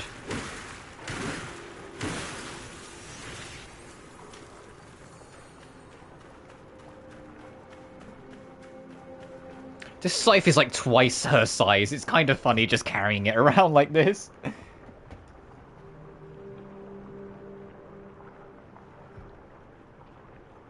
Sorry, I knocked off my phone off my desk slightly, so I'm just trying to organize it quickly. Since my phone's on charge now, so I have to... What I do when my phone's on charge is I kind of balance it a little bit, because the charger cable's at the bottom, and it's just awkward to have in my usual spot otherwise. Oh, hey, you.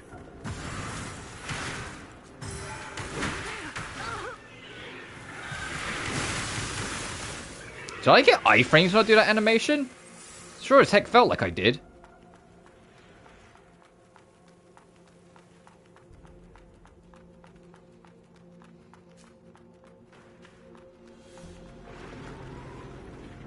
Oh, Jesus.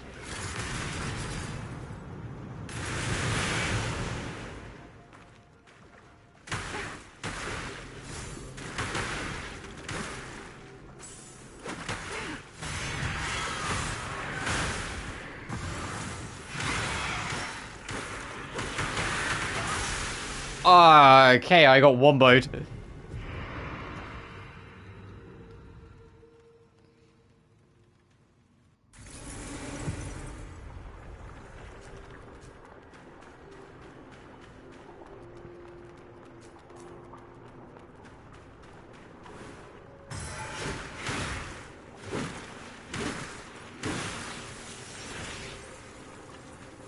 Yeah, I kind of prefer this slightly because it's faster, but I like this for the power.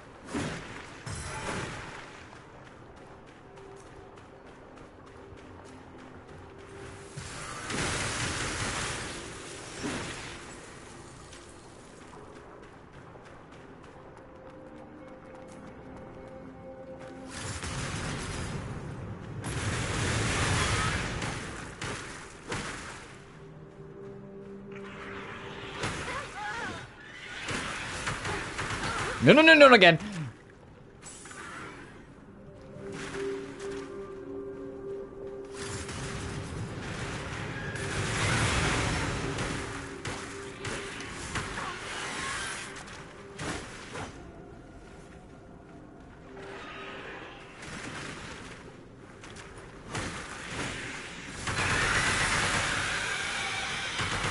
How long's your fucking stream gonna last?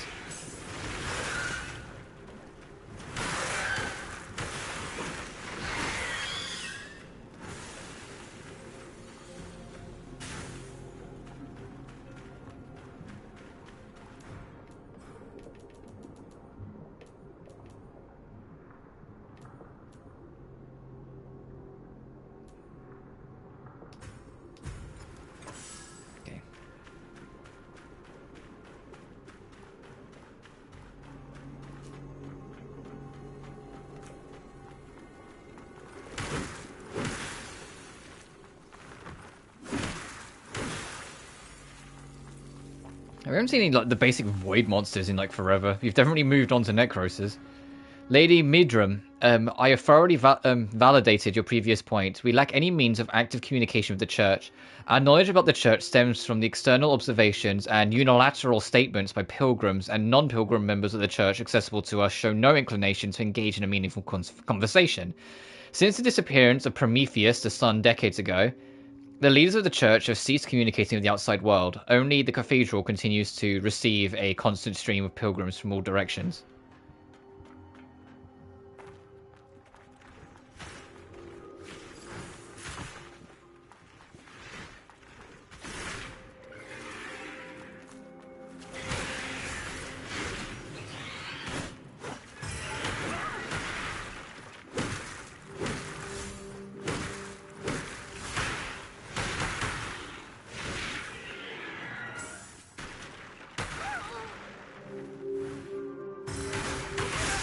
Fucking piercing.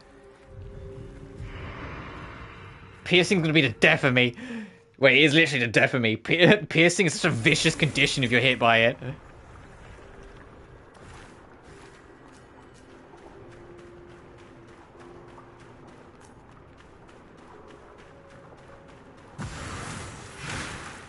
I think piercing is what's literally killing me more than the actual, like, damage of the enemies themselves after time.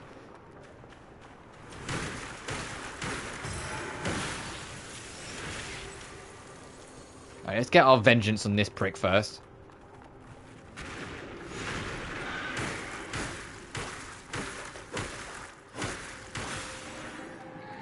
Has that other guy respawned? I hope not. I hope it would count as a mini-boss.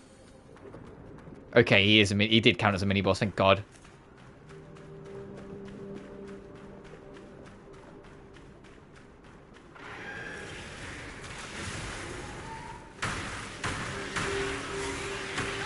Jesus Christ, do you want to calm it down, buddy? You're a fish!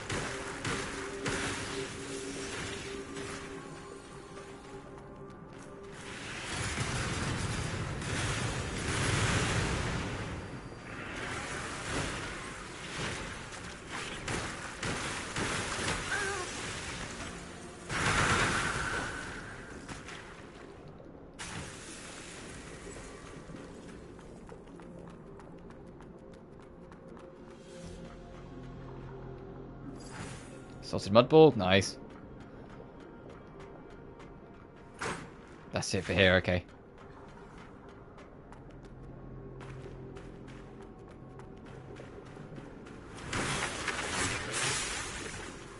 Oh, I love stacked sound effects. Oh.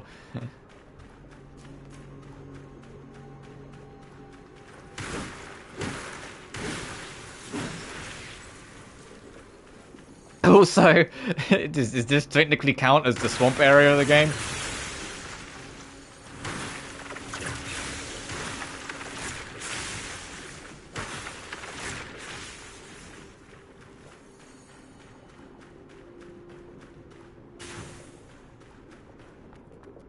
Oh god, there's a lot of you guys. Look onto the guy here, please, thank you.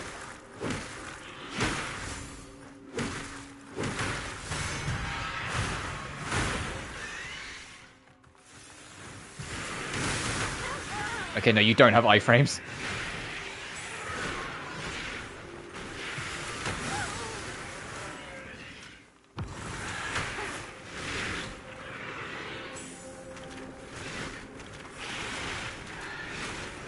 I'm very paranoid of piercing, so I'm trying to, like, get back a little bit.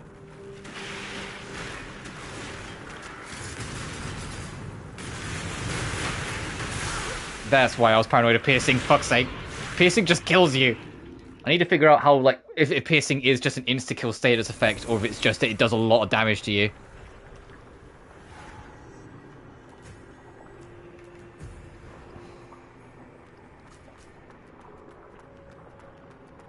We're figuring it out, though, piece by piece. I do think next rest point, I will probably wrap up this stream, though. And like I said, this might be a one-off. I might come back into it and do more. It kind of depends, like, how people take it. If people like it and want to see more, I'll do more. If not, I'll just play it in my spare time. Because I do want to play more, so it's whether I just do it on stream or off stream. If people aren't that interested, it'll be a me game, then I'll just play more of it off stream.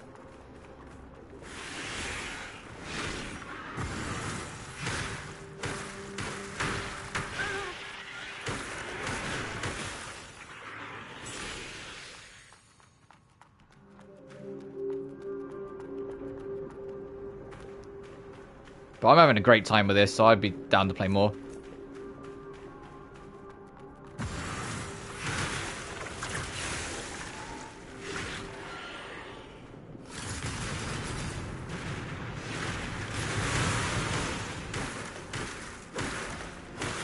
That's one. Divide and conquer. Try and lure one of them over and then, like, do it like this. When it's two of them, it gets a bit much. Yeah, you're aware of me now, eh? Come on.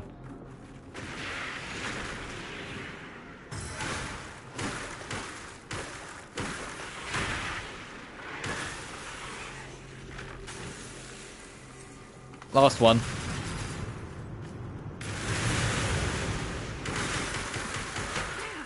Oh, if you don't have energy, you don't get the electric out of it. Good to know.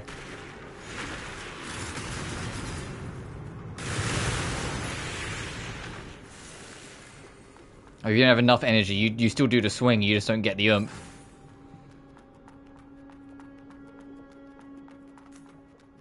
I fucking see you.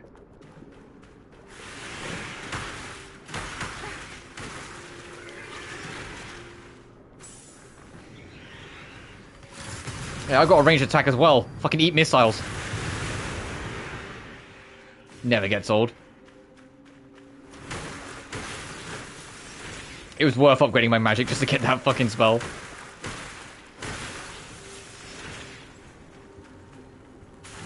I wasn't sure at first because I was so used to just like the effectiveness of the rail cannon and whatnot, but I was like, nah, let's mix it up, let's try it. I'm so glad I did. It's so good.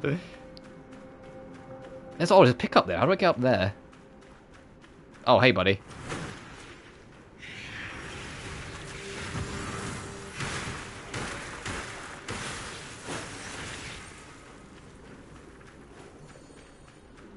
Let's look around, see if there's like an easy way up.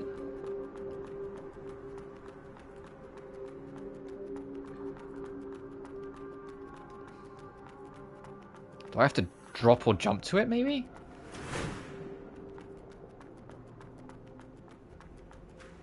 Oh, we get into it from there. Got it.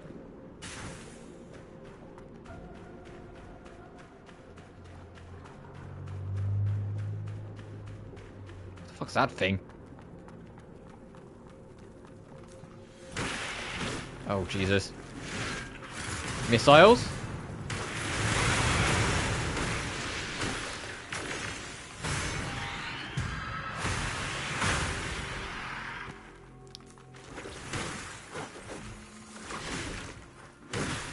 That has bigger range, so probably a better chance of hitting it.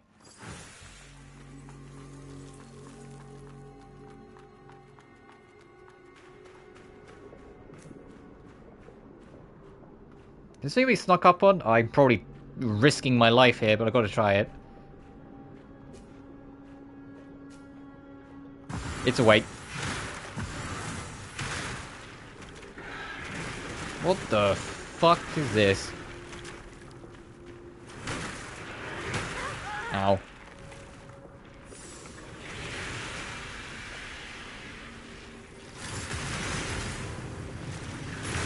You summon extras? Bruh.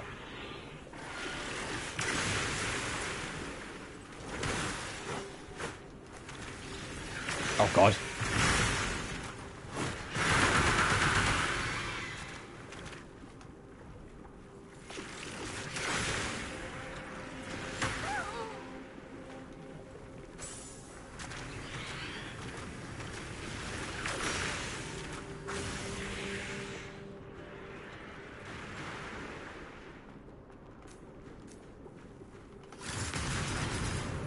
Let's get rid of the extras. Thank you.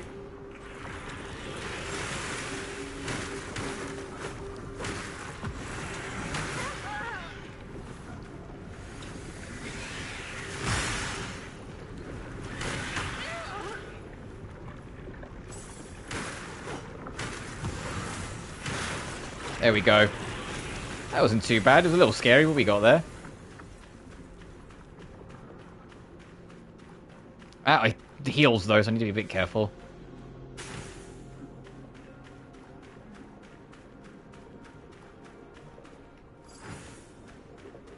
Before I go up there, what's around this corner?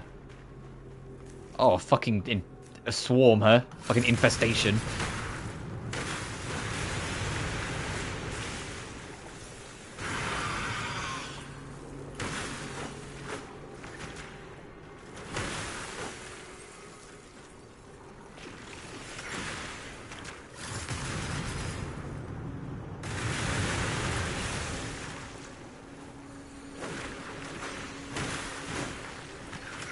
Oh!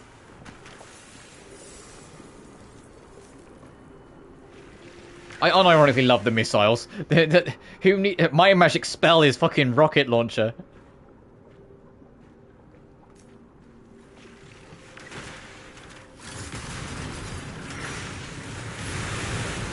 Right, there we go. Now it's just one guy on his own. I don't feel as alarmed.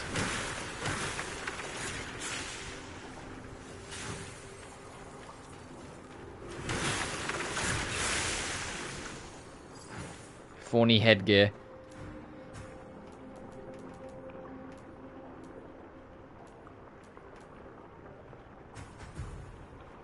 Thanks, I hate it.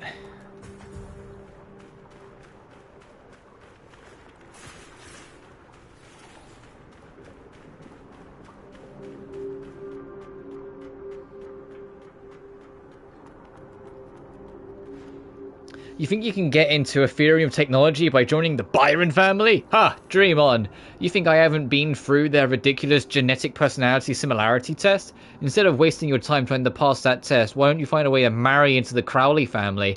Or perhaps actually muster up your feeble brain power and get accepted by a research institute?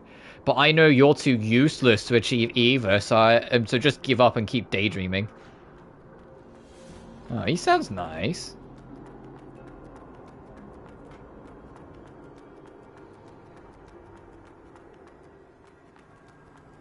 Oh, there's a shop as well. Okay.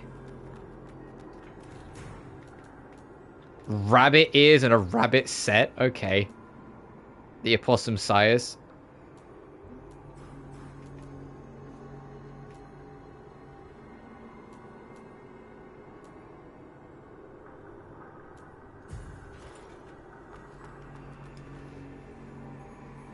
Let's do this first.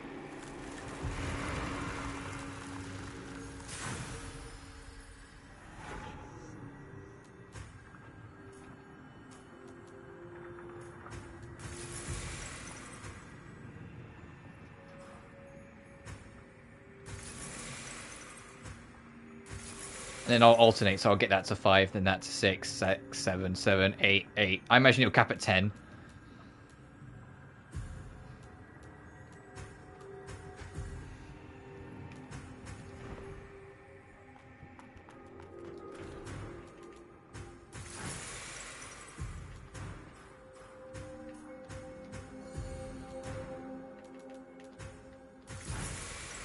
Alright, let's have a look.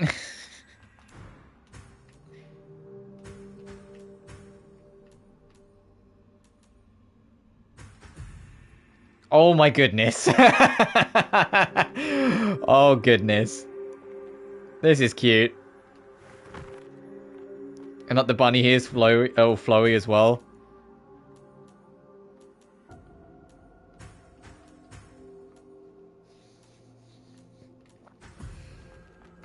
No, we look like a fucking idiot. No, I'll keep the maid hairband on, thanks.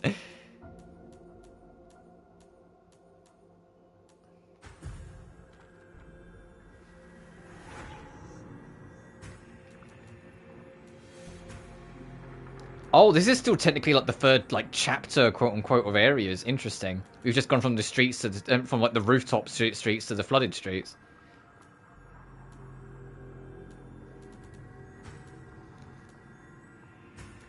I do feel like I've missed at least something in like every, maybe not Sewer Town. I think Sewer Town we basically did everything, but at least in the Outer Wall ruins going on, I feel like we've missed a few things. So I'll probably look into it in my spare time.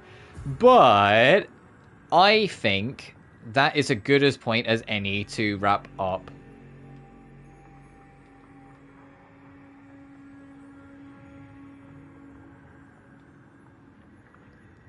The game says I'm at 50%. Damn, this game might be actually a little shorter than I thought it was. I was just looking. I've only got 4 trophies, by the way. 4 out of 39. Do you want to know what they are? Let me go find them.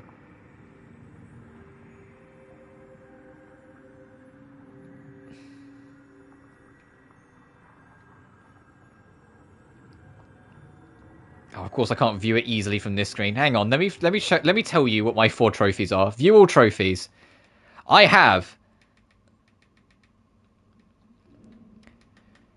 The journey begins. Bid farewell to Hysteria and embark on your journey.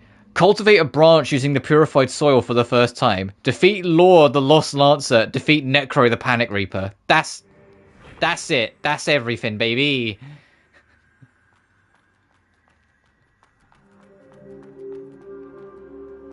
Must be opened from the other side. Who's that? But yeah, I'm going to call it there. This game rules. I'm having a lot of fun with this. Heck, I might actually just end up streaming it more just because it's fun. But like I said, I will kind of like, it'll be a one-off for now. I might come back to it maybe next week if people really like the stream and end up watching it. If not, I will just play it in my own time because I'm enjoying it. So I'll just keep playing. I'm going to keep playing it regardless. It's just whether I do it on stream or off stream. But I digress. Thank you so much for watching. Remember to like and subscribe if you haven't already. It genuinely helps this channel grow. Additionally, you can find my BlueSky and Patreon in the description of every single video. Thank you so much for watching, and I'll see you next time. Peace.